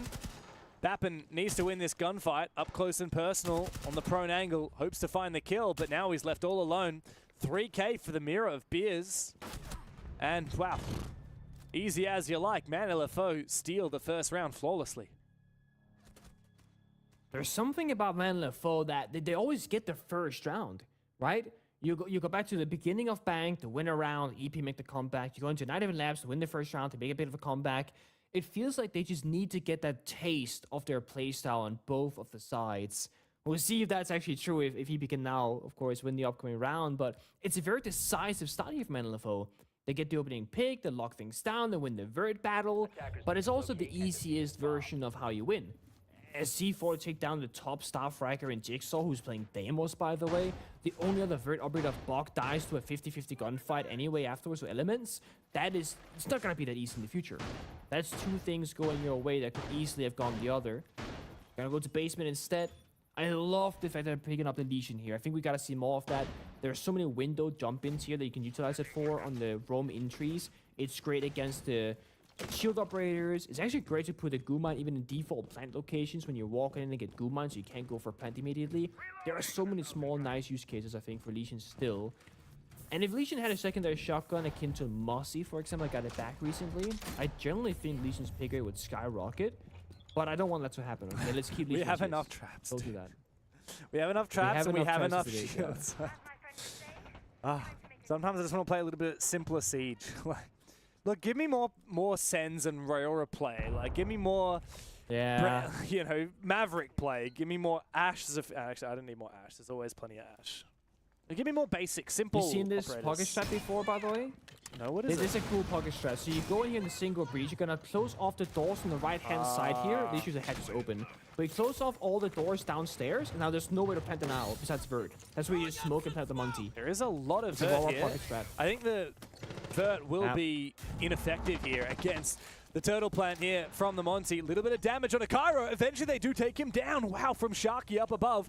The Warden peers through the smoke and finds that Monty. Now EP might have the numbers advantage, but they are quite well exposed inside of the bomb site. They need somebody to go up above and create a distraction. as the Man LFO players up above still keep an eye on that diffuser. Jigsaw going for the vert. The C4 will not land. It takes a little bit of damage onto Mikasa. However, Jigsaw still able to stick it regardless. Into the post plant now, 3v3. And there's a win here for Man LFO. If they're able to make this retake happen, they're going to have to walk past, through this barbed wire, past the open door. But it looks like Duhan's going to fall. I really thought that Mikasa right there in position was going to be able to find that one. Only finds one. Now a 2v0 for Man LFO as Sharky, who started and finished off that defense for Man LFO, finds a solid defense for his team. Interesting. Okay, so a couple of things to unwrap there. So first, this is a very kind of like common European ranked rush strat, basically. You can do it with a glass, do it with a Monty, but you need some sort of power up to make it work, right? Because the verticality and people can just like see you on the side itself, etc. But you aura off all the bombs at doors to cargo, to the right-hand side, etc. That gives the defenders no way back into challenge you for the plant going down, unless they have like impact grenades, a C4, or a Rooney punch that can kind of destroy that door. They can shoot it later on, but not for the first like 10 seconds or whatever. Then secondly, Enterprise, they get in, the Warden counter above, just on the plant. Okay, that's a great counterplay. EP then respond, right? They get a second player in there, they aura themselves, get the diffuser, goes back, and actually plant somehow, despite the fact that that probably shouldn't have happened. But then EP, they fumble the post. Something that's very uncharacteristic for them. They had a player outside the breach, a player proning inside the single hatch room, and while that was happening, that's what we're seeing with the observing point of view. Brendo actually went back upstairs to try to play the verticality post plant because he was thinking both defenders from LFO are gonna go downstairs to the bomb site and fight it out, 2v2. And then Brendo's gonna say, even if my teammates die, I'm now up above, I can see the diffuser, we guarantee to win. The issue is, the Warden never came downstairs. He was staying up above, knowing that EP is probably going to play for the win condition that's called verticality. So they were saying 1v2 downstairs and 1v1 up above. And they were just relying on the fact that the other player from LFO would win his individual battles, which he did. And that's how they found that round victory. They didn't link up together. They were playing it solo, but for the right reasons. I love that. It's like EP is struggling a little bit with that breach. I'm not sure if it'll be vaultable with the amount of damage that they did to the wall there. Next to that mirror window. Oh, this is ugly. I think if they're lucky... This is why the Thermite Ace pen is good, technically, but is it worth it? That's the question. Yeah. It's a very expensive double hard breach ban. Costs you both of your bans. Hunter is aware of this lurk down below. By Bappin, tiny bit of damage. Hang on a second. They're planting. Yeah, the plant is going down. Flashbang might keep Hunter at bay for a brief moment. The plant is being forced. Oh, the smoke is but good. It denied? Somehow Man LFO managed to deny it at the last second. Yeah, you're right. The gas just landed in position. And now EP, without that win condition of the plant going down, get desperate. Big kill from Jigsaw. Spotted on the cam, takes it down. Hunter still on the floor. There is a win here for EP. Hunter is still on the floor. This is a 2v2. That defuse is being held by Man LFO from above. Both defenders above and both attackers downstairs. The thing is, I don't know if they are aware that, the pulse is injured. They know now. now. They do. I think that's actually new information for them. And that changed everything. That's the C4 gone. It's the Gamma bombs that they got rid of. They know the last two defenders are probably still going to be a floor above them. If they can get the diffuser and relocate to a somewhat safe position, they could use a Sophia concussion up through these metal beams to take away the sound of them planting, and that could just win them the round. They got 50 seconds to work it. The big question mark is, can they even get to the diffuser? Because getting in that initial door window, that's going to be the tricky part. And Brendo's also taking a hell of a lot of damage there from the M762 from Jigsaw, which means that one single bullet, and he's vulnerable. Plant's going down. Cover from Jigsaw with the concussion, but it's far too late now. Pluto did not open up the angle until the bomb was down, and now Brendo jumps outside, he dies. It's Jigsaw into the 1v2. But he is so capable. Man LFO look to double up together. They come from garage. They watch for the vault. He finds the first one. Did Sharky go the same way? No, he goes back into warehouse. Jigsaw, no util to speak of, just relies on his rifle. Sharky, SMG-11 in hand, needs to reposition. Tuhan calls him out, says it's Sharky. Jig, you've got this. 13 kills, looking for lucky number 14. Takes the damage, but falls on back again. Sharky has no choice but to force it now. It's a trade. And Jigsaw wins it in the 1v1, as he tends to do. Enterprise break ahead. Such a tough position to be in again. Great problems over there from the attack of EP, though, figuring out where they can go for a plant and how they can get their hands on that diffuser. But then you gotta look into the 2 versus 1 after the fact, right? Jumping in the CCTV window in the 2v1, you're just stuck in the vault animation, you can't fight back, your teammate can't even trade you. I'd argue you're probably better off going through the same doorway or going for 2 separate doorways, fighting that same position. They didn't know exactly where Jigsaw was playing from, so they just had to, like, guess at that point in the round. But they had to assume he was not outside, and they had to assume that he was not too far off the case itself, because he just killed his teammate that was trying to get outside the building. They're gonna be attack time of Man LFO. Honestly, they're not doing too bad. Like, they're only losing on the very small details at the current minute. They've done a much better job here on Nighthaven than they did previously on Bank. What does Sali have to say for Man LFO as we bring him in? Unfortunately, on the first map, if I recall correctly, Pengu, Man LFO took their tactical timeout, and then EP won a slew of rounds in a row. Was it 3 rounds? Man really struggled to convert that tac timeout. Pluto looks pretty happy about it. He's not too stressed, which is nice. But it is a tense moment because Man LFO are just 2 rounds away from being knocked down into that lower bracket.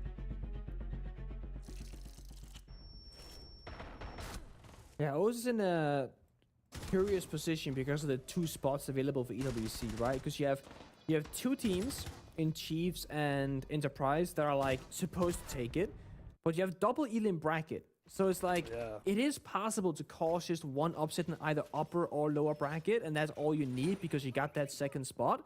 Whereas if it's like Asia or APAC North, you're thinking, well, if there's 2 really good teams, if you beat Weibo a once, third you have team to couldn't beat them slide in again and take it as well. Yeah, exactly. Or it's like, you know, your Daystar Weibo or whichever. Now your Kinetrup and or I guess D plus, CAG, yeah. And those like, regions it's are just very not easy. But competitive. here in O's, Yeah, you're right. I mean, look, it's let's play fantasy bracket, right? Chiefs already made it on through to the upper bracket final. They're likely to face EP. Let's say then it's Man LFO versus Rival in the lower bracket, right? Whoever loses out of whoever wins out of Enterprise versus Chiefs, they're going to the major or to EWC, right? Because they're going into that grand final. Even if they lose the grand final, they're top 2, right? So qualifying for the upper bracket final. Qualifying for the grand final or the lower bracket final is all you need. Or winning the lower bracket final is all you need. So for Man LFO and Rival, all you need is to beat 1 of Chiefs or EP in that lower bracket final, and you're through.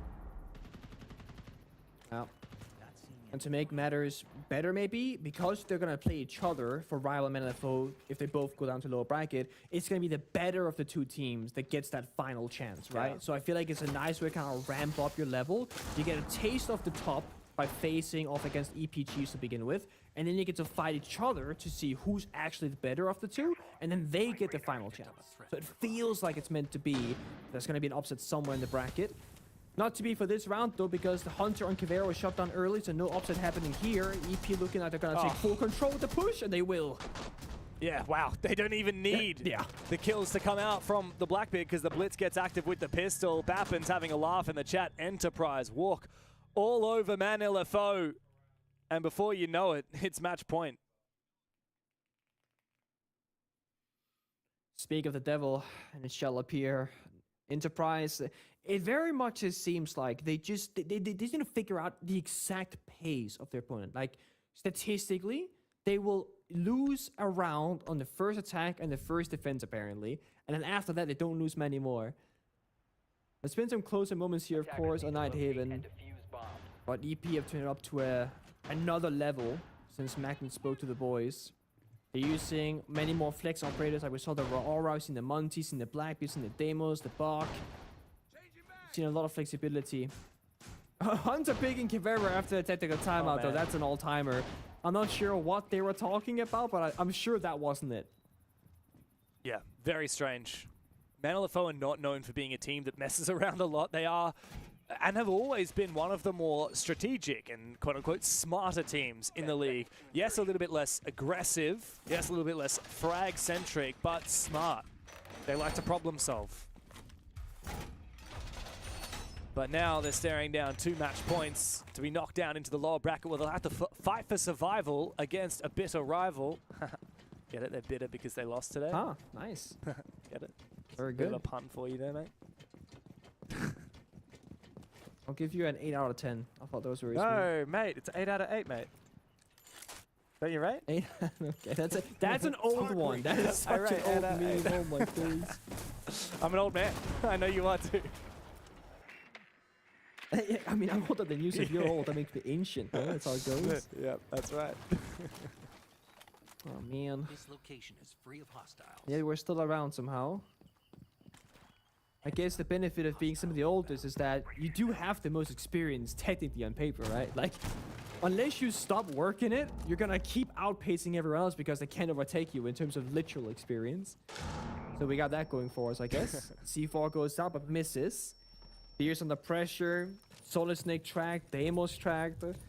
Again, Manlefo suffering so much pressure early on, and Beers does eventually go down. Another opening. It feels like Manlefo are out of options. They're just kind of desperately fighting in very many different locations. Lobby stairs, Aqua stairs. There's no kind of like really bigger plan in motion. There's a crossfire here though, but I think Kara has it figured out. He heard a player to his left, and he sees a player on his straight ahead. Yeah, Manlefo have only had 3 opening kills on this map out of the 11 rounds we've had so far, by the way, Nick. It's not been a good start to every single round from them.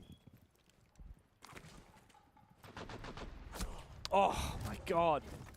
Good kill there from Hunter, taking down Tui on the Deimos. Now, look, just to further that stat from before, Manlefo have not yet won a round where they haven't gotten the opening pick. So if they are to stay alive here, they'll be bucking that trend. I mean, technically they get a 1-for-1 trade. A lot of time between the kills, of course, but nobody has come out of this with a significant advantage from opening kill. Cairo on about half health with the Blitz as well. Gives him limited pushing potential, and he's very vulnerable to just a few Gumans or a few ticks of that toxic gas from Hunter. The thing is, EP have a lot of options. They can go for this kind of rat play down the staircase. Of course, it's a classic jigsaw.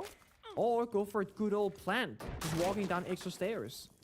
They still have plenty of time to work with. Working the vert, looking for the angles. They gotta clear elements, so if they want to go for an attack. He's tempted. He could go for a flank potential here, but it's risky, right? He's in such a strong position. If you were to flank and just die, it'd all be for nothing. He gets spotted, but he loses it to Brendo with the Reaper. It was indeed all for nothing. He tried to sneak through, but he misses his shots when he had the chance. EP, though, time is ticking away. They've got to get active. Cairo's got to get into a plant position. He's got to do it right now. 7 seconds. Getting down to the bomb side, Cairo, but he's got to go for the kill. The Gumine might win the round. He needs to stick the plan right now. And now he holds the phone. Sharky just needs to deny this plan, but Cairo is sticking it. It's being forced down. Tui calls the GG. And EP will make a match made in heaven in the upper bracket final with their rivals on the Chiefs. Manlefo down to elimination in the lower brackets. Oh my god, it's such a small detail, right? But before he pulled out the Gumine, he put the shield on his back and then pulled out the Gumine. The reason why that's such a big deal, if you don't do that, then you're gonna be pulling out the Gumine, then the shield comes back in front of you, then you gotta put the shield back and then start planting. So he actually buys himself a couple of milliseconds, which generally might have made the difference there. Cairo playing the min-maxing game there on the Blitz shield and establishing the diffuser before the timer hits 0. Damn, that is a cold, cold graphic as well. Cairo and Tui looking as fine as ever. EP really stepping up massively at the end of that game. Manlefo, man, they had a few good moments. I really remember that one particular retake onto the basement. But aside from that, I felt like EP really maintained control of that game. Rob, what did you reckon about EP?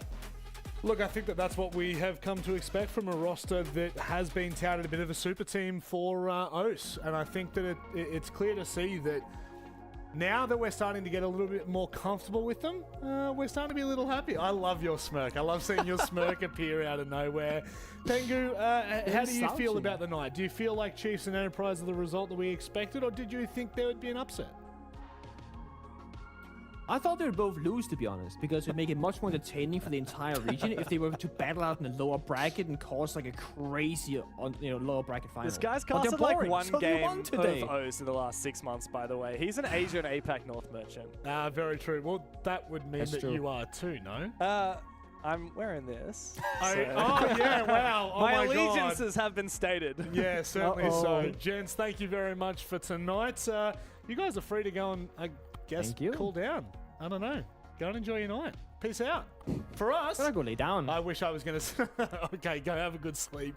For us that continue on the broadcast, we now get into the nitty-gritty of this. And by that, I mean we're probably just going to brush over a couple of topics, make some vague terms, and then we'll call it a night. But I do think, guys, this is the result that we would have expected coming into tonight, 2-0-2-0. But I think for Enterprise, they just show what we expect. Yeah, I think that this match showcases kind of the lack of concern that at least I had personally heading into this series. Like basically from round 1 of map 1, they looked way more comfortable. I mean, I'm interested to obviously hear it from the horse's mouth in terms of the interview, if they naturally just felt a little bit more comfortable in this BO3 setting, but it looked like it inside of the server. And there were certainly a couple of moments where they were tested, some of the rounds both on bank and then the follow-up on labs, where Man LFO put themselves in actually pretty decent positions, but then EP just had that clutch gene about them and they were able to shine through.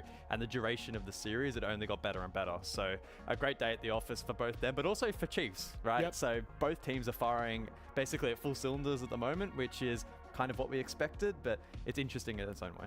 And the third map as well that we've now seen these two play in a pretty short span of time. So a 7-5 on Chalet, 7-3 on Bank, and a 7-4 on Labs. Like the sample size just gets bigger and bigger. That clearly there's still that gap between the best in the region in Enterprise and then a team that's looking to be on the come up in Man LFO, which, to be honest, they're not too far away. That's 3 games they've played, well, 3 maps they've played against EP Man LFO. Yep. I'm gonna give them some flowers. Yeah, they sure. didn't get smacked really in any of them. Yep. So, I mean, they probably could have got smacked on Bank. That was close, but even they were able to at least get a couple of rounds, save face a little bit. So they'll drop to the lower bracket. I think there'll be a decent chance against Rival. That's going to be fun to see in that lower bracket who's going to get a second chance, if you will, at EWC, and we get the upper bracket final that we think we deserve, right? We deserve that. We also deserve, as Guz would say, to hear it from the horse's mouth. Let's welcome in Bappin from Enterprise. Bappin, my friend, it is so lovely to see you again. I'm not calling you a horse, I swear. Hey, mate, how you going? Not too bad, mate. It's been a while since I spoke to you. These boys have probably had a yap with you a bit over the last couple of months, but I haven't spoken to you a while. So I want to know, coming into playoffs, how are you feeling kind of, I guess, as a team overall? It looked clean. I think as a team, we're feeling really good. Obviously, there was a bit of ups and downs during the group stage. Sure. You know, happens. OCE, BO1s, things on the way. Rem subbed in. It was nice. Yep. It does happen sometimes, doesn't it, Michael? Yeah, I mean, that actually leads perfectly into my question, which is, compared to best of ones, did you immediately feel more comfortable in the best of 3 setting inside of the server today? Is it just the kind of environment where you guys feel a little bit more at home? Oh yeah, for sure. BO3s are like, I think where you can see us lock in a bit more, because I think it holds a bit more weight to it. And maybe some of these other teams can lack that experience, I'd say. Now, Bappin, there's a big series to follow up next week now against Chiefs, and as we know, it's always been a pretty contested rivalry with what happened with Player, of course, departing from EP and the performance he's had this stage. They beat you in the best of 1 on Bank 7-5, but as we know, upper bracket finals are different. Best of 3 is going to be different. I feel like going into that series, are you guys now just super comfortable, more than happy to take them on in the best of 3, and no fear at all as to how they've been performing this stage? We have absolutely no fear. They can have their good games against some of the other teams. I'm not gonna say names, but like BO3s, we're just gonna show it to them. You know what I mean? Got to be confident in our ability. They're playing good, but I'm sure we can play 10 times better.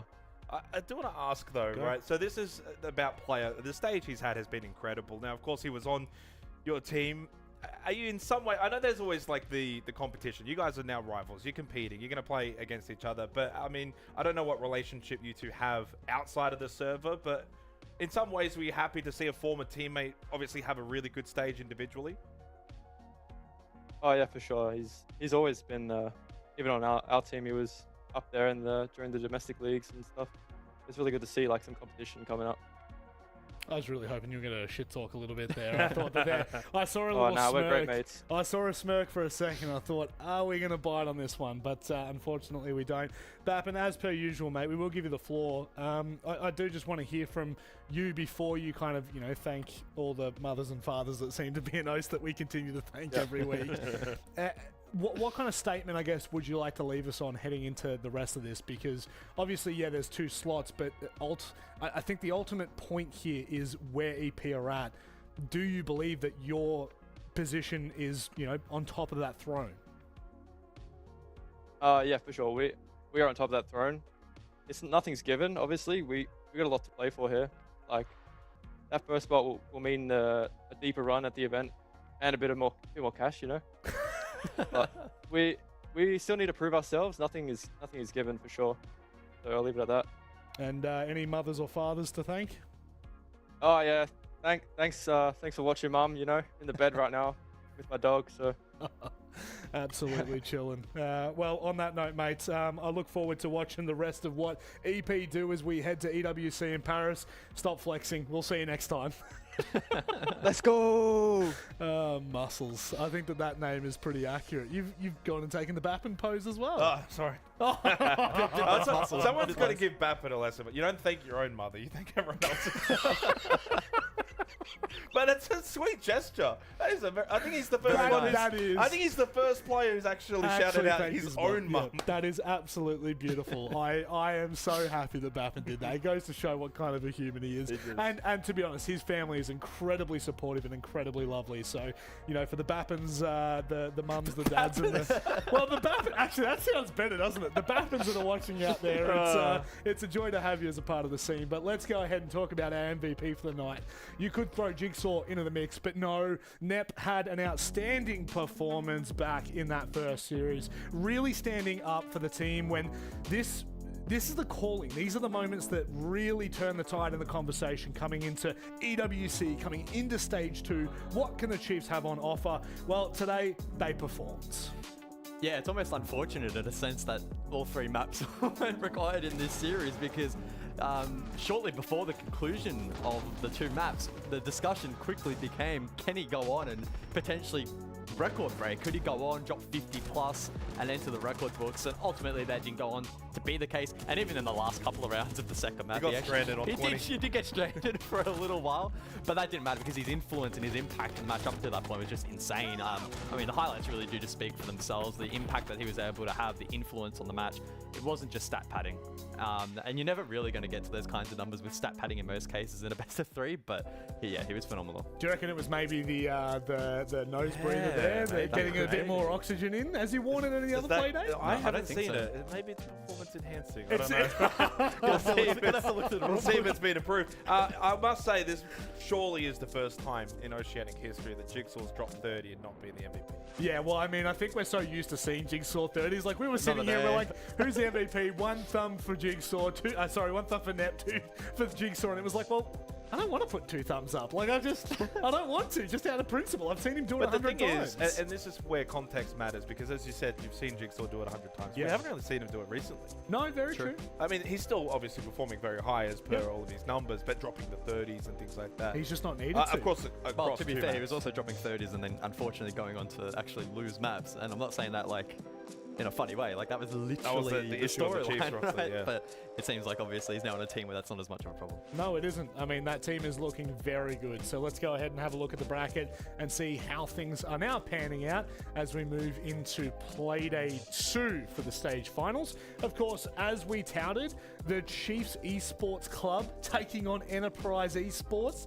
That is the match of the stage, isn't it? Because the team that wins that, they book their ticket through to Paris. Well, the beauty of the format that we have for this stage, firstly, was already back during the fact that we didn't have 6 out of 7 teams qualify for finals, is now we get a qualification match. Chiefs, EP, perfect. It's almost like a grand final in itself. The other beautiful aspect is the Rivalman LFO game isn't just an elimination game. It's a qualification to qualify game. You win that lower bracket, you are into a lower final, where if you win, you go to EWC. So one of Rival or Man LFO are going to get that opportunity. Both of the qualification games are massive, but I actually find that lower final more compelling. Chiefs or EP, one of those teams have to lose. How much of a mental beatdown do they potentially have off the back of that result to potentially open the door for Rival or Man Alpha? Because let's be real, at their best, Chiefs and EP are not losing that lower final. I don't think that's a particularly hot take. But if they take scars from that upper final into that matchup, they have an 80%, a 90% day. Rival and Man LFO are not hugely behind. They can make up that gap. Yep. And so it's no guarantee that both EP and Chiefs will make it through. It could be a case where it's just the one. And don't forget, Rival played both EP and Chiefs back, played A1, played A2. And that was fresh after they had lost Killer Man. They had to rejig the roster, ACOG coming in. I think it was only on a couple of days' notice as well. So they're going to get, if they can get past Man LFO, they'll get another crack. And because it has been such a large amount of time that's elapsed since then, they've clearly improved. Yep. I mean, who knows? The opportunities are incredible going. And they should have gone to 3 maps against Chiefs too. Probably. Thanks, mate. Appreciate that one. Really, that was really Any more needed. final points? Just making sure.